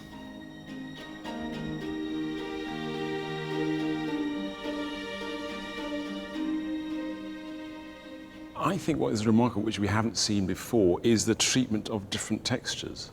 From her skin to the ruff to the wig. Everything has its own weight and feel. I've never seen anything like this before. No. And also, actually, the second thing that's happening here is that this medium, which is not painting, is showing that it is absolutely categorically serious and should be treated on the same level as painting. It's too quick to denigrate working with pencil as saying it's not serious. Are you kidding me? This is an absolutely exquisite finished piece of art. I honestly can't find a fault with it. And how marvellous to see a woman taking on the swagger, you know, confident pose that we normally see a man dressed in robes of office. I think it's fantastic to apply those masculine principles to a female model. I find it's overstated. No. It needs to be overstated, You wouldn't be saying maybe. that if it was a man. We're going to totally gang up on you now. No. I think the power, you know, she's got the power. She doesn't need to overstate it like that. What I like in Tom today is the emotional depth. I'm in two minds about the use of colour. I think he was trying to impress us by because he knows we like it. Yeah. But it doesn't. With that one, it works phenomenally. With this one, I don't really think it makes a difference, does it? I don't think that the pink wash really works. It's not finished, though, is it? That's the thing. He clearly hasn't got to a point where he was happy. What he obviously has is a nobility that he manages to extract from his characters. Yeah. And, you know, Tom, I know it's maybe slightly inward-looking, but there is still a strength and a nobility there. I didn't get anything done the first hour, really. So my work had to be accelerated, 4 hours compressed into 3 hours. If I won, I don't know what I would do. It's been such a long day, I would start weeping or something, I don't know.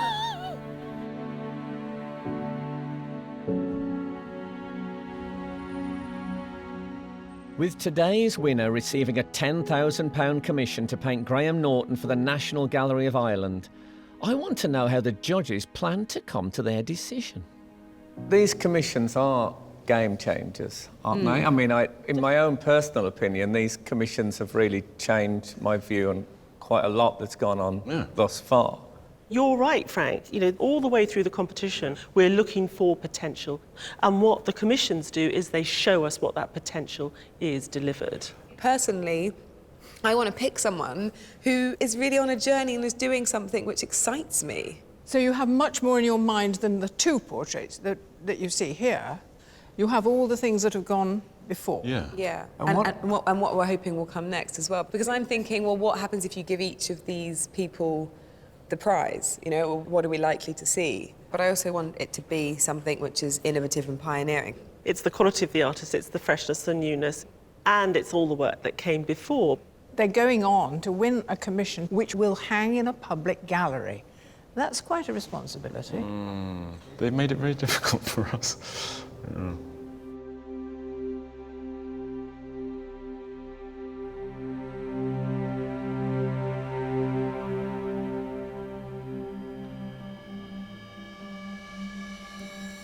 Liam, Gareth, Kimberly, congratulations on being our 3 terrific finalists.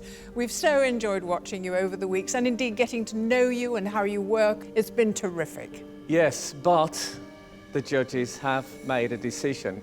I can tell you now, and this is, I know people always say this on shows, I can never remember the judges having a more difficult decision than this. They have been sweating droplets of blood in order to arrive at this, but they have chosen a winner. The Sky Arts Portrait Artist of the Year is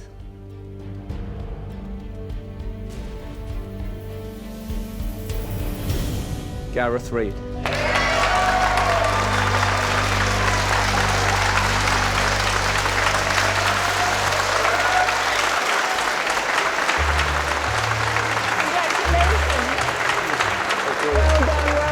I can't quite believe it. Absolutely delighted. I'm dazed, I'm over the moon. When to get the cash?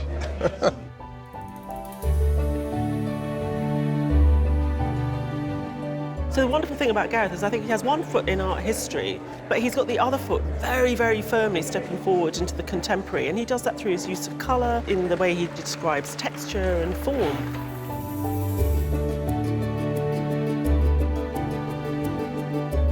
he's been consistent in his cleaving to drawing. And actually, when I thought it came to the commission, I know he paints as well, I thought he's going to go and do some painting. And no, he stuck to drawing.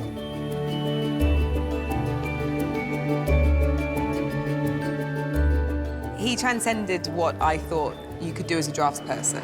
The kind of marks that he made were sublime. He could tell all kinds of stories using those pencils.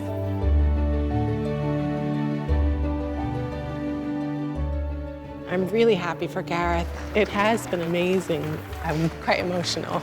I can't feel a negative feeling right now about the results at all because it's just been really good for me in general. We've got plenty of time. We've got plenty of time. Do you know what? I think Gareth more than deserved to win, so no complaints. I'm happy just to get back to normal, back to the supermarket. I'm not happy about that, really. Obviously the money's awesome, but the fact that it's in the collection of the National Gallery of Ireland is even better. The potential that might come from it is the main thing, I think. I couldn't be happier.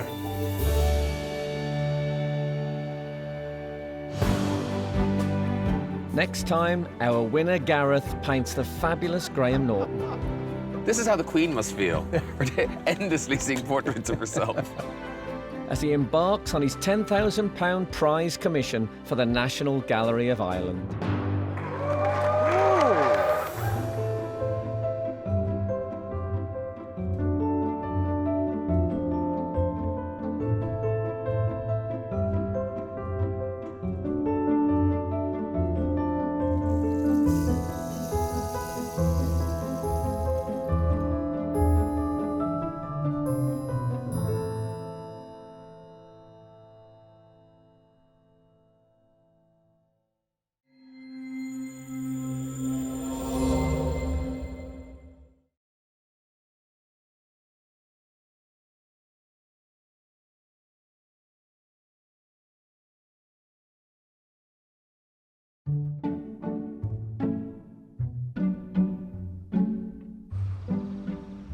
Hello and welcome to Joan Bakewell's garden.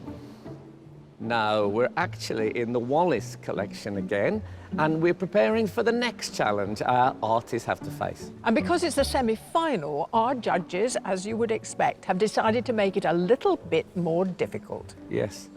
Do you remember those things men used to do when they used to yawn and then their arm used to land like this? Oh, right, yes. Anyway. I've seen those movies. Welcome to the semi-final of Sky Arts Portrait Artist of the Year.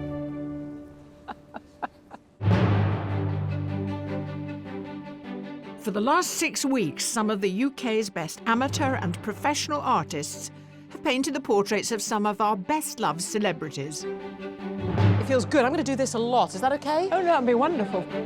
Just 6 artists were selected to go through to the next stage. That's mind-blowing that they chose me. I can't believe it at all. It's quite tense there, but yeah, it's amazing. Now I have to do it again, don't I? Now they're within touching distance of the final and a £10,000 prize to paint Graeme Norton for the National Gallery of Ireland. But there's a different celebrity they have to paint first. Once in a while she looks this way and just gives me a bit of a wink. And How well they do will be judged by their toughest critics. Independent curator Kathleen Soriano, award-winning artist Tyshan Schierenberg, and art historian Kate Bryan. I think that's a better likeness than that, actually. We're never going to agree on likeness. But with only 3 places available... I really need to kick it up a notch and engage the nitro. Who has the talent, technique, or temperament to reach the final of Portrait Artist of the Year? How are you feeling? I'm in a good amount of panic right now. Yeah. Deep breaths. Deep breaths.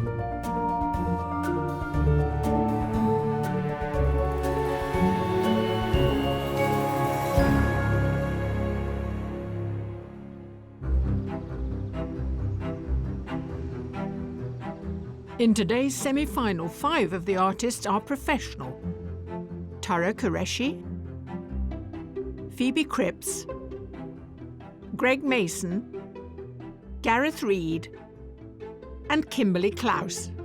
I'm trying to put my surprisingly competitive nature to the side. I didn't realize I was this competitive, and just enjoy painting, because in the end, that's why I'm doing it. I do love painting. And there is one amateur artist, Ross Macaulay. I'm nervous to see what all the other artists are going to make, because they are really good, especially at this stage. It's good company. I'm definitely in good company. But our 6 heat winners are not alone. Looking back after the final heat, the judges felt something wasn't quite resolved. I just keep thinking that there are other artists who are really noisy in my mind still. Sometimes you just have a really, really strong heat and someone goes home, and if they'd come another day, they might have won. It's really difficult. There are a number of people that have got away, and that's the thing about a competition. And one artist in particular made such an impression that the judges decided to create an extra place at the semi-final for Liam Dickinson. It was only when we got a bit of space from the competition, had a short discussion, that we realised that Liam was one we didn't want to let get away, and it was really important to have him on board. I'm back. Here I am, and yeah, I'm buzzing. I'm looking forward to it. I'm the lucky number 7. It's good.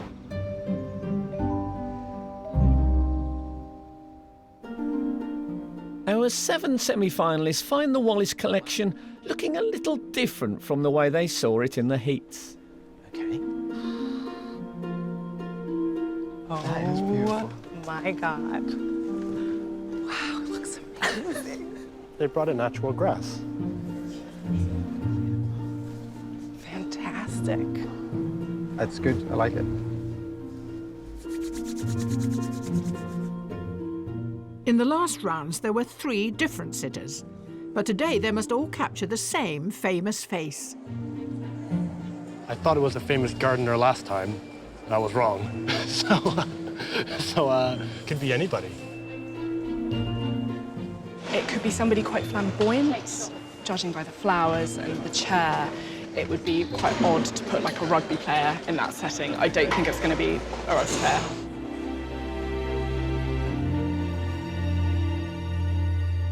Artist, your challenge as a sitter today is one of this country's most outstanding actresses. Yes, she's famous for stage roles like Sweeney Todd and Gypsy, or on the big screen in the Harry Potter movies and Vera Drake. You've probably guessed, she's the amazing Imelda Staunton.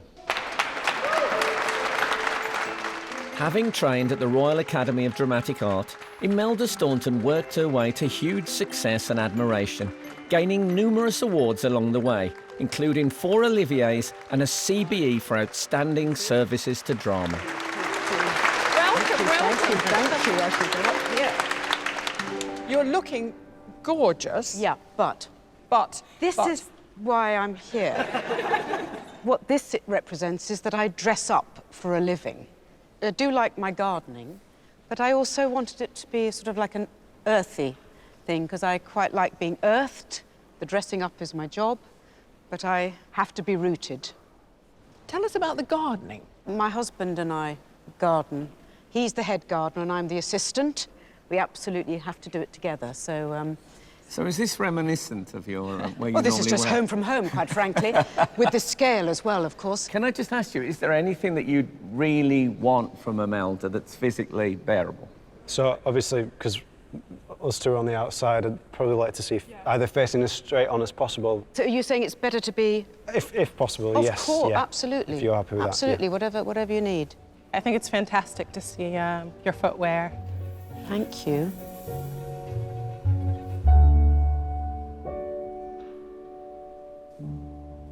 Artist, your challenge is about to begin, but because this is the semi-final, the judges want to make it a little bit more difficult as a challenge. Yes, they are hoping that this combination of the fabulous garb and the surrounding shrubbery will be included in a sort of narrative in your painting, so you encompass those 2 aspects of Imelda's personality. You have 4 hours to paint your portrait, and the challenge starts now.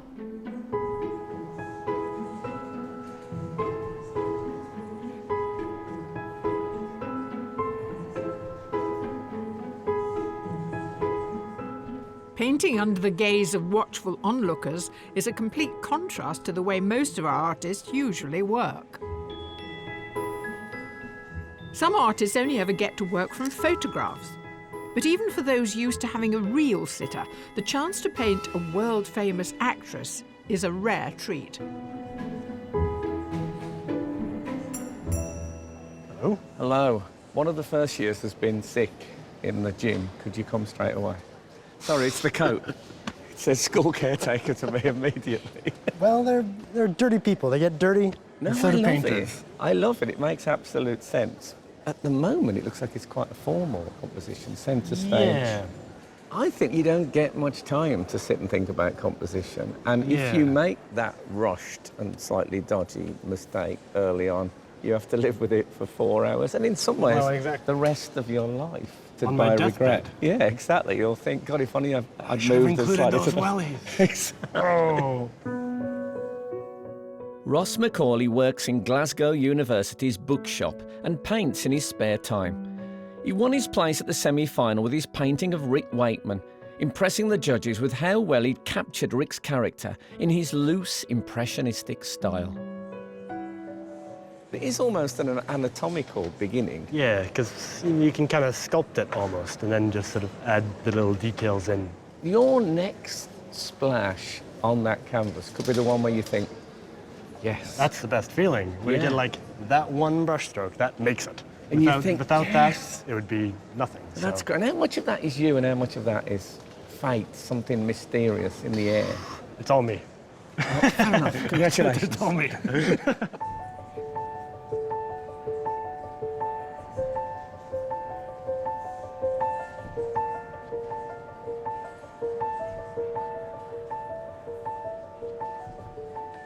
What a fantastic sitter, a face full of character. That was really what I was hoping for, someone with real story around her. So I'm looking forward to try and capture some of that. After selling his design business, Greg Mason moved to Exeter to become a full-time artist. Both his submission and his heat portrait of Trevor Eve impressed the judges with their composition, and they were curious as to what he would do next.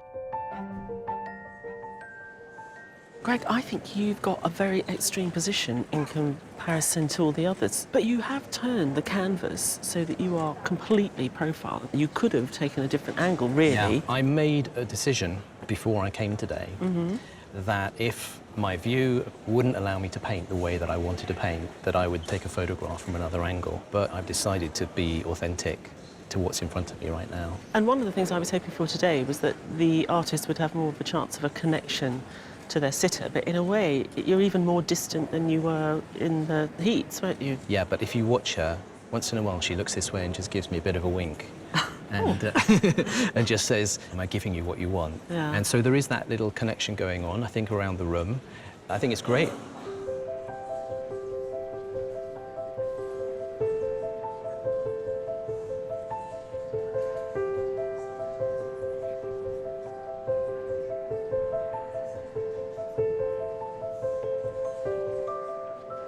I've tried at some point to clock them all, just to have some sort of human contact.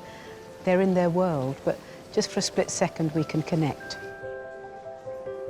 I'd love to be able to chat with Imelda, but I'm very, very aware that I'm painting with other artists, and you respect your fellow artists and you don't make the model move deliberately.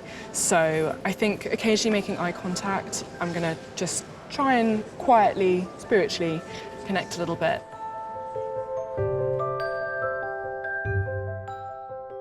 Phoebe Cripps is a professional artist from New Romney in Kent.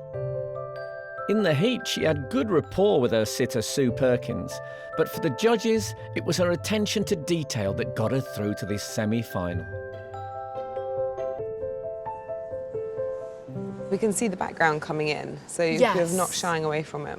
No, it's a wonderful idea to kind of bring the outdoors indoors. I hear a big but, yes, but. No. And I It's think, a wonderful idea. No. I hate you. No, but I like it. I mean, after looking at her for a bit, I felt having her a bit off centre was a bit nicer, because then the garden can feel like it's taking its place in the picture, and it isn't, you know, because she was making that clear that it's very important to her to be grounded. Absolutely. And it's like her time when she's off centre stage, and so I felt like having her off centre, it's like off duty in a way.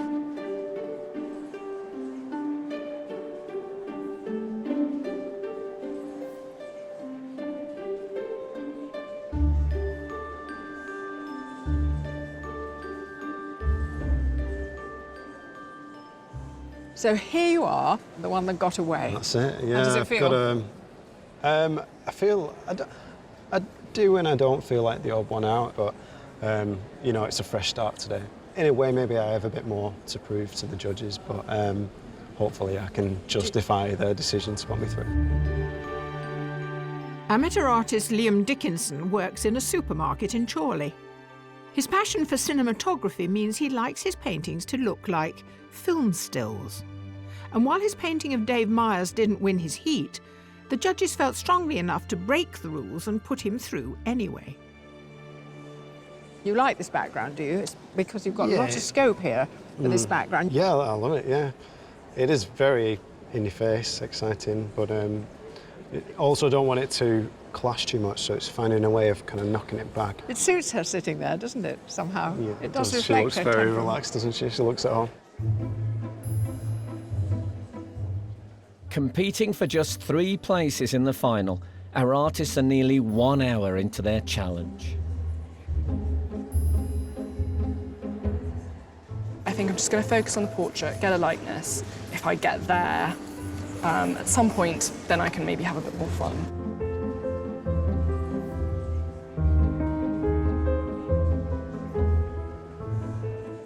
Painting is always a process of looking and thinking and making decisions. And without those 3 elements in the right combination, in the right order, your painting can go badly wrong quite quickly.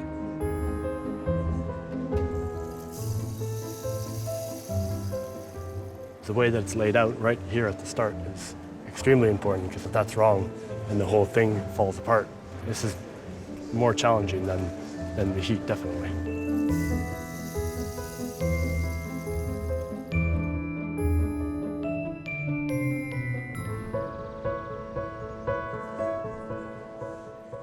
Here at the Wallace Collection, our 7 semi-final artists have been painting award-winning actress Imelda Staunton for just over an hour. With so little time, it's natural for our artists to focus on the face. But their sitter cuts such an impressive figure that one is inspired to be more ambitious.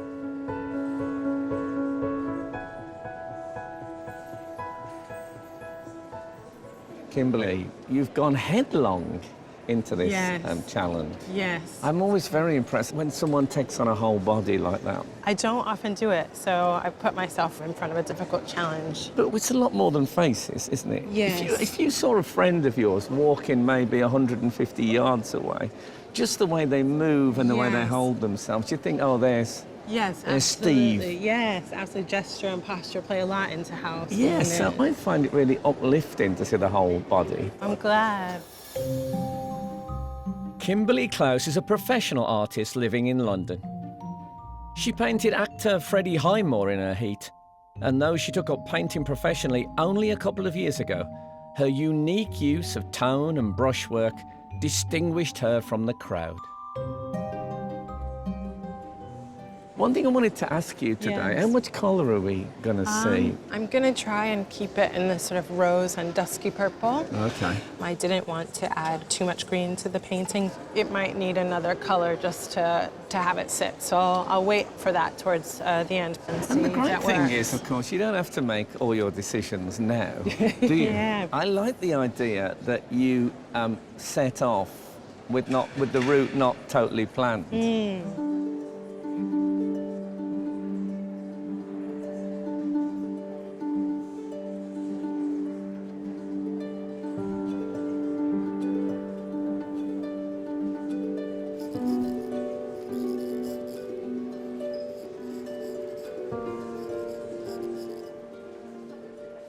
Well, you're the man with the drawing fetish. You're completely besotted with drawing. Could be, could say that, yeah. Now, what are you making of Imelda's temperament?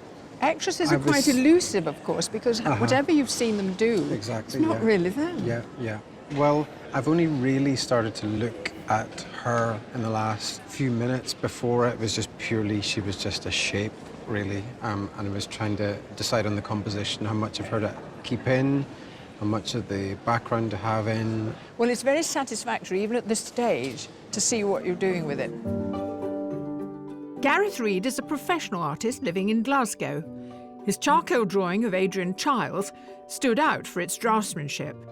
But as the only artist to make it here on the strength of a pencil rather than a paintbrush, today he's keen to raise his game. This is charcoal. Yes. But you have there a tin of pastels. Uh-huh. Now, once you put pastel on here, you can't go back. Yes. I mean, that's the risky bit because I don't want to go back. I don't want to make it a pastel drawing. No. I want to have some element of subtle, reduced colour, so it almost looks like an old, faded thing. So that's the difficulty, is deciding when and how much. At what point to At what start? point, because you can't go back. So you won't be getting round to colour till perhaps after halfway. Yeah, I'd say so, yeah. That's a thrilling moment. Yeah, well, it has yet to emerge, so we'll see.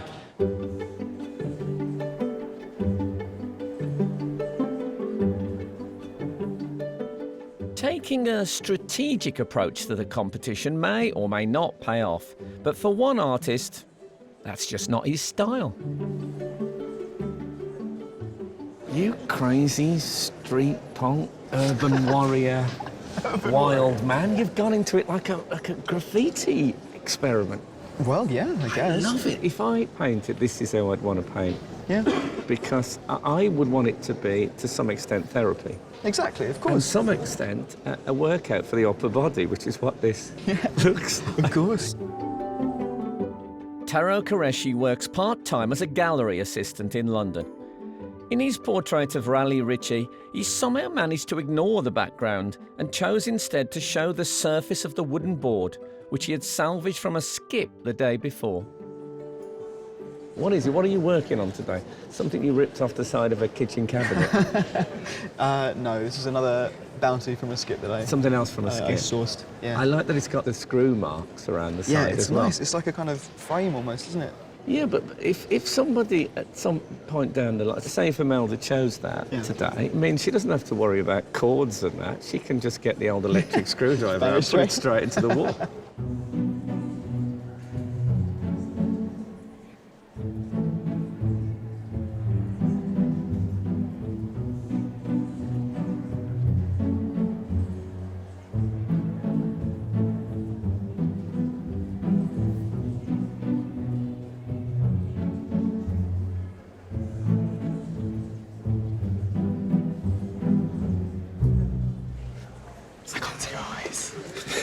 Can't you go up and have a look? To see what colour they are. Quite a cool blue. What are they? I'd say they're quite cool. Yeah. Yeah. Yeah.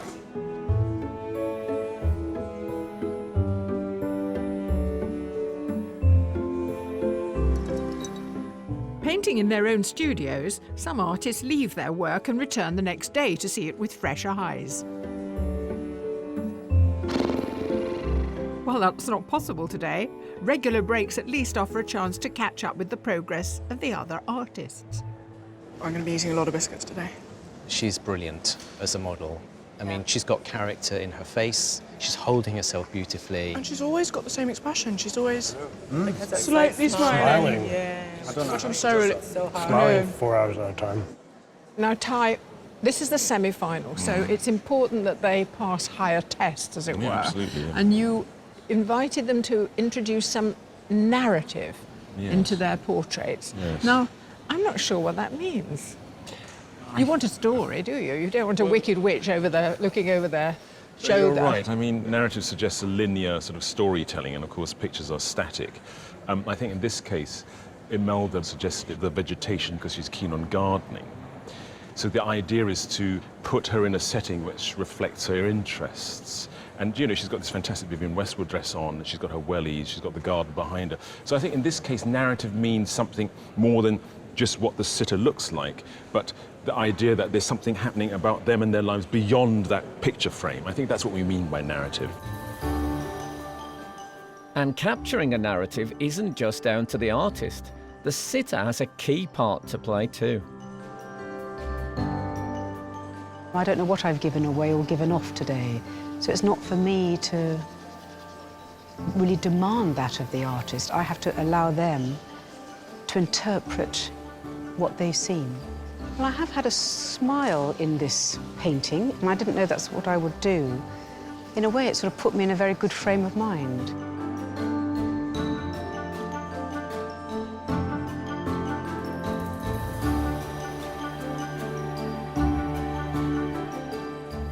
Every artist brings their particular approach and techniques to their work, but some artists spend more time thinking about their method of working than others.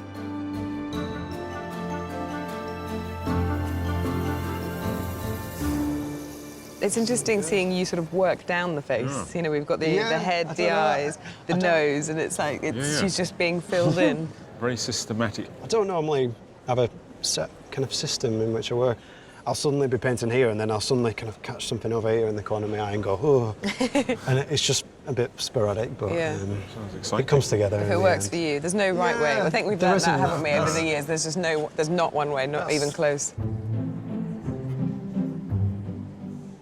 Ross, with all those different elements that you've got to introduce, the outfit, getting the head right, and the background, are you feeling quite comfortable with the time that you've got?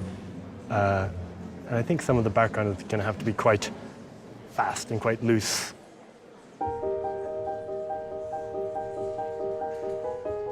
There are just 2 hours of the challenge left before 3 of our artists will be chosen to go through to the final.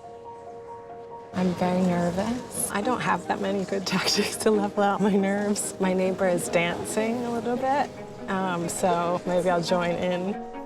Gotta keep loose, keep limber.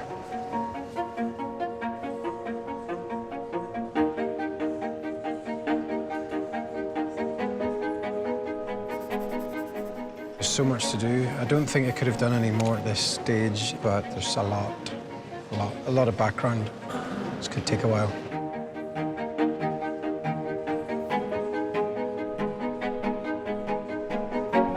Something about the second hour just disappeared.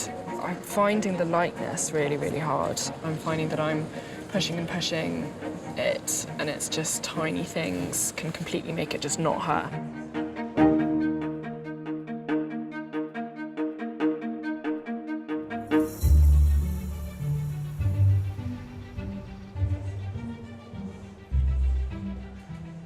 Here at the Wallace Collection, our artists are halfway through their semi-final challenge to paint a narrative portrait of Imelda Staunton. In 2 hours, the judges must choose just 3 finalists, but already that's promising to be a challenge in itself. So, judges, we are at the halfway stage. It's always interesting, isn't it, to see where they've reached at this point. So let's start with Liam, a man who in many ways has never had the glory of winning a heat. Has he seized this unexpected opportunity? I think he has. I think he got a lovely likeness really quickly. I would have thought he's more in danger than most of overpainting. I completely agree. He's got so much foliage and stuff that he hasn't tackled at all. I hope he does that instead of keep working the face, because the face is perfect. That was the judges' brief, that they want narrative. But it is interesting that each of them have interpreted narrative in their own way. Someone like Russ, for example, he looks for and tries to identify the character and the face and the real likeness in there. And Kimberly's decided that the narrative comes through the quirkiness of the smile on Imelda's face. I love it. I love the background paint, the colour that she's using, the way in which she didn't identify that colour until Imelda appeared, until she saw the background scene. And she is looking so hard at Imelda all the time. She's constantly looking. I mean, it's a huge part of what she is as an artist. OK, so Gareth. What I really want him to do is use colour, because we fell in love with the way that he used colour in his submission, and it was more defined. We did make it clear that we were expecting him to sort of raise that game and give us more at the semi-final. So far, I mean, maybe it's only lunchtime, but so far he hasn't given it to us. So, Phoebe. Something's happened in the last half an hour, where it's sort of gone from a very light, vivacious, lively portrait to something rather dark and sombre. She has got something of the spirit of Imelda. There's a sort of cheeky smile playing on those lips. Yeah. But I think that cheekiness of that smile really pains when you're looking at her front on. Having said that, Taro has got that view, and I think he's struggling with it, you see. I think it's just a bit symmetrical and pink. I'm really glad he's here, though, because I think what he adds is a completely different dimension to the other artists that we've got today. So what about Greg? I think he's really taken your brief on board, because usually, if the background features in a painting, it's after the face has been finished. It's beautiful. The foliage, the chair looks great. So it's all waiting there for Imelda's face. It's like a sticker book. Yeah. You just got to put the sticker in with the face on.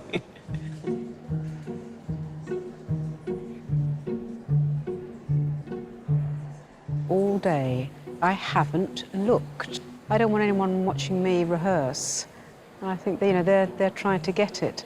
My job is to serve them today and just nip in at the end and then have a really, really difficult time trying to choose.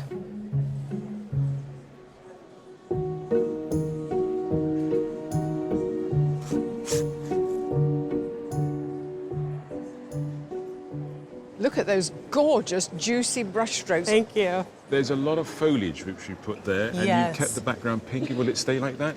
I'm not sure. Okay. I think adding the green did help the rest of the painting so that it's not just one color. But I don't know if I'm going to put it in that last bit in the background. When will you decide? I'm going to have to decide soon. Having promised to incorporate colour into his portrait, Gareth did say it would be subtle, and sure enough, he's remained true to his word. This is me going for it, colour-wise. It's just, she could get swamped by the background. I kind of want her to dissolve a little bit into the background, but not too much.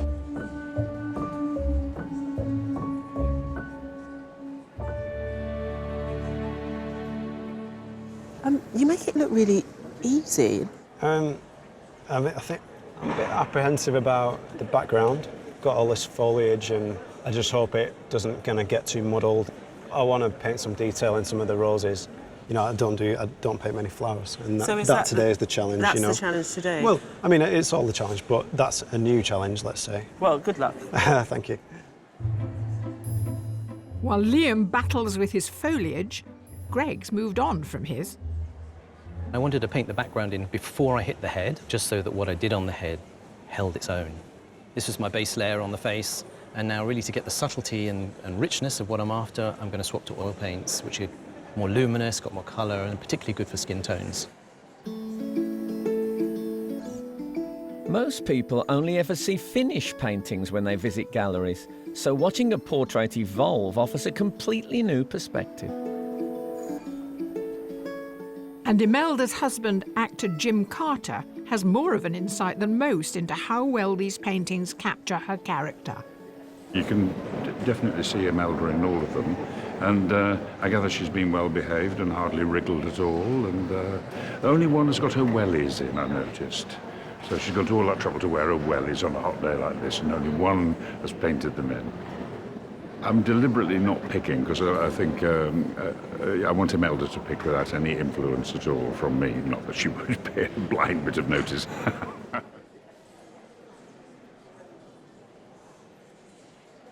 Imelda, you were keen to point out that you didn't want to be seen as the grand dame of acting. You want a bit more humanity. Yeah, I do. And I get slightly, not embarrassed, but in this sort of garb, which isn't me, but there's pockets in it, Frank. Yes. That's, for me, that does it for me. That I like the ordinary to be extraordinary. Yeah, OK. So we're basically looking for the inner you, not the star.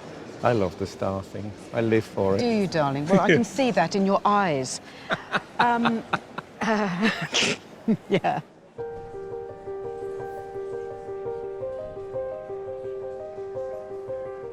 Our semi-finalists have just half an hour left to complete their portraits before they find out which three will be going through to the final. I think the eyes are proving the hardest. Luckily with oars you can push it around a lot, but at the same time finding this one quite hard.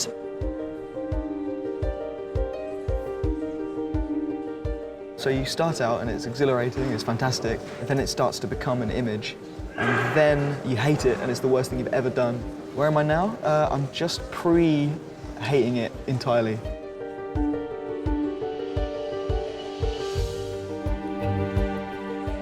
How are you feeling?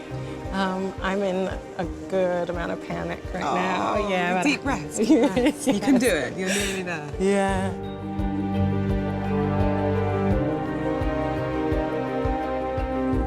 I still feel like nausea. There's slight panic, but yeah, I could. It's fine.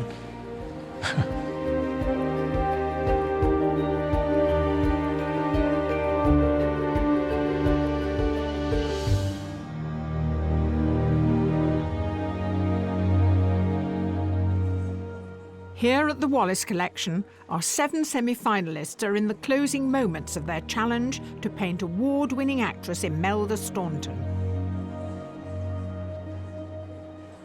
Something just feels a bit out, and it can take literally the tiniest brush mark, and then she can be back. I have to calm down and just not panic. That's the thing, because I'm slightly panicking. Artists, there are 5 minutes to go.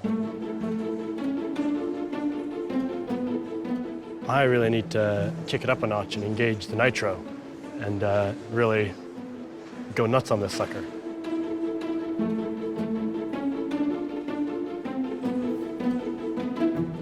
Unfinished bits are an issue, but yeah, I'm happy enough.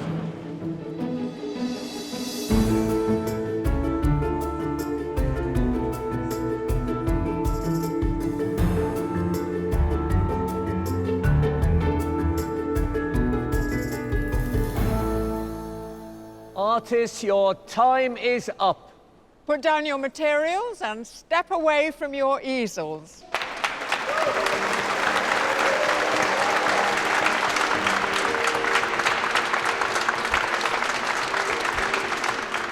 After sitting still for 4 hours, it's time for Imelda to come face to face with 7 different versions of herself. Imelda, you sat splendidly. Thank you. I thought. So, have you avoided seeing any of these? I have. That's brilliantly well done. I have, yeah. Of course, it means this moment It's a nightmare. Well, yeah. it can be devastating. So, would you please, artists, turn your easels?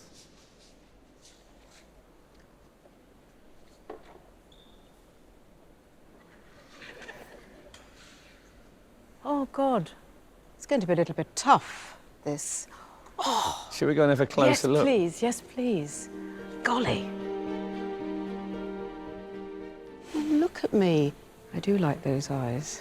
I think there's a bit of anger in there or something. I like the sort of... It's not soft. I like that.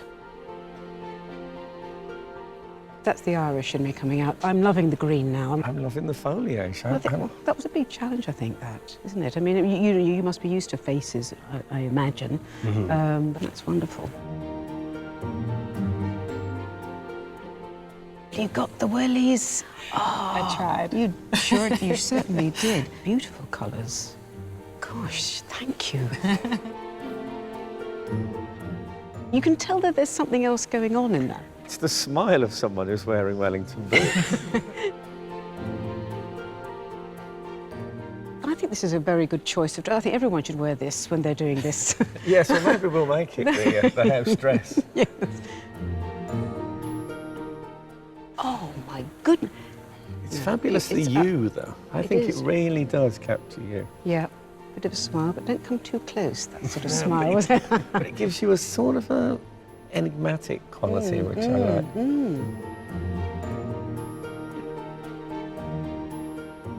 Oh, that's me and no mistake, isn't it? And you seem to be slightly emanating light. Well, that's very kind of you. I think they had about 100 watt on me most of the time. Yes. Yes, it does have a lot of light.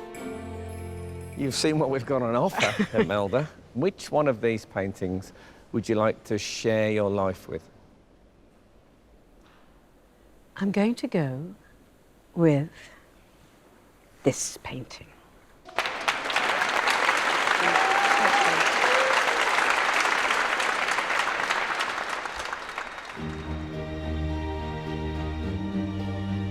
In the quiet of an empty gallery, the serious business of assessing the paintings begins, as the judges have to reduce our 7 artists to 3. So, judges, 7 portraits of Imelda Staunton. You don't have to pick a winner today, but you do have to get this down to 3. I think it's a very good painting. The only thing I'm not completely convinced by is sort of the mottled nature of the skin colour. It draws you into her person and also beyond. What is she looking at? What's she smiling at? It's a really different way of painting. It's really exciting for me to see something like this where I think, I haven't seen anything like this before, and why the hell not? This is a really great style. It's got Imelda's, the arms crossed, it's got that presence, it's got a physical presence. Right now, I feel an extreme amount of relief. I showed up, painted, and now it's up to the judges to do the hard work. It was quite ambitious to want to do the background and the dress, but he just didn't worry about the likeness, and it's just not there. But it's the best neck of all of them. That part of the picture works marvellously. I don't know how good my chances are. There's some really good stuff there. Some really, really good stuff. So I don't have my hopes up too high. I think Tara is very special. There's an energy and a dynamism there that is fresh and very different to everyone else. And in the subplot of this, which Joan has introduced, the battle of the necks, I love that neck. I think it's right up there. Yes, that's where it's meant to be. I'm growing, I'm changing as an artist. I'm going to go through a lot of different phases before I settle. And I'm just going to enjoy that and try and document as much of that as possible. She's so good, and I just think she just slightly overcooks things. I must say I preferred it early on in the day. It's too much and it's too muddy. Yeah, but we did ask her to Narrative. paint, so... Yeah. But there are different elements of painting going on that don't work together. But I do think this is a beautiful, beautiful painting. Yeah. I'm a sufferer at disadvantage that I fell in love with one a little bit earlier.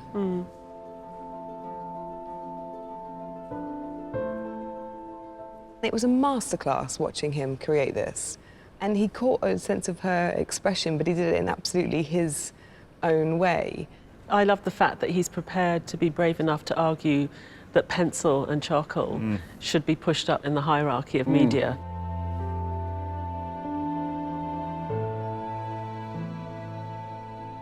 You see this today and you think, well, how glorious that he's here. But I mean, that likeness came so quickly and he didn't lose it. We all thought at the halfway stage that he could only take it one way, and that was down. But he kind of did leave it alone, didn't he? And he's also left the bits white. I mean, that works very well. It gives it a kind of crisp... It gives it such freshness, doesn't it? And also it enhances, for some reason, the impishness of her expression, which is very characteristic. I'm a lot happier with how today went than how the heat went, so hopefully that'll be a reflection of how the result goes as well.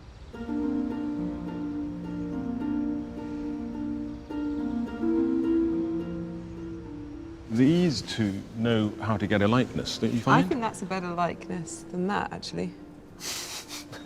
We're never going to agree on likeness. No, that's really interesting. Can we get rid of this one, though? Yeah. This is a really good bit of painting.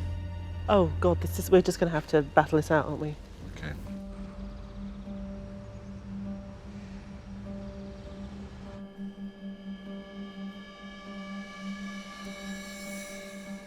Artists, thank you again. There's no doubt you are a very talented set. Yes, but unfortunately, only 3 of you can go through to the final. And the judges have made their decision. They have chosen 3 artists who have displayed bravery, confidence, and energy. And the first of those finalists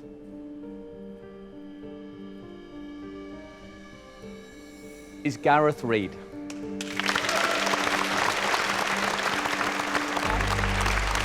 The second finalist is Kimberly Klaus.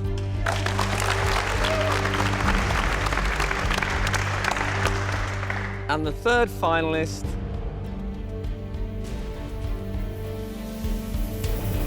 Liam Dickinson.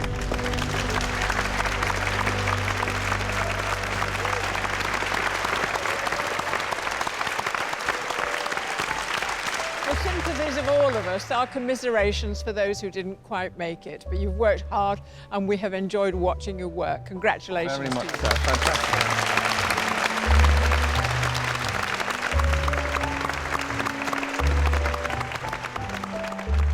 I can't really believe it. I can't really get, yeah, I can't. I'm speechless, which doesn't happen to me much. I'm slightly dazed and confused because I kind of thought I'd blown it a little bit there, so yeah, I'm over the moon, yeah, I'm really happy. Thank you. Cheers. I am buzzing. I'm thrilled, yeah. I was happy with how everything went today, so we've got the result to top it off. Dead happy. Feels so good to know that it's a worthwhile endeavor to not work and starve and paint.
Hello, we're at the Wallace Collection in London, where, once again, Joan and I march forward in the name of art. And in today's heats, we have among our artists a watercolorist, a printmaker, and someone whose self-portrait is just this size. Wow. She could paint her own passport picture. Yes, guess what? It's Sky Arts Portrait Artist of the Year. The Wallace Collection is home to this year's heats, and today hosts 9 new artists doing what they enjoy most. There's nothing else like it. It's paint. They'll have just 4 hours to capture 3 celebrity sitters. I want them to look like a still out of a film. And produce a piece of work strong enough to impress our judges, independent curator Kathleen Soriano, award-winning artist Tyshan Shirenberg, and art historian Kate Bryan. You're going to get every second out of this, I can see. Within their grasp is a life-changing prize, the chance of a £10,000 commission to paint the portrait of Graeme Norton for the permanent collection of the National Gallery of Ireland. Nobody seems 100% confident, but that's just artists, isn't it? So who'll be able to pace themselves? You could continue painting until you die. And produce a masterpiece worthy of a place in the semi-final. It looks a bit like a little Leonardo drawing. Oh, thank you so much. It really, really does.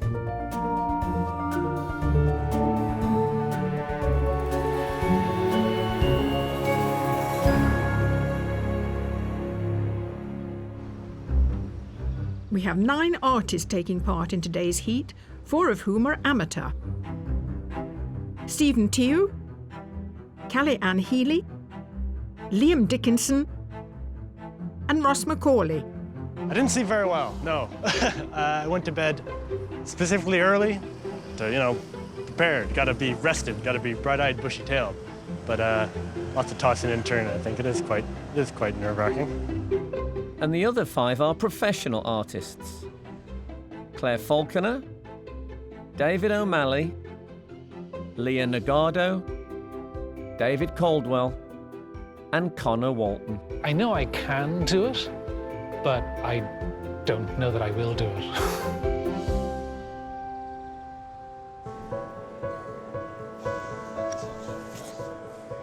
So much stuff. While the artists set up, the judges view the self-portraits they submitted to enter. Although they've seen a digital version, seeing the real thing offers new insights to today's artists. I don't think people realise how significant these paintings are. Am I right? It's crucial because this is what they really believe themselves to be as an artist. This is them sort of well-dressed with best foot forward, here I am. Yes.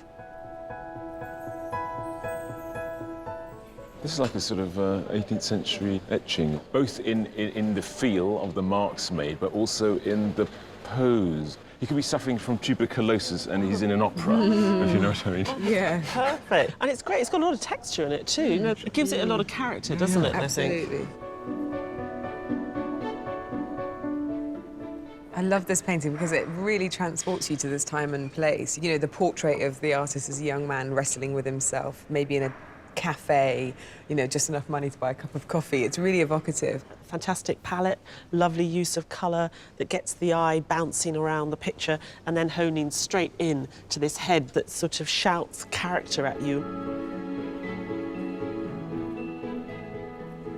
Now, never have we had such a submission as this. So we can see it's less than hand size. It's a miniature. I also like the idea that the artist has put it on this block. It becomes a little object and sort of intrudes into our space. And also the idea that it is a miniature, but she still put herself to the side in a, sort of as a compositional device. I really hope we get something minuscule like this today. It would be great.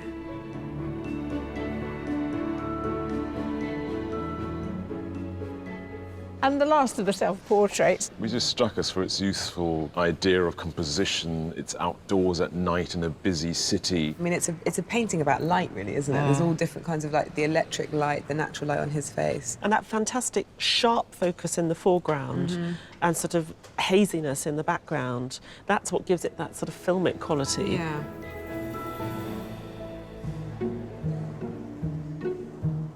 I brought my own personal shop today. Inks, oils, acrylics, charcoal, graffiti, some of my daughter's finger paints as well. I brought all my brushes, well, not all of them, but most of them. Some of them go back to my days of art college. David O'Malley is a professional artist from Lancashire. His self-portrait is one of a series of paintings exploring his interest in space science. Since graduating in fine art from Teesside University, he's worked on a range of creative projects such as acting and design, but spends most of his time painting. This is going to be a very strange exercise, the fact that I've only got 4 hours. I've been doing some paintings of various celebrities and I'm ready for any game really today. But who are today's surprise sitters?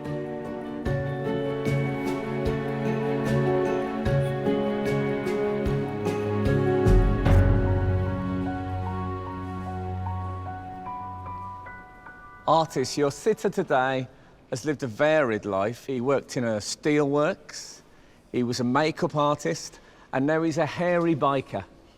Forget the oils and the acrylics. Today it's all about gasoline and gravy. Please welcome the fabulous Dave Myers. The envy of anyone who loves food and travel, Dave's role as one half of the Hairy Bikers duo means he gets to entertain audiences while in pursuit of his passions. Hello, Frank. Dave. No, you were an artist yourself, Dave. Yeah, I got a degree in fine art from Goldsmiths in the late 1970s. And do you still paint now? No, I'm rubbish. I'm much better with a plate. Artists, your sitter is a musician who's a master of the keyboard, and he's collaborated with people like David Bowie, T-Rex, and Cat Stevens. Please welcome Rick Wakeman. Finding fame with the 1970s band Yes, Rick went on to sell more than 50 million albums and continues to juggle a busy schedule of composing, touring, and recording in the studio. You've had portraits done before, presumably? I've had a couple done before, yes. My piano teacher, who I was with for nearly 15 years before I went to college, the first thing she ever said to me was, remember, as a musician, you're a painter. You paint colours. And I've always felt that art and music go so closely together. Artist, your sitter today has had a very, very successful music career. More importantly, she has the most exquisitely beautiful voice. Please welcome Katie Kassoon. Katie has sung alongside such musical giants as Eric Clapton, Elton John, George Michael and Robbie Williams, bringing the magic ingredient to over 30 years of live performances.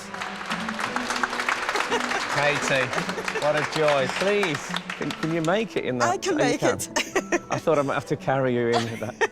So it's very frustrating having you here and you being quiet all day. Oh, yeah, I know. If you feel the urge at any point... To burst into song. Just do it. Please do, please. It'd be very inspirational, wouldn't it? Can I ask, is there anything you'd like from Katie? Anything you'd... Well, we'll have to decide whereabouts we want you to look, I guess, Yes. more or less. Can we give her something interesting on the wall for 4 hours, maybe? I'll stand over there. I do quite a lot of mime. Could we do something with the hands? This is sort of very defensive, you know? So if you could sort of... You've been married as many times as I have. You are very defensive, let me assure you. The legs, is anybody Do you reckon you could look at something a bit further in the distance? I just want to get that distant look. Yeah. Yeah, I've got you.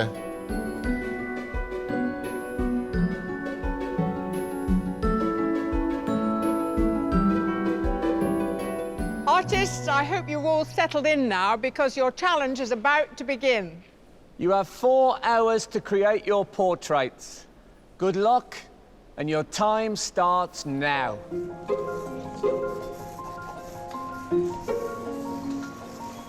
Just gonna take a photo of you. This must feel really strange.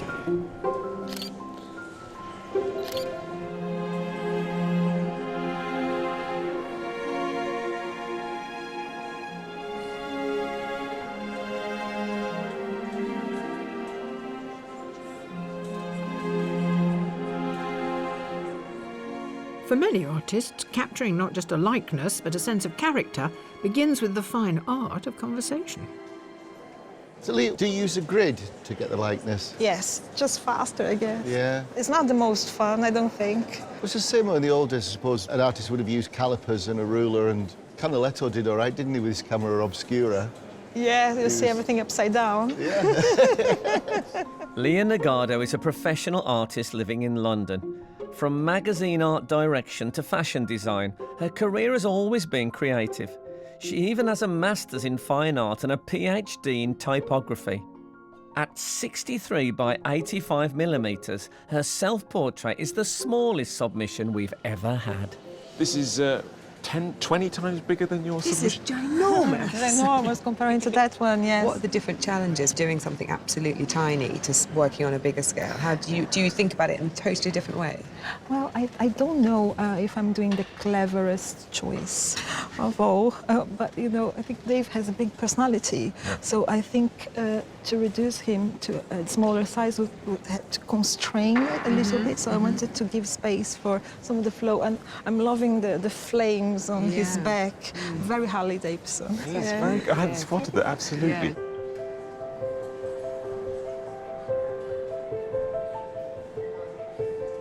Where did you grow up? I was born in Trinidad. There's a particular part, though, in Trinidad called Diego Martin, or Diego Martin, but it's very lush. A lot of beaches. Okay, so sea. Yes, Yeah. a lot of sea. Sounds magical. Professional artist Claire Faulkner lives in a remote part of Donegal.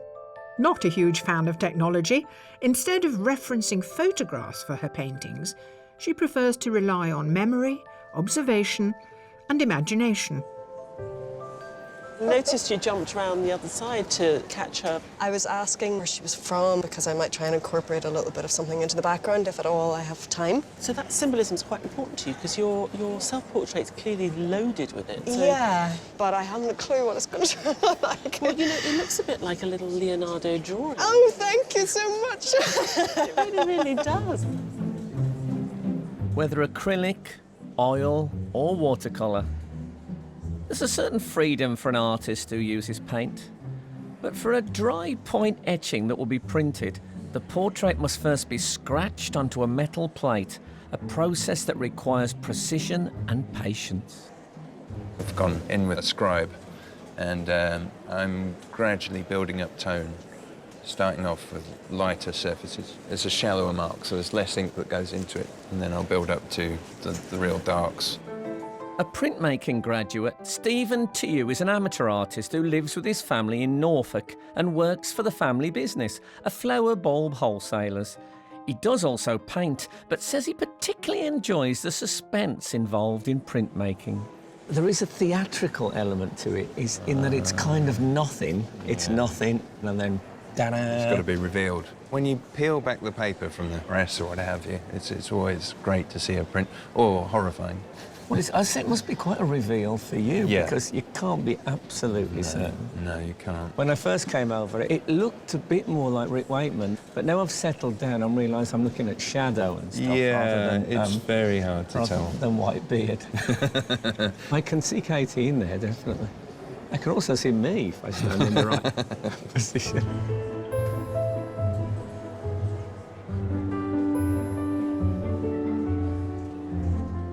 The artists have been working for almost 1 hour.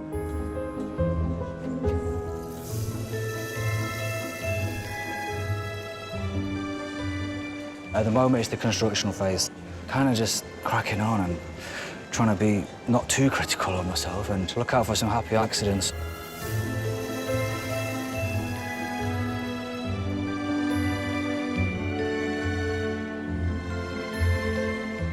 You're obviously trying to get a likeness, and oh my gosh, I'm so far away. This is so frustrating. Come on. The whole situation is quite unifying, like we're all going through it together. Nobody seems 100% confident, but that's just artists, isn't it?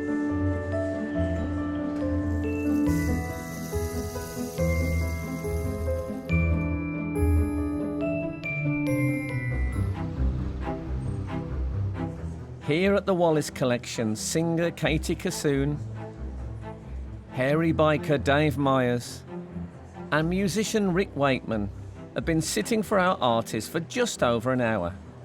While some are etching and sketching, when it comes to portraiture, one prefers the stuff of the old masters. I really like oils. Part of the amazing thing about it is that there are so many different effects that you can do. I think it's a terrific medium. There's nothing else like it. It's paint. Originally from Toronto, amateur artist Ross Macaulay works at Glasgow University Bookshop, but paints in his studio every night and at weekends. In his self-portrait, he used cool colours to capture the fact that his old flat was so cold, he always had to wear a coat. Ross, within 10 minutes of you having begun, you'd sketched out your portrait in such beautiful strokes, just like some unfinished master would have left a canvas, and I admired it so much. I just thought, stop now.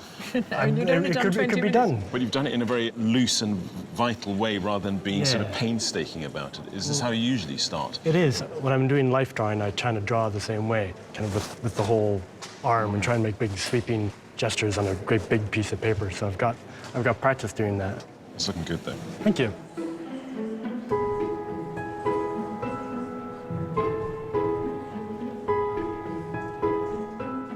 While some artists draw their inspiration from the old masters, others are influenced by contemporary culture.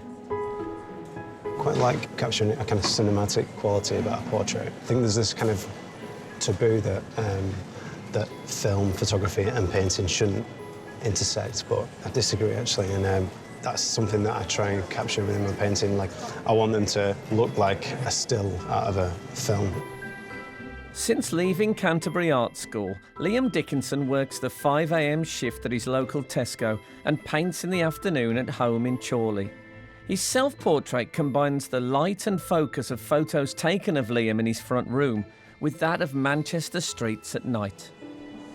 I heard that you learned to draw by sort of frame freezing Disney films. That's true. I used to have all the videos, and I started with Aladdin in particular, and I put it on, and then I would just pause each frame, draw it. On video?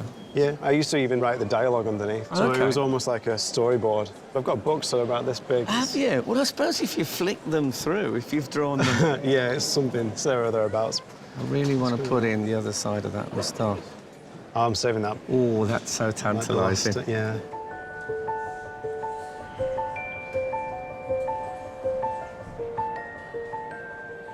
We all know Dave from television. Yes. Very vivid personality he is. But what about him as a sitter?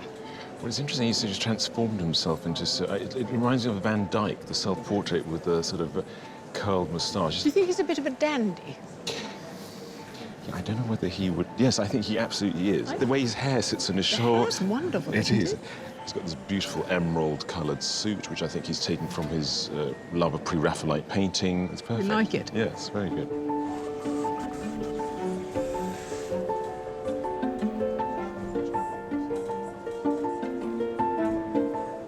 He looks to me like he'd be the ideal face to paint. He has got a fantastic head, but there is still lots of complexities. Rick's got particularly fine, fair hair and a fair beard. And how do you deal with all that paleness in a way and still give it a solidity? Yeah, stop him sort of drifting away into the... Into paleness. Yeah. You know.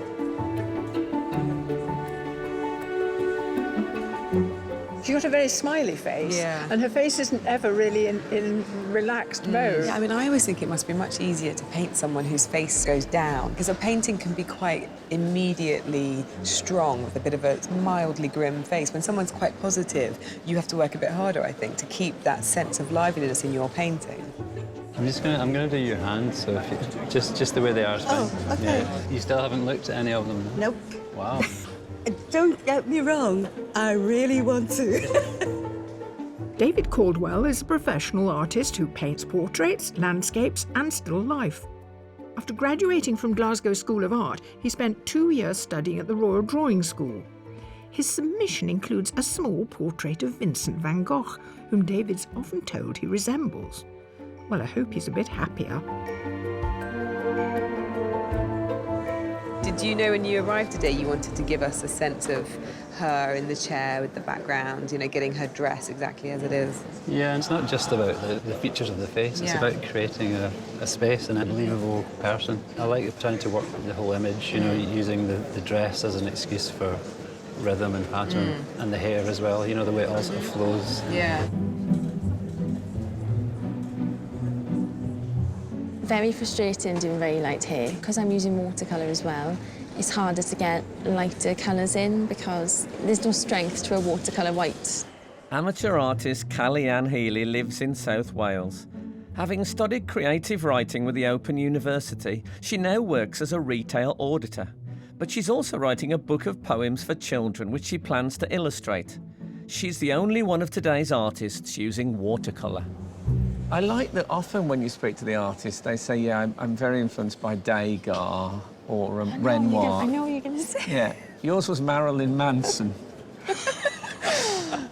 Yeah, because I really liked his music and he did watercolour paintings. I'm not astonished to discover that Marilyn Manson painted, but the fact that he used watercolour. But you can get watercolour looking really miserable, see? If you tip this up, everything looks like it's crying. Yes, so well, that's a good thing.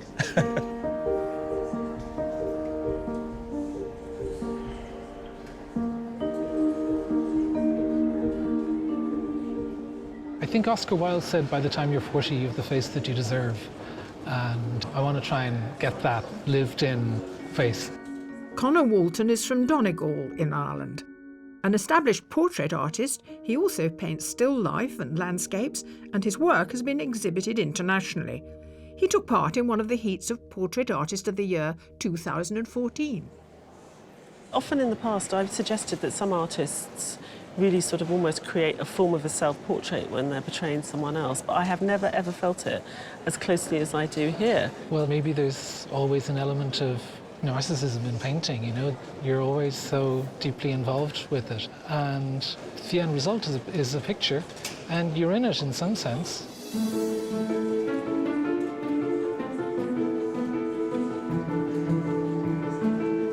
The artists have just over 2 hours of their challenge left. There's a lot happened quite quickly this morning. There should be time for some of them to develop. You know, maybe I'll see some of the set or some sort of unusual take on it. Something more than a portrait, I guess, is what I'm looking for. I want to be told a story.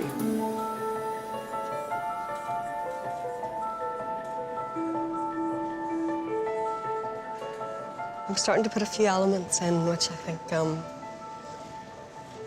perhaps will remind Kate of home. I'm just putting the background in now. It'd be such a shame to not include it, because it is quite remarkable.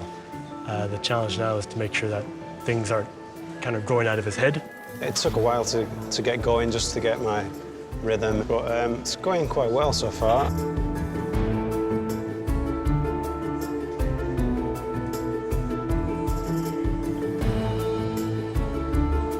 I mean, I'm just trying to get the face in more than anything. It's looking a little bit salmon. So it might be better in half hour.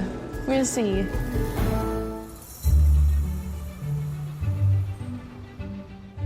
Here at the Wallace Collection, artists have been painting musician Rick Wakeman, hairy biker Dave Myers, and singer Katie Kassoon for 2 hours. But at this point, do the judges have any favourites? So we're at the halfway stage. Let's consider the people who are painting Rick. What about Ross's painting? I think he's probably the least close to the likeness of Rick. I'm wondering whether it's going to sort of emerge more. The nose, you're just about to say the nose isn't quite right. No, it's not right, but there's something about the I don't know, something about the nose that is very Rick, but it doesn't look like him. But it might be because this is the kind of face that comes together right at the last minute. Well, this is the nature of the halfway chat. Some painters, they don't give you the magic until the last throw of the dice. Keep us waiting. So, in Katie's section... Claire's quietly working her magic. I'm only sorry that the really lovely drawing that she had early on has now disappeared. I'm really looking forward to seeing what happens with Stevens. It's the kind of thing that we are really going to be left for the last half an hour to work out if he knows what he's doing, because what you're really seeing is preparatory work. Let's consider the people who are painting Dave Myers. You know, we talk a lot about getting the spirit. I think Liam got what I feel he is. He doesn't have one of those faces that when it's resting kind of goes down. It stays up, and he's picked up on that. Leah's looks interesting. Very delicate bit of drawing, and now it's very sort of atmospheric. I don't know where it's going. When she started today, she didn't know if she was going to do miniature or large or what kind of style she was going to use. She really is an artist that wants to tell a story. And I feel like there's a few people like that today. So we're starting to get sort of sets, bit of narrative, bit of storytelling. I think we could conjure up some quite weird and wonderful things.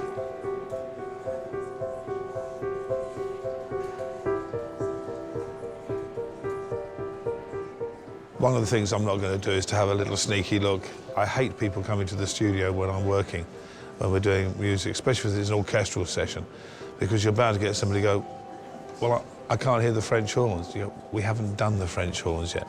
And you think, well, why don't you just listen to it when it's finished? I think one of the great joys of any art is seeing something for the first time.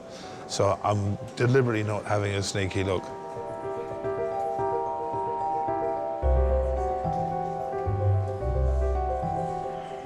I've got Dave this side, and he's very serious and everything, you know, and then there's Claire, who we've talked about all different things. And then we've got Steve, who's using a different technique altogether, you know, with the print and everything. And I'm curious, I want to see how that turns out.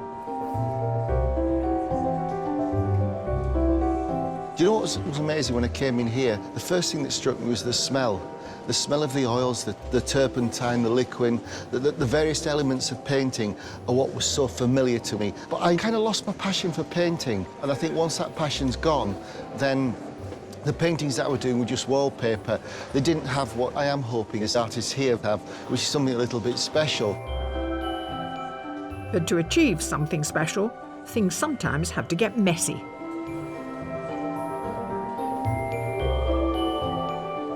My vision of it is to work with something that's really dynamic and colorful and free.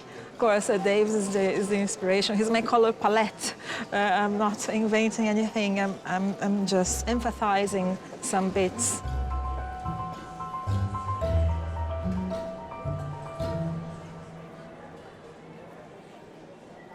Hi, Ross. You are actually tackling the background. How important was it to you to have that there?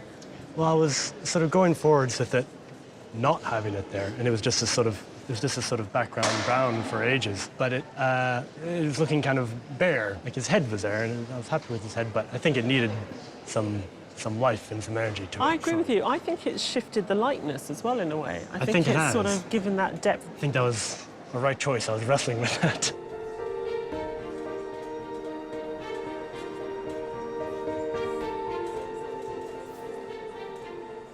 All today's artists have seen their portrait evolve with every brush mark, but Stephen will only know if his etching shows any resemblance to Katie once it's been printed. Without a proper press, Stephen has to ink up the plate and transfer the ink to the paper by compressing weights with a clamp along the length of the portrait. So down there is Katie Kissoon waiting to come out? Yes. Oh, please don't drop it. Okay. I'm a little bit anxious now. Okay. Ah. There we go. It's good. You happy? Yeah. There's a quality to it which it's hard to describe, but I can imagine leafing through an old book in a second-hand bookshop and coming across this looking exactly like that. I like it. Yeah, I think that's all right, actually.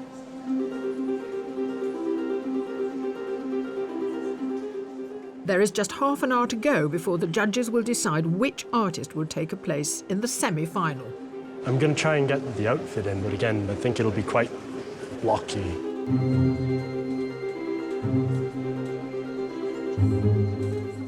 It's just about coming together. Looking forward to just getting finished. I'm flagging a bit now, if I'm honest.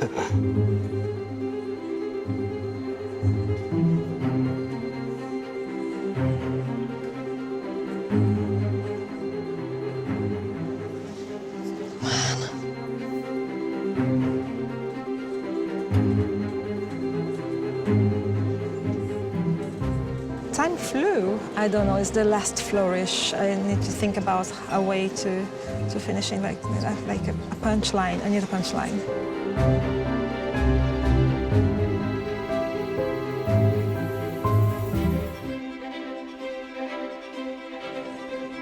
Here at the Wallace Collection, artists are in the final throes of their challenge to paint singer Katie Kassoon, musician Rick Wakeman, and hairy biker Dave Myers.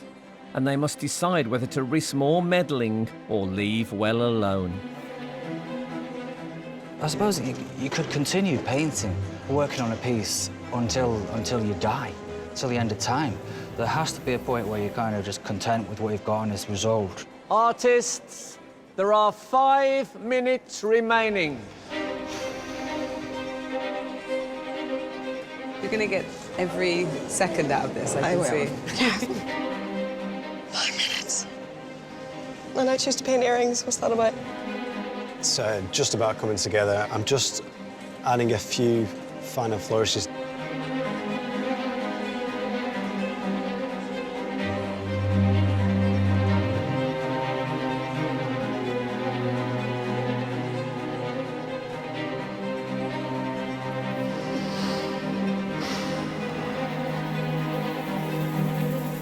Artists, your time is up. Please put down your materials and stand away from your easels.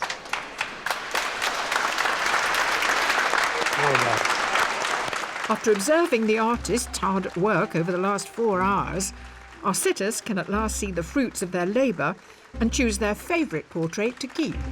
Artists, would you please turn your easels? Oh, wow. They're all me, aren't they? Every one of them. It would have been really weird if one of them had been Sir Bruce Forsyth. It's quite flattering, really. Thank you very much. But it's got the look. Sometimes when I'm thinking about what to cook, where to go next. It's a wonderful painting. See, now that looks like me. You know, when the cameras have stopped. Yes. And I can be myself, and I'm going, should go to the pub, Kingy.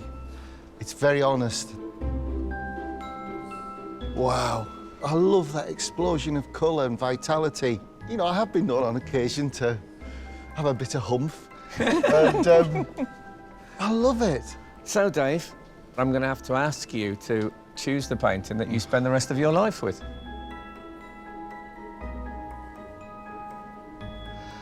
I think I'd like to take Liam's.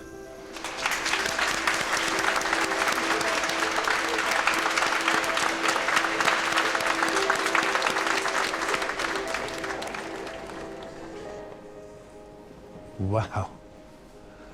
Gosh, they are different too, aren't they?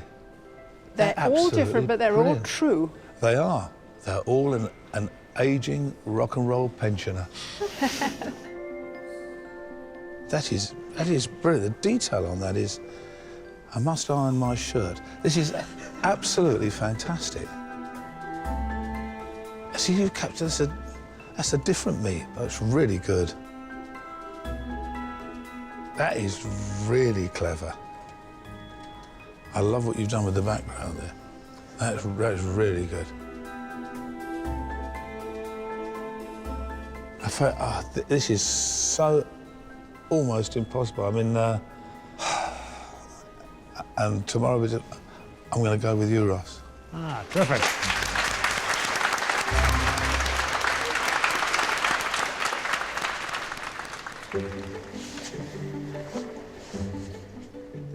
Right. Okay. They're all so different. So different, aren't they? Wow. I kept trying to not to smile.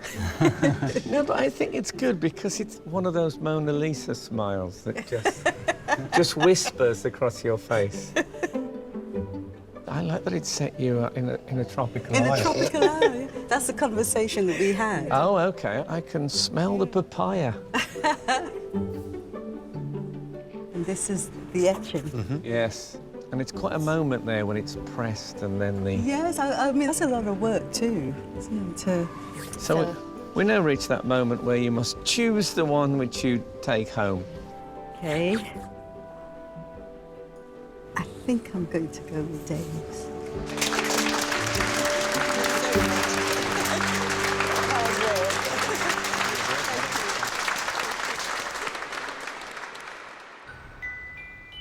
With such a rich variety of styles to choose from, the judges narrow down their selection before they decide on their final choice. This is a little gem. I don't think it's Katie, but it's very beautiful. Yeah, I completely agree with you. I think the eyes work, it's the lips that didn't work for me. But I mean, it's a fascinating process. I didn't quite get the likeness, and obviously I'm going to be a perfectionist about things, but I think anyone would be the same, really. I think she talked to Katie a lot about her childhood and where she grew up, and I think she felt she wanted to incorporate it into the picture, and it has that sort of illustrative feeling to it. She loves her work clearly to be full of symbolism, and I imagine that what happened today was it was such a controlled environment that she couldn't find that freedom that she likes within herself.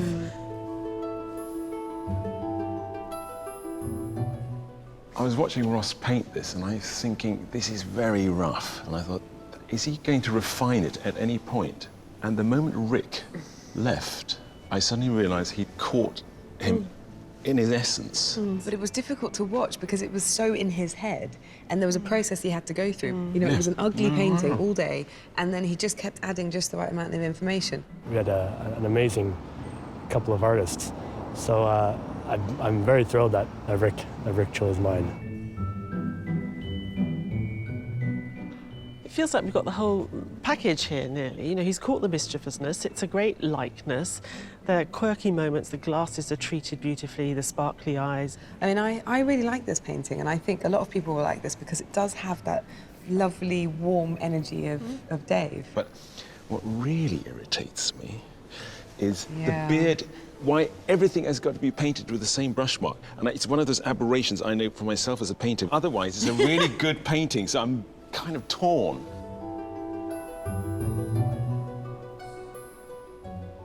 Having picked Leah from her submission and the tiny self-portrait, this definitely wasn't what I was expecting. She really has just responded to the moment and who was sitting. I love its colourfulness and its playfulness. She's really tried to get the character to come out as much as anything else.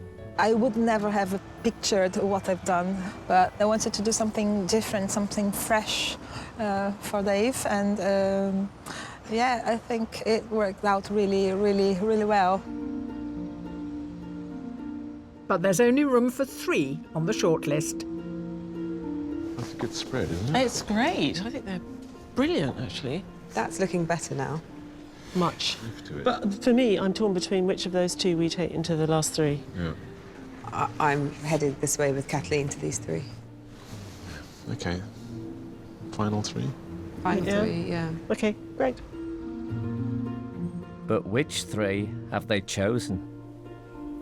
The first artist is Liam Dickinson.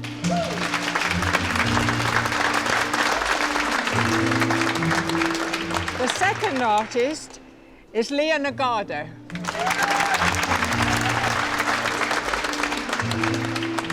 And the third artist is Ross Macaulay.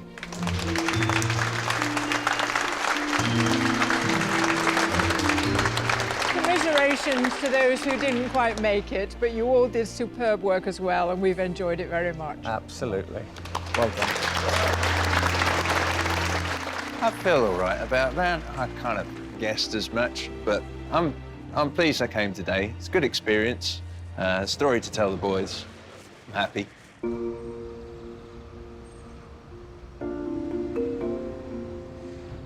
6 portraits, 5 men, 1 woman, and she's only 2 inches high. She holds her own there, doesn't she? Yeah, she does. So I really fell for this, and I thought maybe you hadn't. Interestingly, we've found that we have a feeling about a painting, we're not certain about it, and we pull them out and put them next to other paintings. It seems to clarify their strengths or their weaknesses, and this certainly happened with this one, where suddenly Dave, as a kind of psychedelic wizard, has actually worked very well. She's the kind of artist you think, what is she going to do? I mean, she's clearly very talented and she's so creative. I think our problem here is that it's a competition. We're going to go to the semi-final and then to the final. It's a big prize at stake. I don't know, it's a bit alarming not having any sense. I think there is a question that she's going to have to ask herself as to whether she's falling into the illustrations or whether she's going to stick more with the painterly side of things. I wanted to be risky, but maybe not that risky. I don't know, I think I got a little bit carried away. I was too much in the moment, maybe. So what about Liam? I still think that is one of the strongest submissions we've had. I think it's just, I can't stop looking at it. So it takes me on this journey. I found today he's done very well. I have question marks about certain brush marks. You know, the beard is sort of falling apart in a kind of mosaic, digitalised pattern. And in his self-portrait, he's got those marks, but there's a better rhythm to it. Yeah, I think it's also difficult with artists that work in this photorealist style because it sort of feels slightly as if it's almost sort of slavish copying, and you wonder where the creativity of the artist's coming, even though they're obviously very creative if they can create something that's such an obvious likeness. It doesn't just look like Dave, I think it feels like Dave. It has Dave's sort of kindness about No, it. it does. But it looks like the beard later refused to take part in the programme, so it had to be pixelated. But my goal at the beginning of the day was, oh, let's hope the sitter takes my portrait home. And he did. And then now I'm in the top 3, so yeah, dizzy heights, but we'll see. Right, what about Ross? I loved Ross's submission. It immediately tells you a story. And I thought it was excellent that he was able to take his time today. It looked really sketchy earlier on. It looked a bit ugly, but it was a process he had to go through. And he just started to refine it in the afternoon and pull the whole thing together. Rick's monumentality comes across, and it became really apparent once Rick had left the stage. I felt it had the scent of Rick in it. What I like very much too is the relationship to the background. I think it actually helps the reality of Rick's face, because there was a problem slightly with the profile, and the minute the background went in, it helped push him forward, so you did get that depth. I think it's a marvellous crop of pictures. Yeah, it's been a good Terrific. day. The other pictures are really good. They're really good pictures. It could be anybody's game. I'm just happy to be at this point. Liam, Ross, you've all done incredibly well, but only one can go through to the semi-finals, and the judges have made the decision. The artist that they have chosen captured absolutely the energy and essence of their sitter. And that artist is...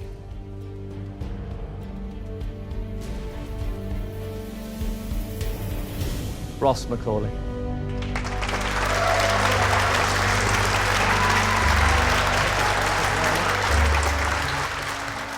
Oh, it's amazing. It's truly amazing. There are so many incredible artists and so many amazing pictures. It could have been anybody, so I feel thrilled. I think the judges made a good choice. Ross was a worthy winner. I didn't really even expect to get into the top 3, so yeah, all in all, it's been a pretty successful day, even if I'm not going any further. I think Ross' painting was brilliant, and I really like how fresh it was, and it looks, amazing. Portraits have a very special place in my heart, so I'm glad I nailed it down this time. Now I have to do it again, don't I?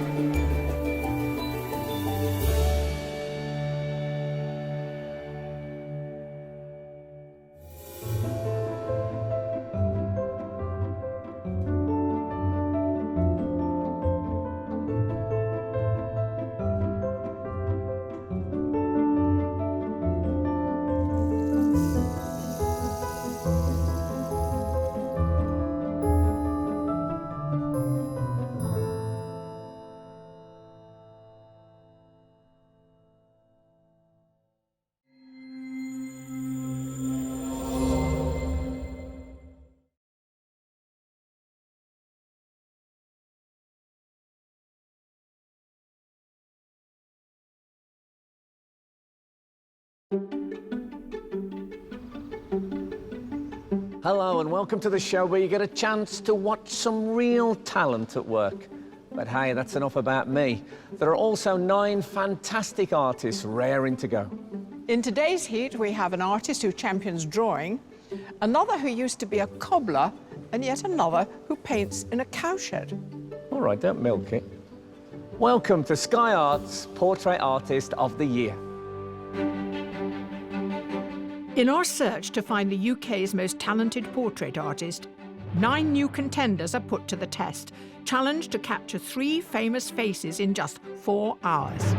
This is the most important stage. If this doesn't go right, then you're just fiddling.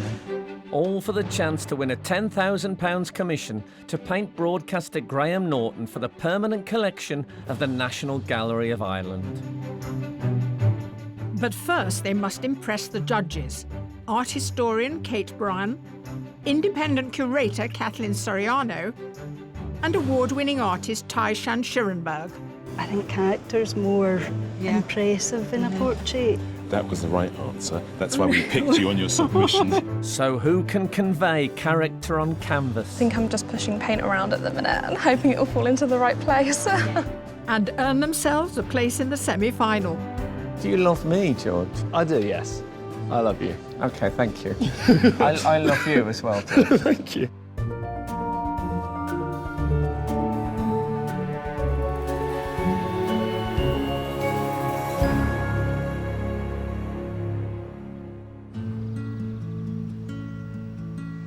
Here for today's heat are 3 amateur artists.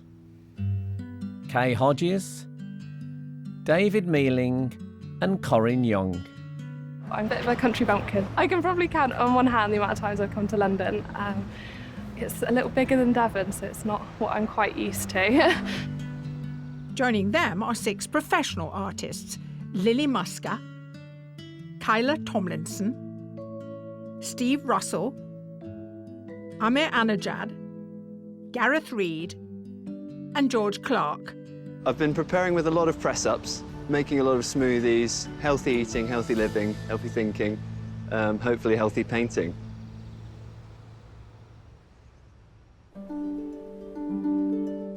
The judges chose today's shortlist on the basis of a digital image of the artist's self-portraits. So they want to begin by getting up close and personal with the real thing. Well, judges, here they are, all the submissions, all shapes and sizes. Got a real mixture, different materials and different approaches. Well, let's start here then. Very beautiful and heartwarming. What is, I think, is very masterful here is these very light skin tones she's using. What I loved was the background with this kind of polka dot bit at the bottom, very weird colour combination, grey and mustard. You know, she's taking unusual steps and it's paying off. I think what we really liked about this was that you had someone who was really, really good draftsman, fantastic beard, but this wonderfully contemporary colour. And the way he picks up that colour just here or on his hand, it's just, it's gorgeous.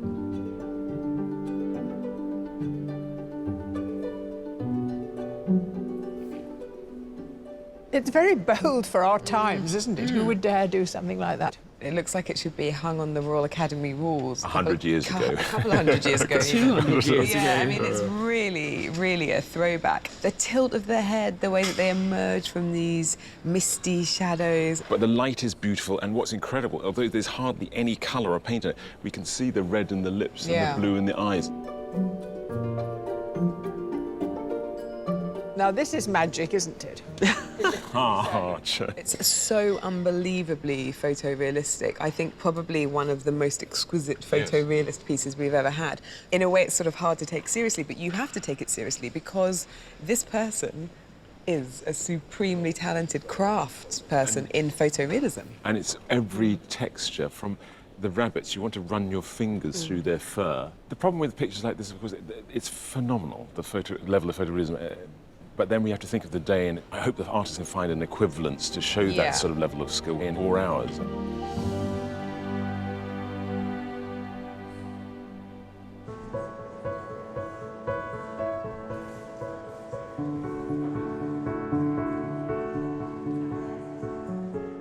As the artists set up, it's becoming clear that a wide range of mediums will be on display. I use charcoal on canvas. If it's all sharpened, ready, then it's a bit easier. I've got some oils and pastels, and I'm not absolutely sure what I'm going to begin with. This is a stay wet palette which is used for acrylic paint. So over the 4 hours and the hot lights, this is going to hopefully be ideal. Art teacher and amateur artist Kay Hodges was an illustrator for over 20 years. For her self-portrait, she wanted the contrast of light to show the form of her face and how she ages every day. The background's quite dark, so I'm hoping that the sitter is going to be light. So who are today's sitters? Artist, your sitter today is one of the UK's leading actors. She once played the evil stepmother to my Buttons in Cinderella. She is the magnificent Sian Phillips. Having begun acting professionally at the age of 11, Sian Phillips's broad range of roles spans from endearing to downright deadly, including the infamously cruel Empress Livia in I, Claudius. Hello. Sian, it's a great honour. I'm guessing you've been painted before. I have, yes. How do you find it generally? I'm very interested, because I love art and I love to be able to paint, actually. So where will you go today, internally, do you think? Well, I've got some lines I'm trying to remember, so I'll probably be running over something in my head. That's handy. Well, if you'd like me to come and run some with you, I'd be more than happy. I'd be delighted. You're very good in Shakespeare, aren't you? Oh, it's one of my fortes. Obviously, I know a lot of it off by heart from my studies. Yes. Artist, your sitter today is adept at mastering a plethora of gritty roles. Please welcome Phil Davis. One of the nation's best-loved actors, Phil Davis is known for his villainous roles, including a mean moneylender in Bleak House and Poldark's malevolent servant. Very nice to meet you. Phil, you're very welcome. Thank you very much. Now, I've painted you as a villain, but, you know, you're so benign. In real life, I'm a pussycat, yes. So where does it come from, this sense of evil? I don't know. I dread to... I think, you know, when you're playing a bad guy, you should do it unapologetically and gleefully. What do you make of sitting still all day? Do you think you'll put on an actor's persona? Well, instead of pretending to be someone else, I'll pretend to be myself. So. Artist, your sitter today is one of Britain's most beloved broadcasters. He's fiercely intelligent. Don't let the accent fool you. He's the magnificent Adrian Childs. My dear friend, the TV and radio broadcaster Adrian Childs, has a love of both journalism and football, which has led to him presenting everything from The One Show to Match of the Day. Come here, you big lonk. How you doing? Please sit down. Now, we've put some pebbles behind you. Tell us why, do you think? When I was about 12, I picked a stone up off a beach and I've carried it in my pocket sort of ever since. It's become a bit like Gollum's ring, actually. I just let go of it. It worries me, because if you do ever lose it, I think you'll just fade away. I will, yes. So, how are you feeling about this experience? I mean, just sitting still is a real challenge for me. I'm the biggest fidget ever. I mean, this will be torture. It's 4 hours, isn't it? It is, but you can move a bit. But what position do I have to... Well, we're going to talk to the artist. Right, okay. I like to see a bit more of your face, but obviously that's not good for you guys. If you face there... Yeah. That's good for me. I'll take the glasses off if you prefer. I don't mind. I'd rather you were comfortable, actually, Okay, because it is a long time. I'll be comfortable. Don't worry about me. Am I all right here? Yeah, it's perfect for me. Okay. Yeah, I'm happy with the profile this side, yeah. I'll sit here. Okay. Perfect.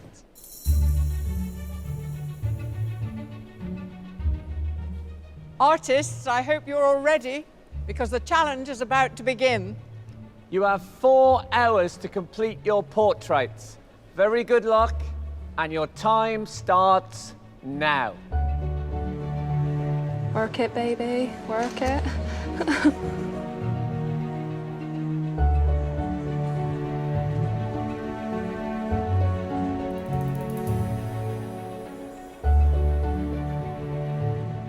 Could you be this way a tiny bit?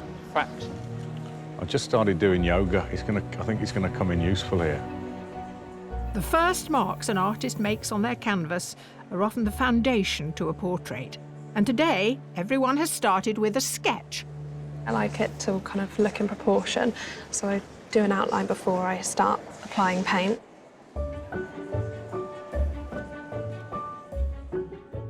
Amateur artist Corinne Young studied art at Plymouth University and today works as a sales advisor at a picture framing store. Her self-portrait was painted from a photograph and took 15 hours to complete. Now, what makes the decision as to whether to use the grid or not? I normally, if I can, paint from life, but I needed to make sure it was definitely right, so I thought I'll be safe. I've only recently started using the grid this past week. Well, we'll watch it slowly as the page fills. Good luck. Thank you.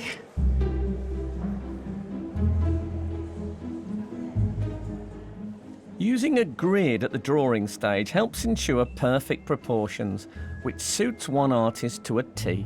I just want to make sure that everything is in the right place. Usually I take about 40 hours over like a 7-week period. Today I can't do that, so I need to try and get detail in certain areas. David Mealing is an amateur artist from Bristol whose photorealistic submission is a tribute to his beloved pet rabbits. In the last series, his portrait of Impressionist Ronnie Ancona was only the second he had ever created using oil paint. Are we going to see any other elements, any sort of rabbits or cards? No, but I've masked my board off and I'm gonna cut a panel off and try and do some of it in black and white. So it adds a little bit of a twist to it. OK, I look forward to seeing that.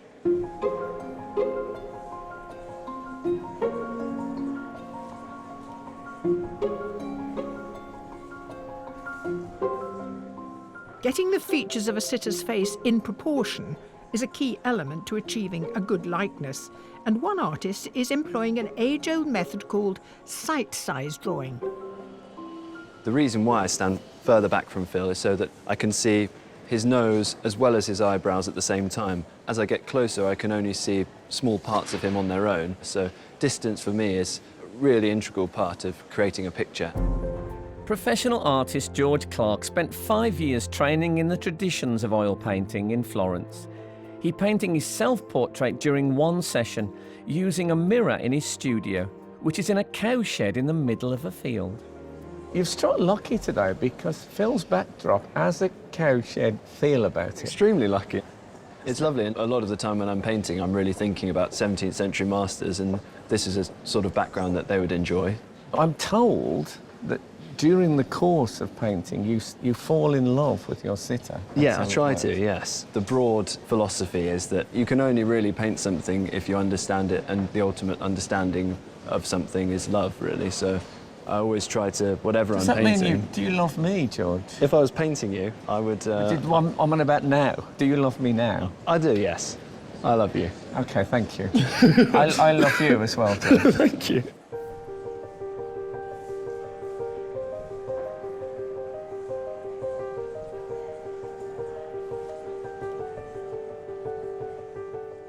The artists have been working for almost 1 hour. He's got such a great face. Fantastic character.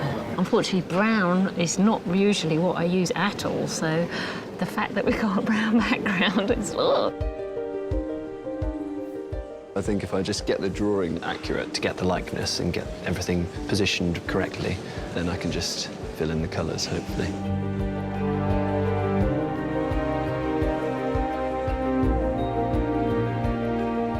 At the moment, I'm just literally doing the background as quick as I can so that I can crack on with the face.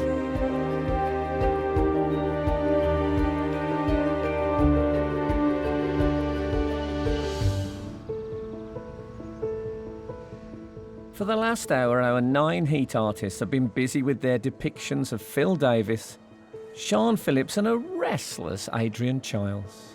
Head down, please. Drawing has been a key part of the process for all of today's artists. You're now investigating the likeness in the face and seeing how it works. Yeah.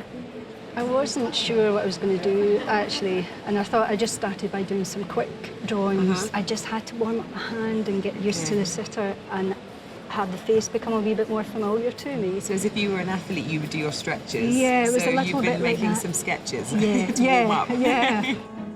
Professional artist Kyla Tomlinson was 11 when she made her first oil painting and now works as an animator in Dublin. She works with a range of mediums, including charcoal and pastels. She created her self-portrait in 1 hour. I'll probably finish this and then do a pastel drawing in the afternoon. How on earth are you going to choose what to submit? Because, of course, we can only judge one thing. What's your criteria? I think it would have to be what the character is like in the picture. Okay. That's the most... Because it's great if you can get a likeness, but I think character's more impressive in a portrait. That was the right answer. That's why we picked you on your submission. Thanks. And today there's one other artist proving that charcoal isn't just that thing that made your fingernails black in the classroom. I'm just blocking in loosely, kind of simple shapes, finding relationships. This is the most important stage. If this doesn't go right, then your foundation is not right. Then you're just fiddling. Professional artist Gareth Reid made it to the Dublin heat of Portrait Artist of the Year 2014, where he drew Sharon Corr. He's recently started to introduce colour into his charcoal work, and his submission for this year was sketched in the middle of the night just before a family holiday.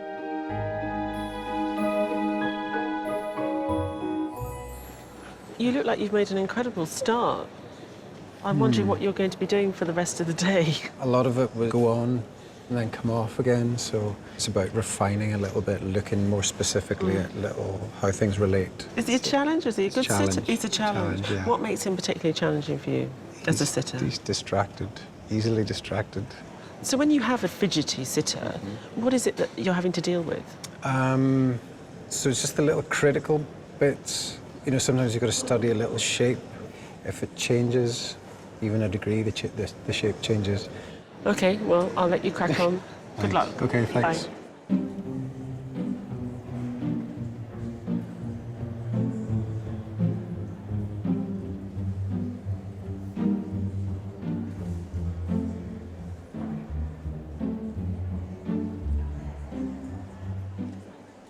Phil is really engaged at sitting, isn't he? Yeah, I think there's this lovely thing happening because he's a great character actor. So I really like the fact that all three artists here are very interested in character, possibly even more than likeness. He says he's really fidgety, but I think he is absolutely magnificent. This way a tiny bit, I think. Yeah. What do you think about Adrian as a sitter? I think some of the artists are having some difficulty with his fidgeting and moving around. He's most comfortable when he's chatting away and having a conversation. Yes. I think he's finding it properly difficult. Yeah, you can almost feel it oozing out of him, Yeah. this sort of itchiness of wanting to explode out of himself. This is a very clean set, isn't it? It's also a great contrast to the colours in her face, so she really glows. But you'd think blue would cast blue shadows, but it doesn't actually. It sets off her face in some way. What it does, because it's working in harmony with her light complexion, it actually warms her up, so the pinks are coming to the fore. It's an amazing bone structure, isn't it? Which has its problems as well. Because of these beautiful high cheekbones and rather deep-set eyes, it could get a bit bony and harsh. The artist has got their hands full. She's otherworldly, and to capture that without making it too severe is quite difficult. The background colour, I'm going to do a background colour, but I don't know whether to do this background colour or another background colour. Self-taught professional artist Steve Russell mainly paints vibrant abstract figures with his signature pure colour background. A desire to produce a striking self-portrait led him to paint himself topless for his submission. We were fascinated by the level of closeness you had with your own self-portrait. There's a rawness and an honesty there. Oh, I thought I'd go for being truthful, yeah. And are we going to see that today? Is that level of honesty always there? Probably, yeah. I just do what I do and do it as I see it. I don't think it's a secret or anything. Well, honest man, honest portrait. Oh, that's me, yeah. Honestly, get on with it.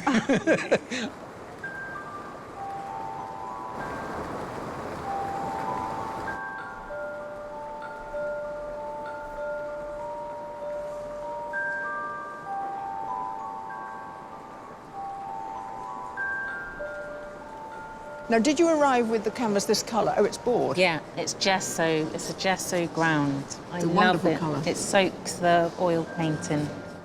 Professional full-time artist Lily Musker's passion for art was sparked when she lived in India as a teenager. With a self-confessed obsession with super-sized objects, her self-portrait is the final in a series she painted throughout her pregnancy. Now, you've been 15 years an artist? Yes. 15 years. Has your work changed over that period? Yes. Originally, I was doing a lot from photographs, which became very boring. So you have sitters now? Yeah. What is it about having the sitter there? I feel enlivened and just get more energy. But you've conjured a likeness already. I'm glad you think so. A very, very good likeness.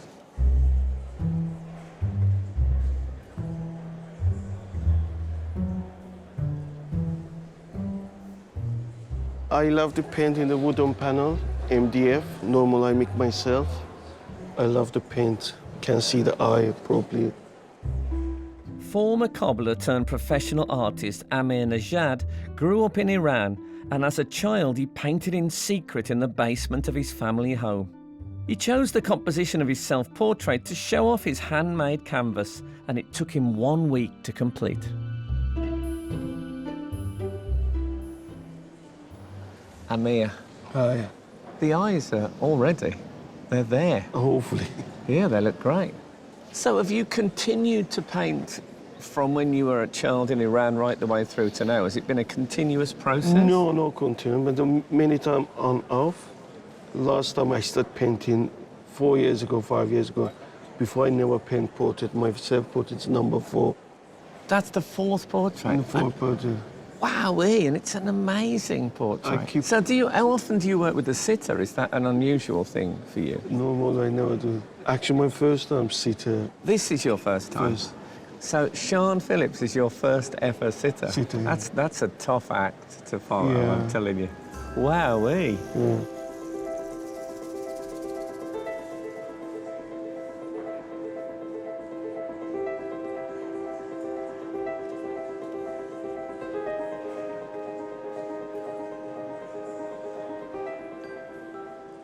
So is it just genetic, the ability to draw when you... No, it's No. practice. But I mean, I could literally never draw. Anyone can. That can't be true.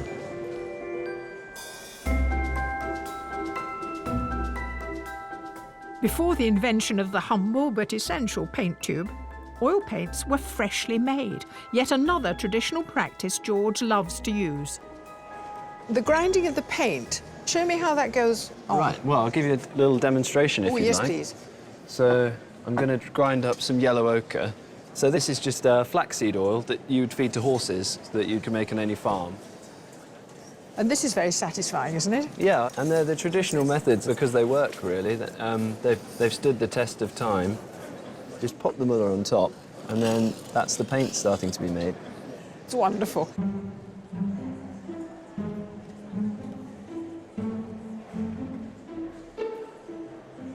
David, you seem very precise, almost draftsman-like in your work, but then I feel there's an inferno crackling within. But I'm such a perfectionist. I just spend so long on it to make it how I want it to look. And yeah, sometimes but the fact that you know that. I know. And I have been trying to speed up a bit, but I can't get it less than about 7 weeks at the moment. Okay.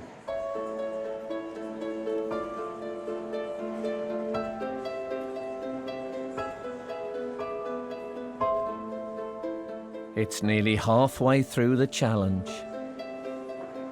I'm losing it a little bit. I'm kind of getting to the point where I know I'm going to have to stop soon. Because I can feel it's getting a little bit messy. Head down a bit, please. Thanks.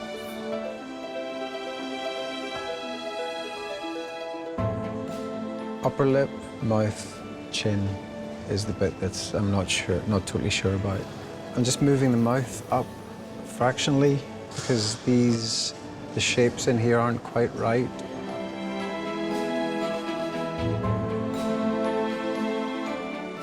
I'm just trying to get enough done that it looks like him and there's enough kind of filled out.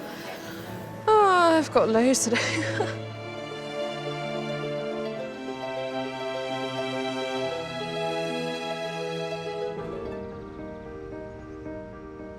Here in central London at the Wallace Collection, our 9 heat artists are vying for a place in the semi-final.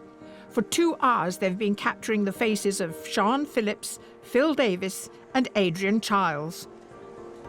I've got a slight itch on my stomach, Lily. It won't take a second. That's it, it's done. And at the halfway mark, some favourites are already becoming apparent. Garrett's drawing, I loved. It is monolithic, isn't it? I mean, he really started off, it was like a sort of lump of stone, and then he's been carving Adrian out of it. My concern is that I felt that he'd done what he was going to do within probably an hour. I've not really worked out what more he's been doing to it since. He said that he was going to add a bit of colour, so I'm hoping that will change the complexion of the picture. What about Kyla's drawing of Phil? She says likeness is secondary to character, and that is a masterful character study. And I'm also interested to see whether she does do a second one. Corinne has done this meticulous drawing, painstakingly filling it in. It looks like Adrian, the marks are nice, the colours are nice, but at the moment it's nothing particularly inspiring. What about David painting Sian? I think he's very disappointed with himself. He has a compromised style. He's not even happy with that version. The eye is phenomenal, it's very realistic. There's a lot of painting to do to try to replicate the amazing detail he had in his submission, so I can see why he would be disappointed. I like these people very much, don't get me wrong, and I don't want to let them down. This is the longest I have sat still in my life ever. Have you sat still? Well, as he rightly points out, I'm not even sitting still. I mean, this is stiller than I've ever sat in my life, put it like that. So how has it been? You've looked fabulously statuesque. I've had a great time, yes. Have you communicated? No. No. We've been silent here, partly because they're so concentrated, and I know their time is so short. I feel for them, you know, and I didn't feel I should interrupt the concentration. I'm completely put myself in the hands of the artist. I'm not after being younger or thinner or better looking or anything like that. And I just hope that they're satisfied with what they've done. I mean, it's, I haven't looked yet.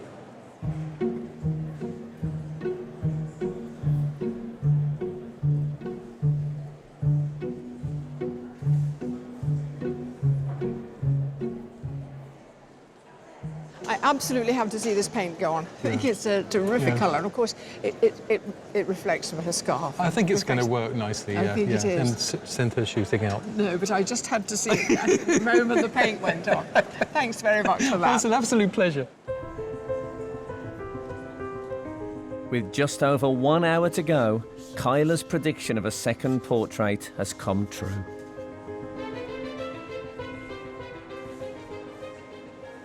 I walked past earlier and I saw your black and white drawing of Phil. And my one worry was that you might over-fiddle with it. Yeah, I mean, that's where I was heading. And even now, I'm not really happy with parts of it. And it was getting muddled and losing some of the energy that maybe it had, so I had to stop. Better to be slightly incomplete, isn't it, than to be marred. Yeah. But even if this doesn't work out, it may have saved the other one. Yeah. So it will not have died in vain. No.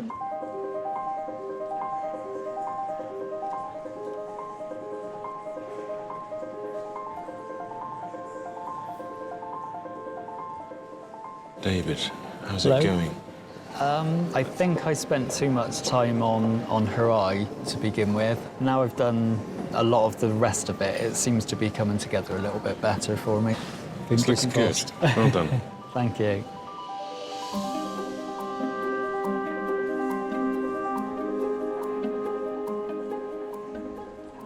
Gareth, is this a bit of blue I spy? Yes, but it's going to be very minimal. Minimal? Yeah. I suppose at this stage I'm just trying to not upset it. So maybe a little bit of pink in places. Okay. Be excited to see where they find themselves. Me too. Me too. Who knows? I don't know.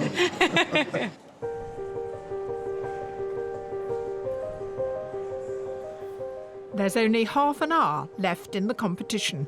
For me, because everything's always changing and in a constant state of flux, really to put too harsh an edge on something is a lie, really. I suppose that's why my paintings have become quite softened.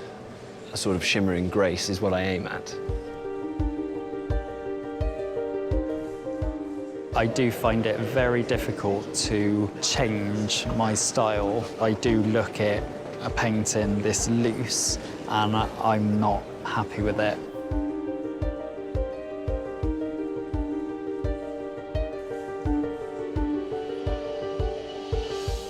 It's really difficult to see where his cheekbones start and his nose ends. I think I'm just pushing paint around at the minute and hoping it will fall into the right place.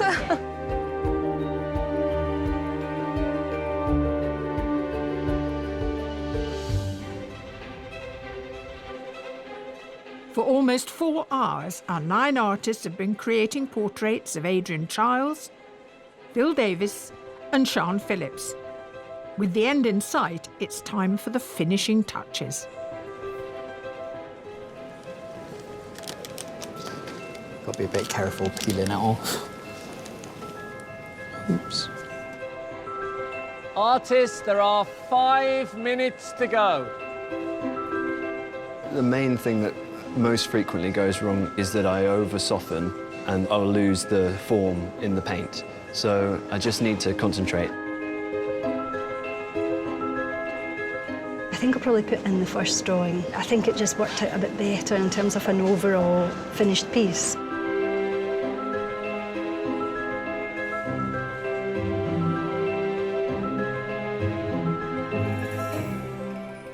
Artists, your time is up. Please put down your materials and stand away from your easels.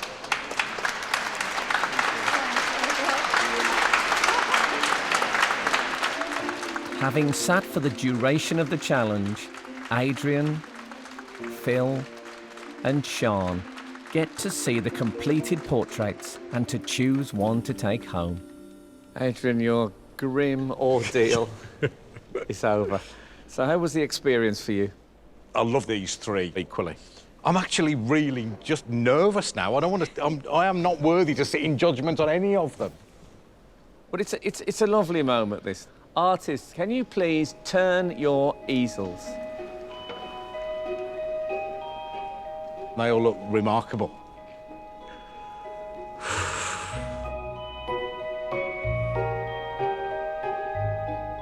What can I say? I just think it's. I think it flatters me, probably. No, I think it's. Oh, give me a hug. I think it's brilliant. Thank you very much indeed. Thank It's you. brilliant. It's really sweet. I just think it's amazing. It's a bit more kind of severe, and I suppose I like that too. This to me is a more accurate likeness in the way. There's the kind of the sagging sort of cheekage. I suppose it's sort of almost more ambitious in that way. I just think that is so beautiful. I'll be taking Corin's home with me. Another hug.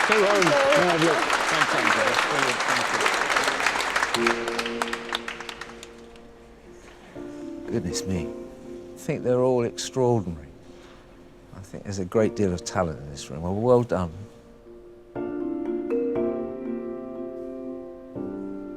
Striking, isn't it? Very thoughtful-looking man, aren't I? There's something sort of tortured about that face, isn't there? Something very moving about that. Well done, fantastic. This is a bit of myself that I recognise. Very determined, isn't he? But it's wonderful. Well done, fantastic. Thank you. I'm going to choose George's.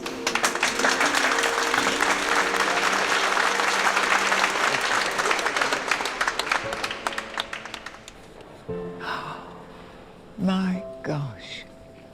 Congratulations, all of you. You've done so well.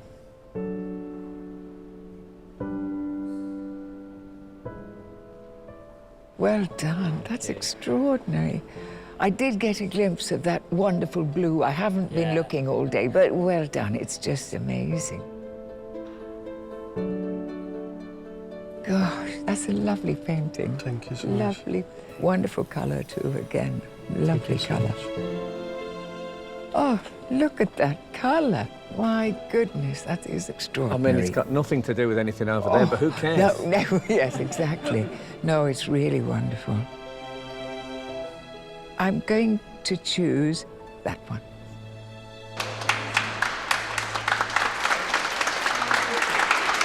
Really lovely. You were a fantastic sister. Oh, well, thank you. Left alone with the finished works, the judges have a chance to examine each piece in close detail. It's a great piece of draftsmanship.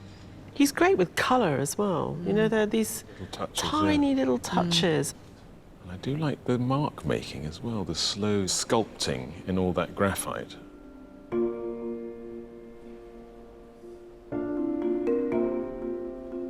He did a very clever thing, didn't he? He knew he couldn't do the photorealism thing, so the way in which he did it was to go for this slice of black and white. And it's a great likeness. I mean, I don't know that we could ask him to do much more in a limited time situation. I'm really impressed. When I peeled my masking film off, I was happy with the finished product, and I thought, yes, I can breathe a sigh of relief.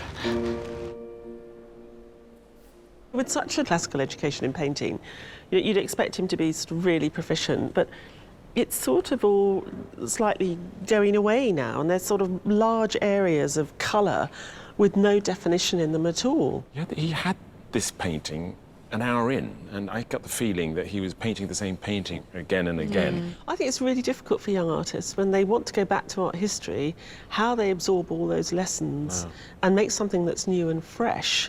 And I think they get stuck.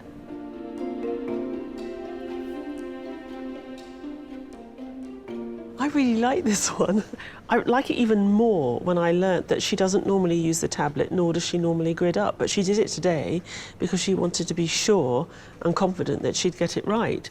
I think she's still got a great likeness and a great sense of him. She definitely really knows how to handle paint and get it to do what she wants it to do, because a painting with this many grey tones should be chalky, and it's not.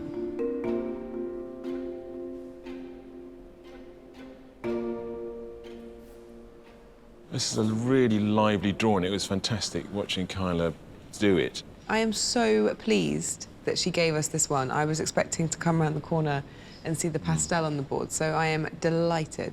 I think it's a likeness, but I think it's much more than that. It's a character. To me, it's not always the most important thing, getting a really strong likeness. I just would rather get something that had a wee bit of life. Now they must decide on their top three. I'm really struggling. I think this is such an amazing crop. There are subtleties in the sitter's face there, which I absolutely think he's caught very well, which in this piece, although it's very nice, hasn't got quite the depth, has it? But which three have they chosen? Artists, your hard work has produced some really remarkable portraits. Yes, but unfortunately, only 3 of you can go through to the shortlist. And the first of those artists is David Mealing.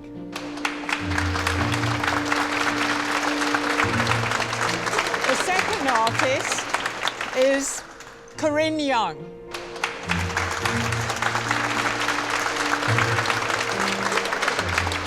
And the third and final artist to be shortlisted is Gareth Reid.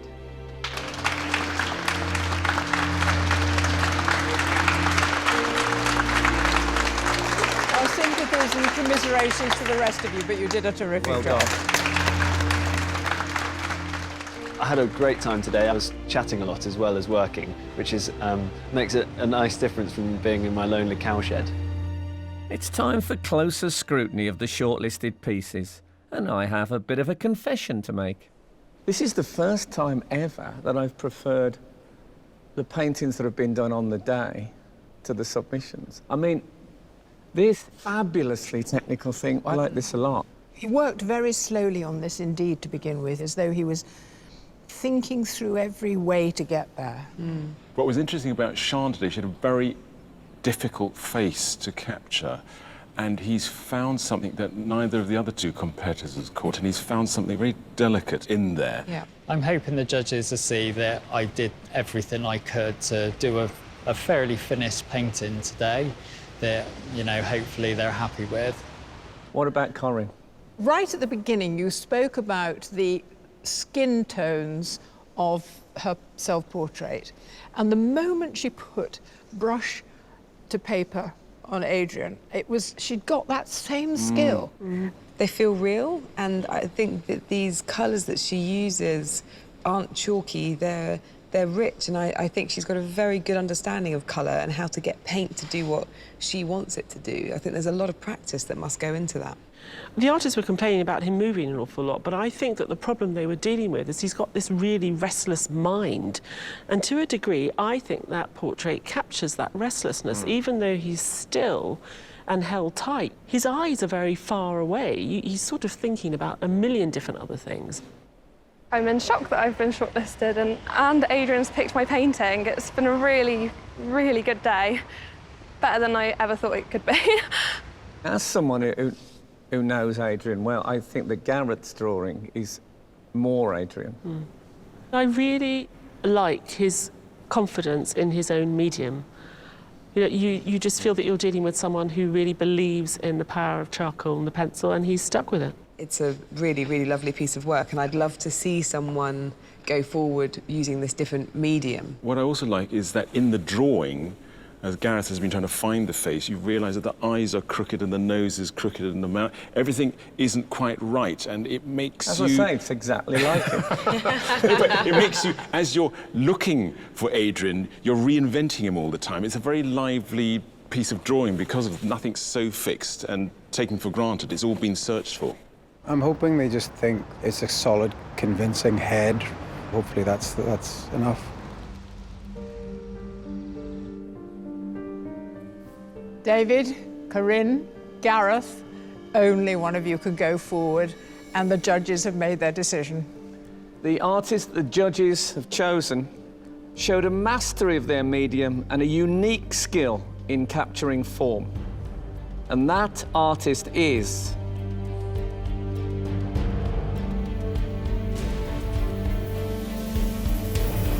Gareth Reid.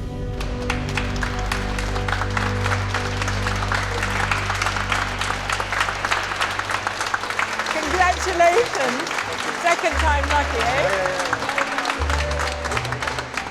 Unbelievable, can't believe it. It was quite tense there, but yeah, it's amazing. I think Gareth's portrait was really, really lovely. He did such a good job. Totally deserved to go through. I love black and white together, and I think the way he's done it, especially with charcoal and that, is just amazing. So I didn't expect to win, but I was definitely trying to win.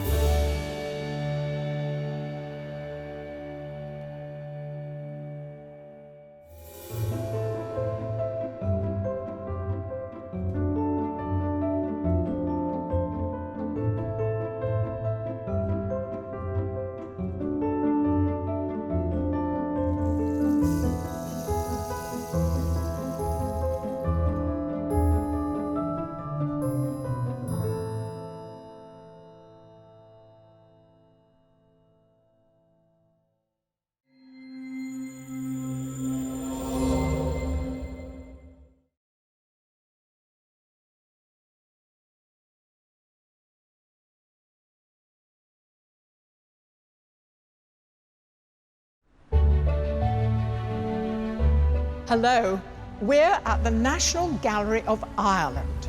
And I have to tell you, it feels like the calm before the storm, because within an hour, there's going to be the unveiling here of a very special work of art. Yes, Gareth Reid, the Sky Arts Portrait Artist of the Year 2017, has finished his piece, which is Graeme Norton in there. That isn't it, he's behind that. And it's not that abstract. And are you excited? I'm very excited. Over the past 8 weeks, artists have travelled from all over Britain and Ireland to compete for the chance to win this £10,000 commission.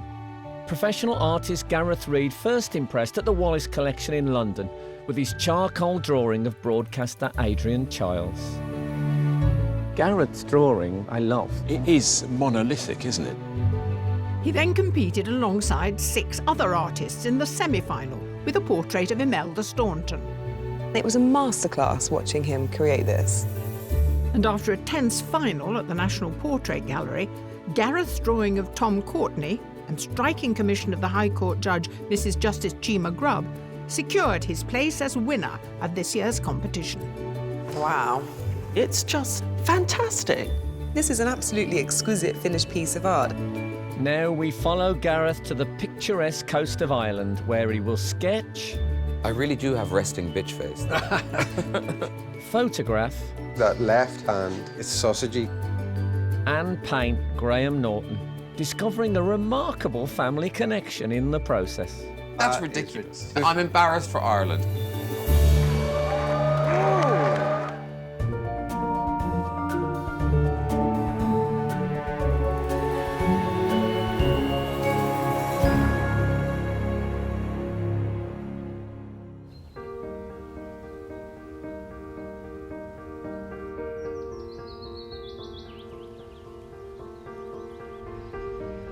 When I won the competition, I was overwhelmed and blown away, and I was kind of dazed. Gareth Reid. It's hard to take in, but I was extremely happy.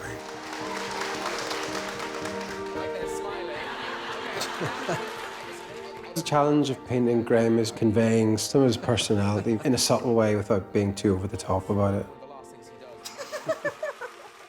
He's got a good beard on him, so that's a good thing. I enjoy a beard. 41-year-old professional artist Gareth Reid is originally from Belfast. He moved to Glasgow to study illustration at Glasgow School of Art and has stayed there ever since. He lives with his partner Susie and their 3 daughters, Sylvie, Nessie and Lola, all of whom inspire his work as a portrait artist. It's a huge, huge honour for Gareth, being Irish as well. We're so proud. It's really lovely that he's get the opportunity to have his work in the permanent collection in Ireland. Gareth was the year above me at Glasgow School of Art, and we were both studying illustration, and we went to a party. I sat for my dad for practice and stuff. It's really hard sitting still. Sometimes I do it for Dad, and he always calls me a poser. You draw Dad as well, don't you? Yeah. I've done lots of drawings on him, and sometimes they're quite funny. Sometimes he doesn't even know he's being drawn.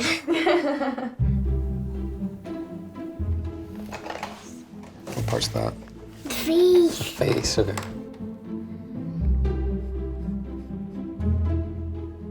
This is a long line of Nessie's recent portraits. This one is one she did on holiday. Me trying to catch a moment to myself reading a book. Hairy, skinny legs. Bye. One of the best things about the competition is the picture will end up in a permanent collection in a major gallery, especially the one in Dublin, because it's quite close to home. It's just everything's kind of fallen into place. Gareth has come to the heart of Dublin to see where his final painting will hang at the National Gallery of Ireland. Built in the mid-19th century, the gallery is home to some of history's finest European art, from Monet to Picasso. Before embarking on painting Graeme, Gareth has come to discuss the commission with the gallery's director, Sean Rainbird. Hi, Gareth. Welcome to the gallery. How are you? Great. Let's go in. This is where we're going to be hanging your portrait when it's ready. Actually, possibly over there, in the Vermeer slot. Okay. And it was just when I came in, I was struck by the fact that I was going to have a picture in here. Yeah. It never really added up in my head. It's a wonderful thing. I mean, we're really delighted, actually. Yeah. He's someone we're really keen to have in the collection. Yeah. Have you got any idea in terms of scale of the portrait that you want? We've got portraits of all kinds, you know, heads down to full length. The most recent portrait is probably 2.5 meters square plus, so it's actually quite a large painting. Yeah. I mean, I don't know what your ideas are about that. Well, yes, at the moment neither do I. I need to go and see Graeme first of all, and it'll become clear once I've spent a few days with him. Yeah. So it's a fairly open brief then. All you've got to do is now paint it. Okay.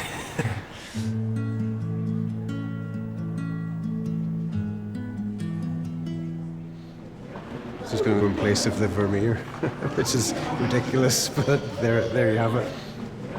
Just coming in here, realising that a picture of mine is going to hang in here, it just became quite real there, so I'm slightly amazed by the whole thing. It's great.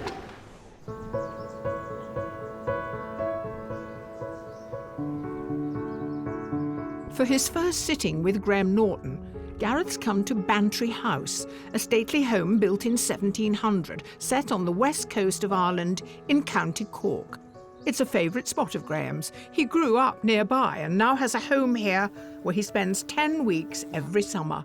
Slightly nervous at the minute just because it's hard to plan anything, so hopefully this first sitting will allow me to just get an impression of him and then see how he sits and everything and see what he looks like in the flesh.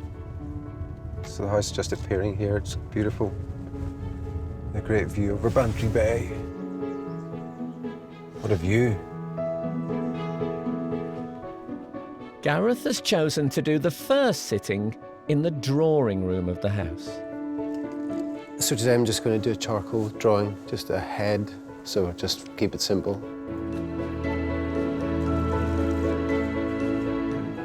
It's good to start actually doing it.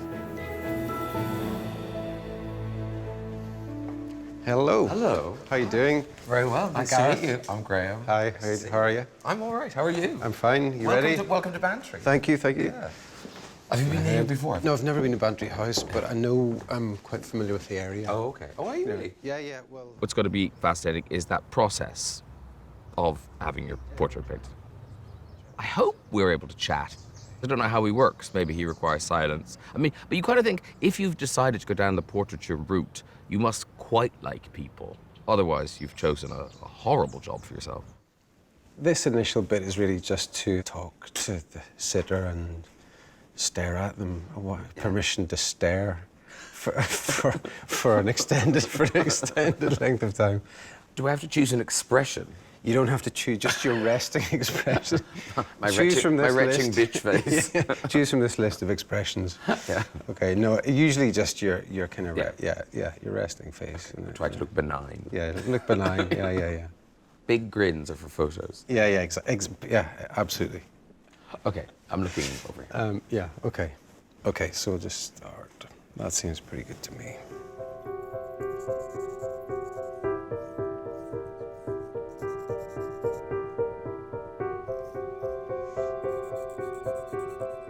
You grew up around...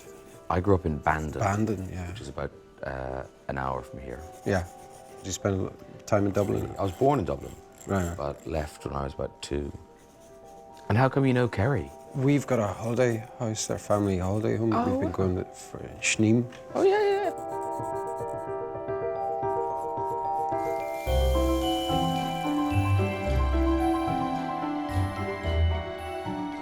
But it's one of the nice things about living in a small place, like a small country, where everything's local. I love the way people in Ireland talk for no reason. It's like birdsong. It's just... they're good at it. They talk for the pleasure of talking. Yeah. My mother now, last Christmas, we put her on Facebook. She loves it. Yeah. Because I'd never seen Facebook in that way. But for her, Facebook is like the most local news imaginable. You know, if a field floods, someone will take a picture of it and post it. Yeah, that's when you can't get talking to people, so Yeah, but also she's not leaving the house as much. She's not getting out. Yeah. So she's, oh, did you see that car crash? Well, yes, I did, because there was a picture on the thing. Or I'm up to date. Yeah. I'm up to date. Yeah, a tractor, drove into a wall. Yeah. Got it. Yeah. Seen it. My mother loves this program, so she's beyond happy I'm doing it. I don't think I've had my portrait painted before. People have sent me pictures they've done of my head. I got one done entirely out of buttons, which is nice. I did, when I was a student, a penniless student, I was a model for life drawing classes. So there must be drawings of me somewhere in Cork. Having a picture in the National Gallery of Ireland is, it's brilliant. But it is kind of amazing. But what do you think? Well, no, it's kind of amazing for both of us. I've seen the spot where it's going to hang. Oh, have you? Yeah. There's currently a Vermeer there.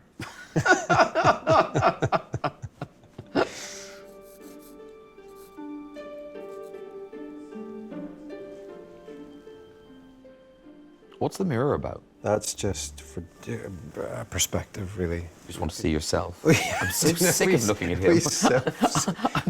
I'm just going to look at my own face for a few minutes. A wee selfie. Yeah, it's just for perspective, just because you lose track of what it actually looks like. You get so caught up in little parts. It helps you see it as a whole. I mean, the National Gallery of Ireland, look, that is wildly posh to be in there until people are going, who the hell is that? And it's just discreetly removed. But the nice thing is that no matter what was at the end, there is that reveal. You get to see what he's been doing. Whatever he produces, it'll be a delightful surprise. Since winning the competition and then knowing it was Graeme, I see him everywhere on TV, so I suppose the impact of it being him is gradually dawning on me, and I think if I do a good picture of him, so many people are going to see it just because it's him. Gareth has 3 sittings to get to know Graeme and work out how best to capture him before painting his final portrait for the National Gallery of Ireland's permanent collection. Gareth Reid is an hour into his first sitting with Graeme Norton at Bantry House in County Cork.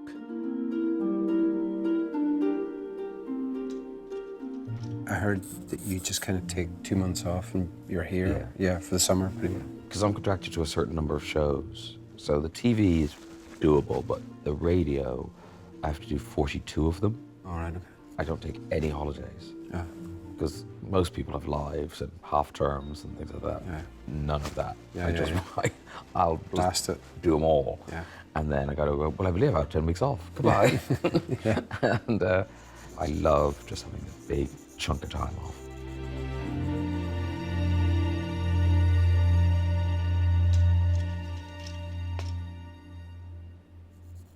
Was I paying attention properly? Did you turn that thing upside down? When I say that thing, the canvas. Yeah. It's like standing back from something. So it could be either way up. yeah. It doesn't matter. Let's do. I'm going to make this the top.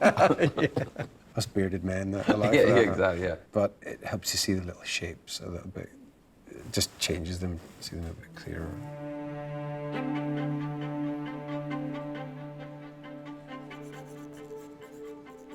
Oh, I've got an interesting story. Oh, yeah. I saw the Who Do You Think You Are? Oh, right. Yeah. My dad's side of the family were from Ballymena. Oh, really? They were Reynolds. Because my great-granny's a Reynolds. Yeah. Well, they must be related. Yeah. So listen to this, right? So I was trying to clarify it. They had to speak to cousin Audrey in Ballymena and work it all out. So I said, right, send it to me in writing so I've got this straight. So he says, I think that James Reynolds, who was featured in the Who Do You Think You Are? Yeah. Was my grandmother's brother. Oh, God. But yeah. That's hilarious. Yeah. So what does that mean? I'll check with my mom tonight. Yeah. But, yeah, we probably are related. Yeah, that's hilarious.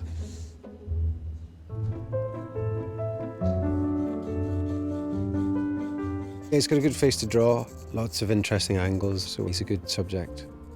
You might be used to somebody's face, but it's always different under different lights, different angles.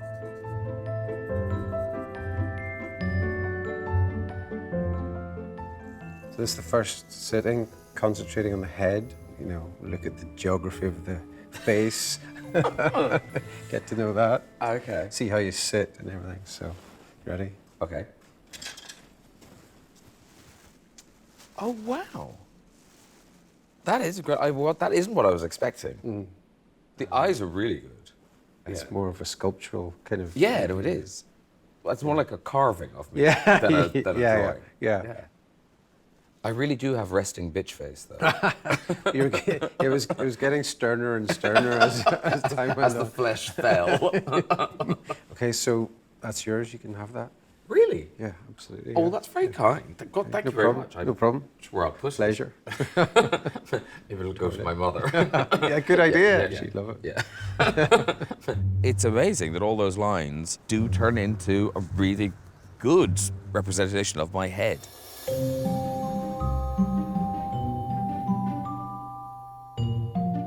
Because of that Irish connection, I think we might be related, but quite closely related. His father's a Reynolds, and my mother was also a Reynolds. But my mother will know, one way or the other, and that will be the definitive proof.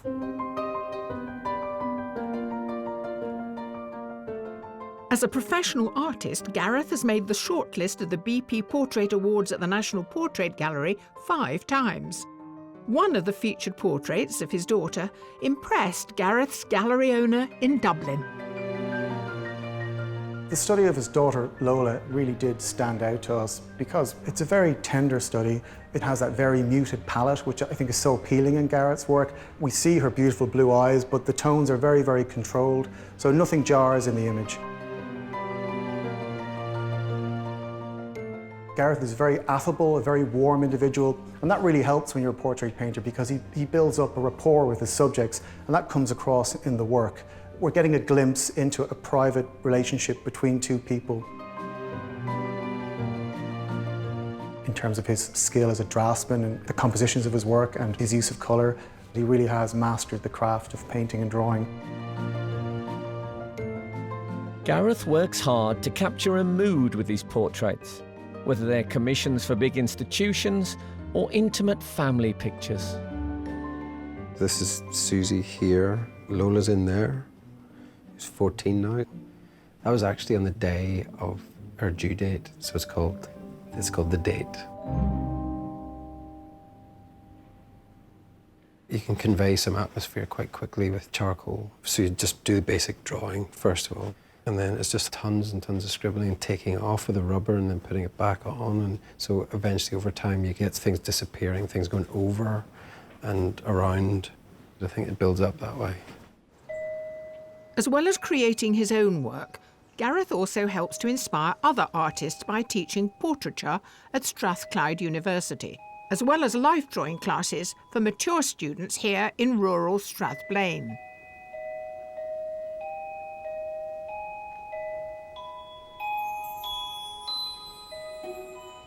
Let's have a wee look. The space between the knee and the back of the knee. What do you think? You could do it. No. I've got a few regulars that come. It's quite a convivial atmosphere and I make lunch for them and everything, so I treat them pretty good.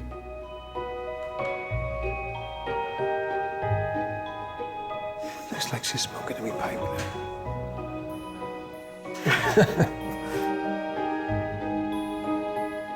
I feel hugely privileged being a pupil of Gareth. He's very motivating. I feel my work's really come on under Gareth's tuition.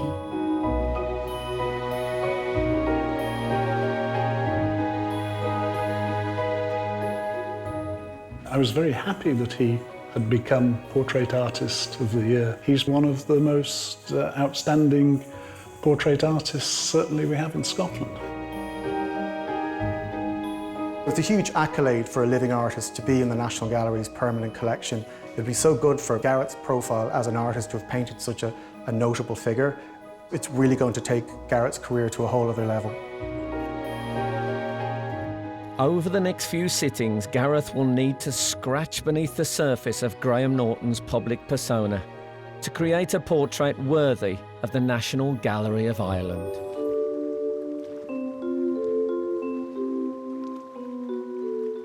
Portrait Artist of the Year, Gareth Reid, has won a commission to paint one of Britain's best-loved broadcasters for the National Gallery of Ireland. Before his second sitting with Graeme Norton, Gareth's come to explore Graeme's local area with his sketchbook. Hi, how you doing? Do you mind if I draw you while you're fishing? No problem. Yeah?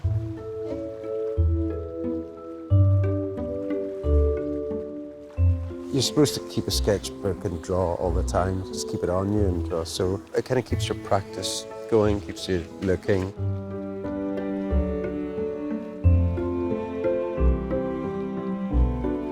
When these are full, it's quite a nice little thing to look back on.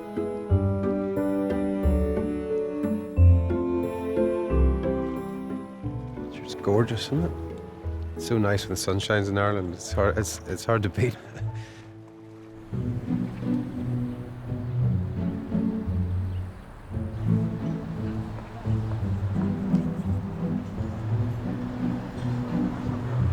Did you live in Bantry all your life? Yeah. Yeah. I'm just living out in the same areas where Graeme is. Have you met him before? I have. I have a picture of him at home with me Have you? up in the mantelpiece, yeah. You got a selfie with him? I have. Yeah. Yeah. He's very nice. He's very easy to talk to? Yeah, approachable.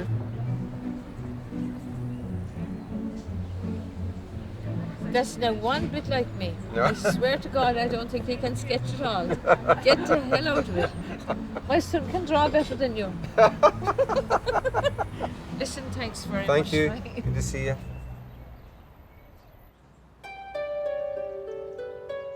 For Gareth's second sitting with Graeme, he's chosen an outdoor location at Bantry House in order to observe his subject in a different light. Hello. Hi. How you doing? Very well. You're very optimistic of the Irish summer. Yeah, it's going used to to it. last for another few hours. Yeah. I know. I've got to change the tracky bees in the boot there. Where am I? You're Oh, there? obviously, yeah. obviously I'm not there. Unless. Yeah. No, I'm right.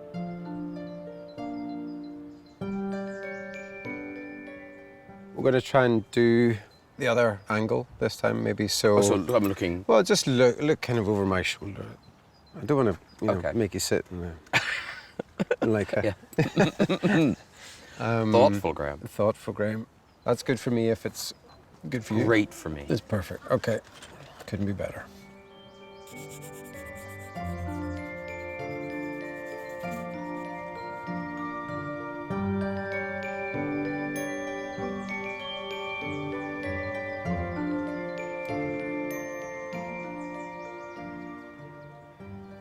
Well, I have information for you.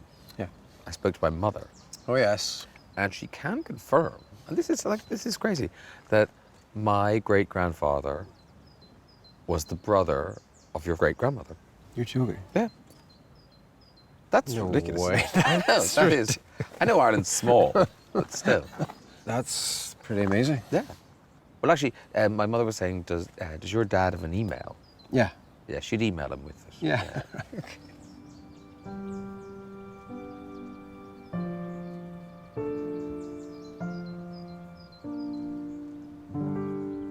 So you wanted to come back to Ireland and spend some time here? Yeah. I like coming back here. Yeah. You know, it feels like home. Yeah. I think it's that thing about getting older, isn't it? Yeah. Yeah. And did it not feel like home for a while and then it did, or the connection Yeah, with no, when I Ireland? left. I never thought I'd come back at all. Yeah. Then it was only really when my dad died. That's when I kind of got to know Ireland again. And, you know, Ireland had changed so much in that intervening 20 years. Yeah. I had too. You know, I'd sort of gone away to prove myself and come back, and you feel like a different person. Yeah. What about you? Did you get out of Dodge, or was it just a natural thing? It was just an art school thing, you know. So many people from Belfast go to university in Scotland, so it seemed kind of natural. Yeah.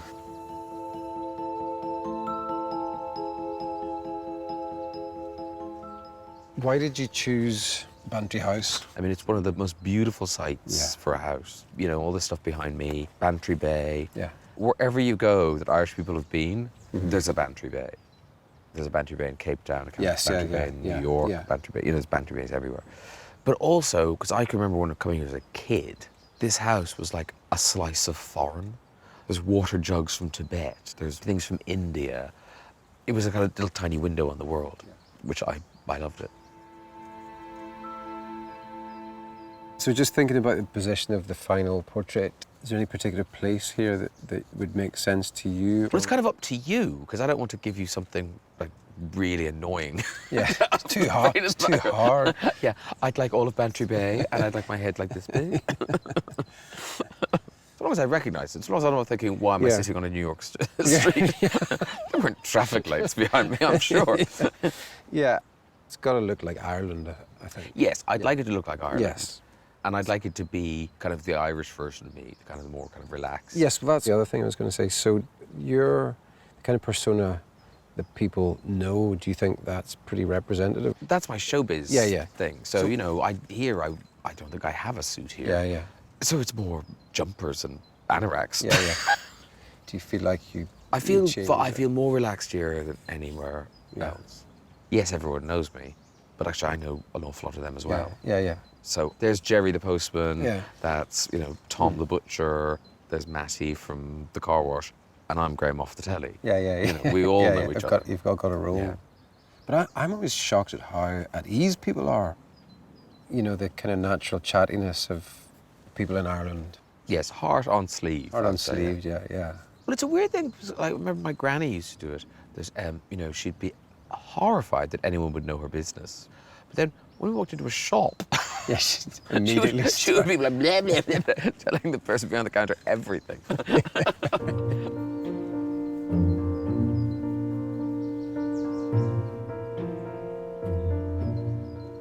We all look in a mirror. We kind of arrange ourselves, and you do your hair just right, you tuck your shirt in and put it out a bit, and in your head you can believe that's how you look all day. Whereas in fact, that isn't how you look all day. Television teaches you that very, very quickly, where you get to see great rolls of fat in your suit and all that sort of stuff. So I think what'll be interesting about this, far more than a photographer, you are seeing what someone else sees. It's not a captured image, it's a sort of created image, and it's through the prism of someone's eyes.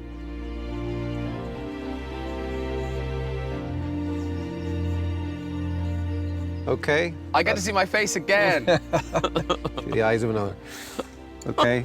This is how the Queen must feel, endlessly seeing portraits of herself. Oh, wow. So not what I was expecting. Yeah, kind of different this time. Yeah. I think I look slightly more benign this time. Yeah. That looks very summery. Yeah. You've captured the mood of the day.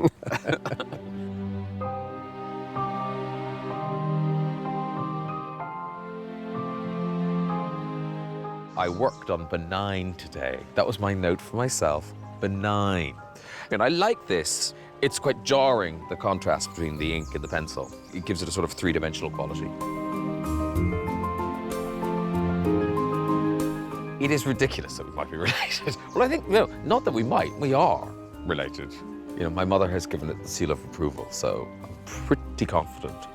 Family reunion at the unveiling. So my dad will come down and meet up with his mum.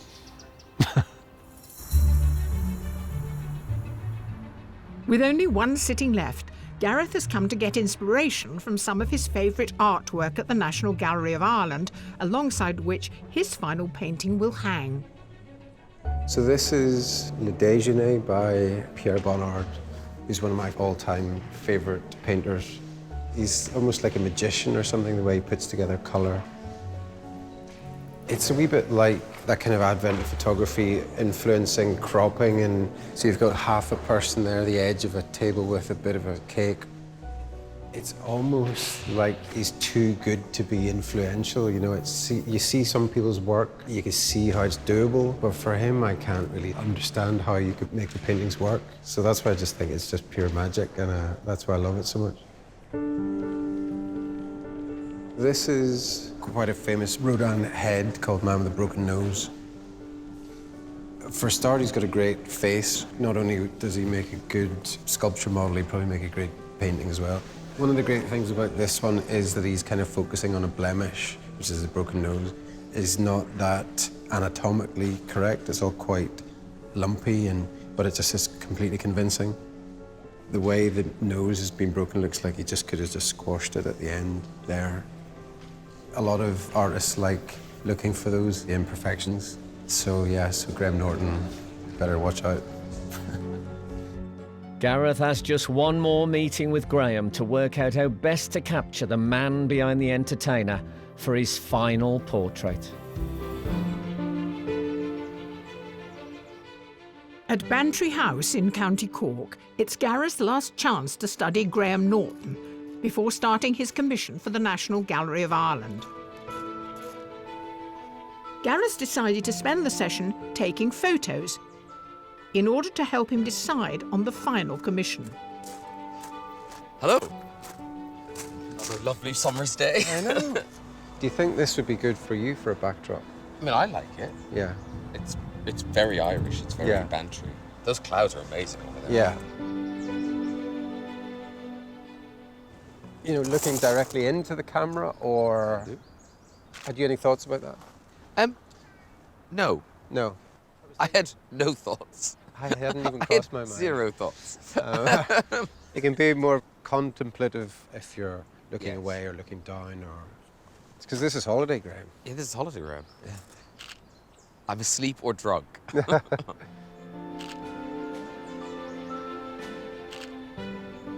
So did you like the idea of drama from when you were at school? Or? Yeah, you know, it seemed like the dossiest job you could get. But no one was interested in me acting. Right, okay. What were they interested in? Well, they weren't interested in me at all. Okay, right, okay. So, okay. Was that comedy or?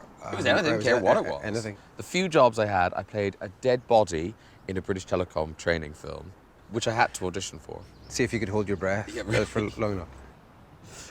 And that was in Panto and Harrogate. Right, okay. But that was not, because at drama school they train you to be a star. Yeah, yeah. They train, you know, no one trains you to kind of go, the coffee's ready, or the people from the village have come to get you.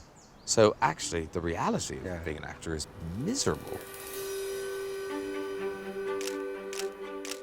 So how did it all happen then? Was Father Ted one of the first things that you did? Well, or? it was sort of, yes. After I gave up on acting, I started writing my own stuff. Yeah. And I did Edinburgh for about 8 years. I got a posh new agent out of Edinburgh.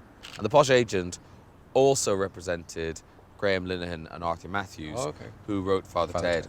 So she was on the phone to them, kind of going, look, I've just signed somebody Irish. There must be something for him in Father Ted. And I got it, and it went well, and then very nicely they wrote me into a few more episodes. Being in Father Ted, that's like an iconic, you know, It it's is like now. this, yeah. Now people write books and make documentaries about it, and it is the kind of the only cool job I've ever had. To give Gareth a variety of images, they come inside to the conservatory to finish off the photo session. So that face is more animated now. There's a hit, so you can just increase it incrementally, can you? Yeah. It's great control. If we could do something with that left hand. This one? Yeah, it's just because at the minute it's sausagey because they're coming. Yeah, that's that's it. It's really captured my sausagey fingers. It's beautiful. That's it. I looked on the website trying to work out what you call somebody whose great-grandfather is the brother of your third cousins. Oh, we're third cousins? Third cousins.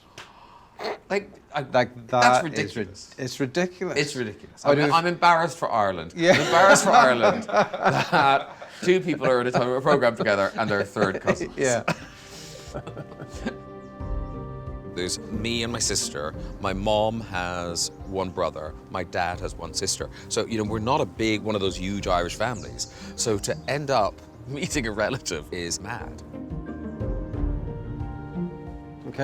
Okay, that's us, I think. Well, thank you so much. That was great. I think it went well. So I really enjoyed it. Thank you very much. Brilliant. All right, okay, take care. thanks. I'll see you in Dublin. I'll see you in Dublin. We're both on the same page that, you know, we're both Irish. We're in Ireland. It's hanging in the National Gallery here. So we'd like it to kind of reflect that. So I'd like it to be the Irish version of me, which is more relaxed. I like the way he's sitting. It's kind of natural.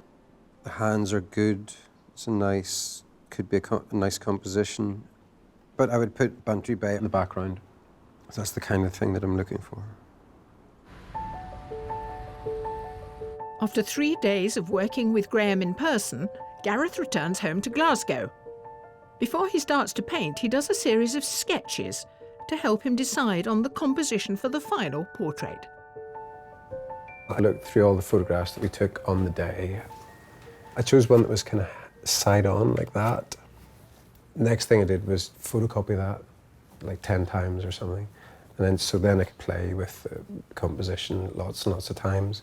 So some of them are more expansive than others. Some include more sky, some of them are wider. If it doesn't work, that's just put in the bin.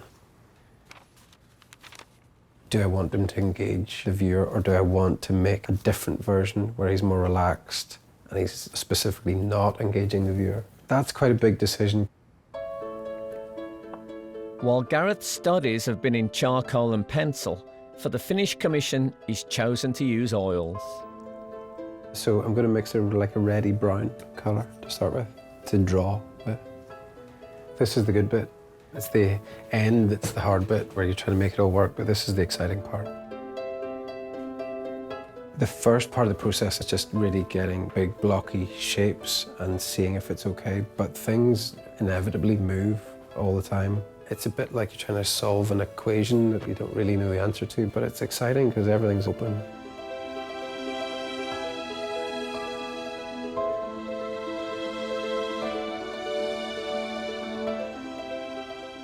This is a pretty big canvas, so when you're working, you're standing very close to it, so you have no idea about proportion. That's why the mirror's here. You just get a bit of distance from it. So when I moved back, the head was too small, so the head's bigger. My work has got a lot of sculptural emphasis, but it's not hard-edged. I love stuff disappearing and being more soft-edged. Having an atmosphere in it is really, really important. Just a feeling of the sitter being there. You've got a picture of what it looks like in your head, and it looks really good at this stage. The reality hasn't dawned yet. You've got to correct and get closer to and scrape off and start again. It's not like a linear thing that you just start and then move closer and closer to the finish. You kind of go backwards and forwards, obliterate and wreck it and fix it. It's the process.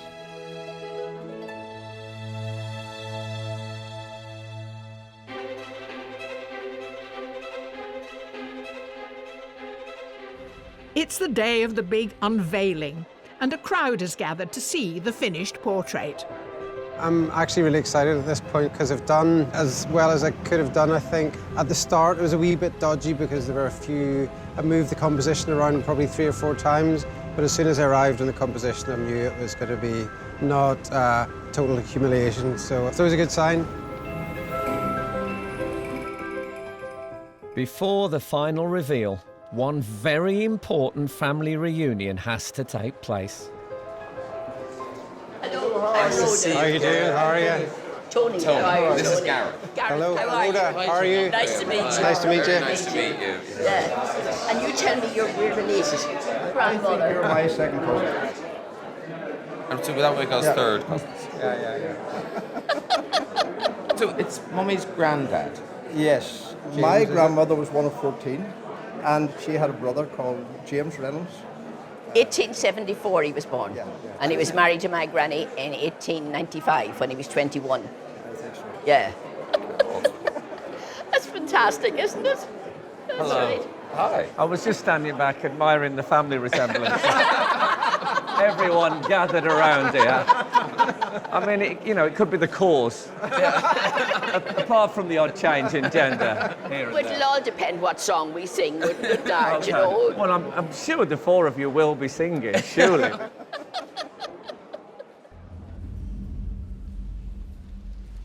Just before this gets unveiled, I really just wanted to say thank you to Gareth, because you made this such a, well, until now, such a pleasant experience. I can't speak for a moment's time. I genuinely look forward to seeing it, even though it is my face. I'm excited, yeah. You're not excited, are you, Gareth? I'm excited. You feel sick. I am desperate to see this. Okay. This is the culmination of Sky Arts Portrait Artist of the Year 2017.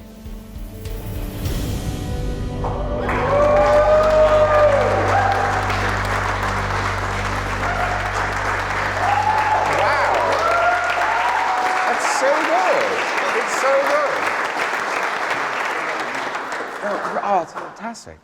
I acted at the obvious thing, but what do you think of it, Graeme? I really like it. I look so intelligent. I love it. I was worried because I really love Gareth's charcoal, and I had no idea you could paint like this. It's really, maybe you should have won. But the other thing is that it captures something about you that gives us access to your inner self that we wouldn't normally be familiar with. And I think that's an enormous thing to have achieved. I recognise myself in it. That is an expression that's on my face a lot. It's just not on your programme. No, exactly. It's not on my programme, but that... It's just what we wanted. Yeah, that is what I spend most of my time looking like that. Yes. You know what? He's painted your soul, Graeme. That's what it is. Whoa. That's what it is, yes. And one of my favourite cardigans. Yeah. I find the two are often closely aligned. Yeah, honestly, I'm thrilled. I love it. Good. That's a relief. That's a relief.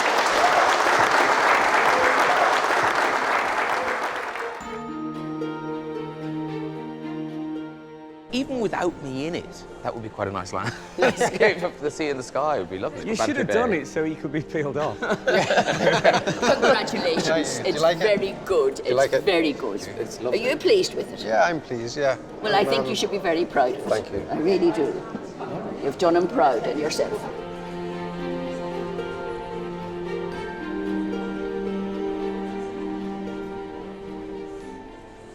Sean, are you pleased with the result? Actually, I'm really delighted.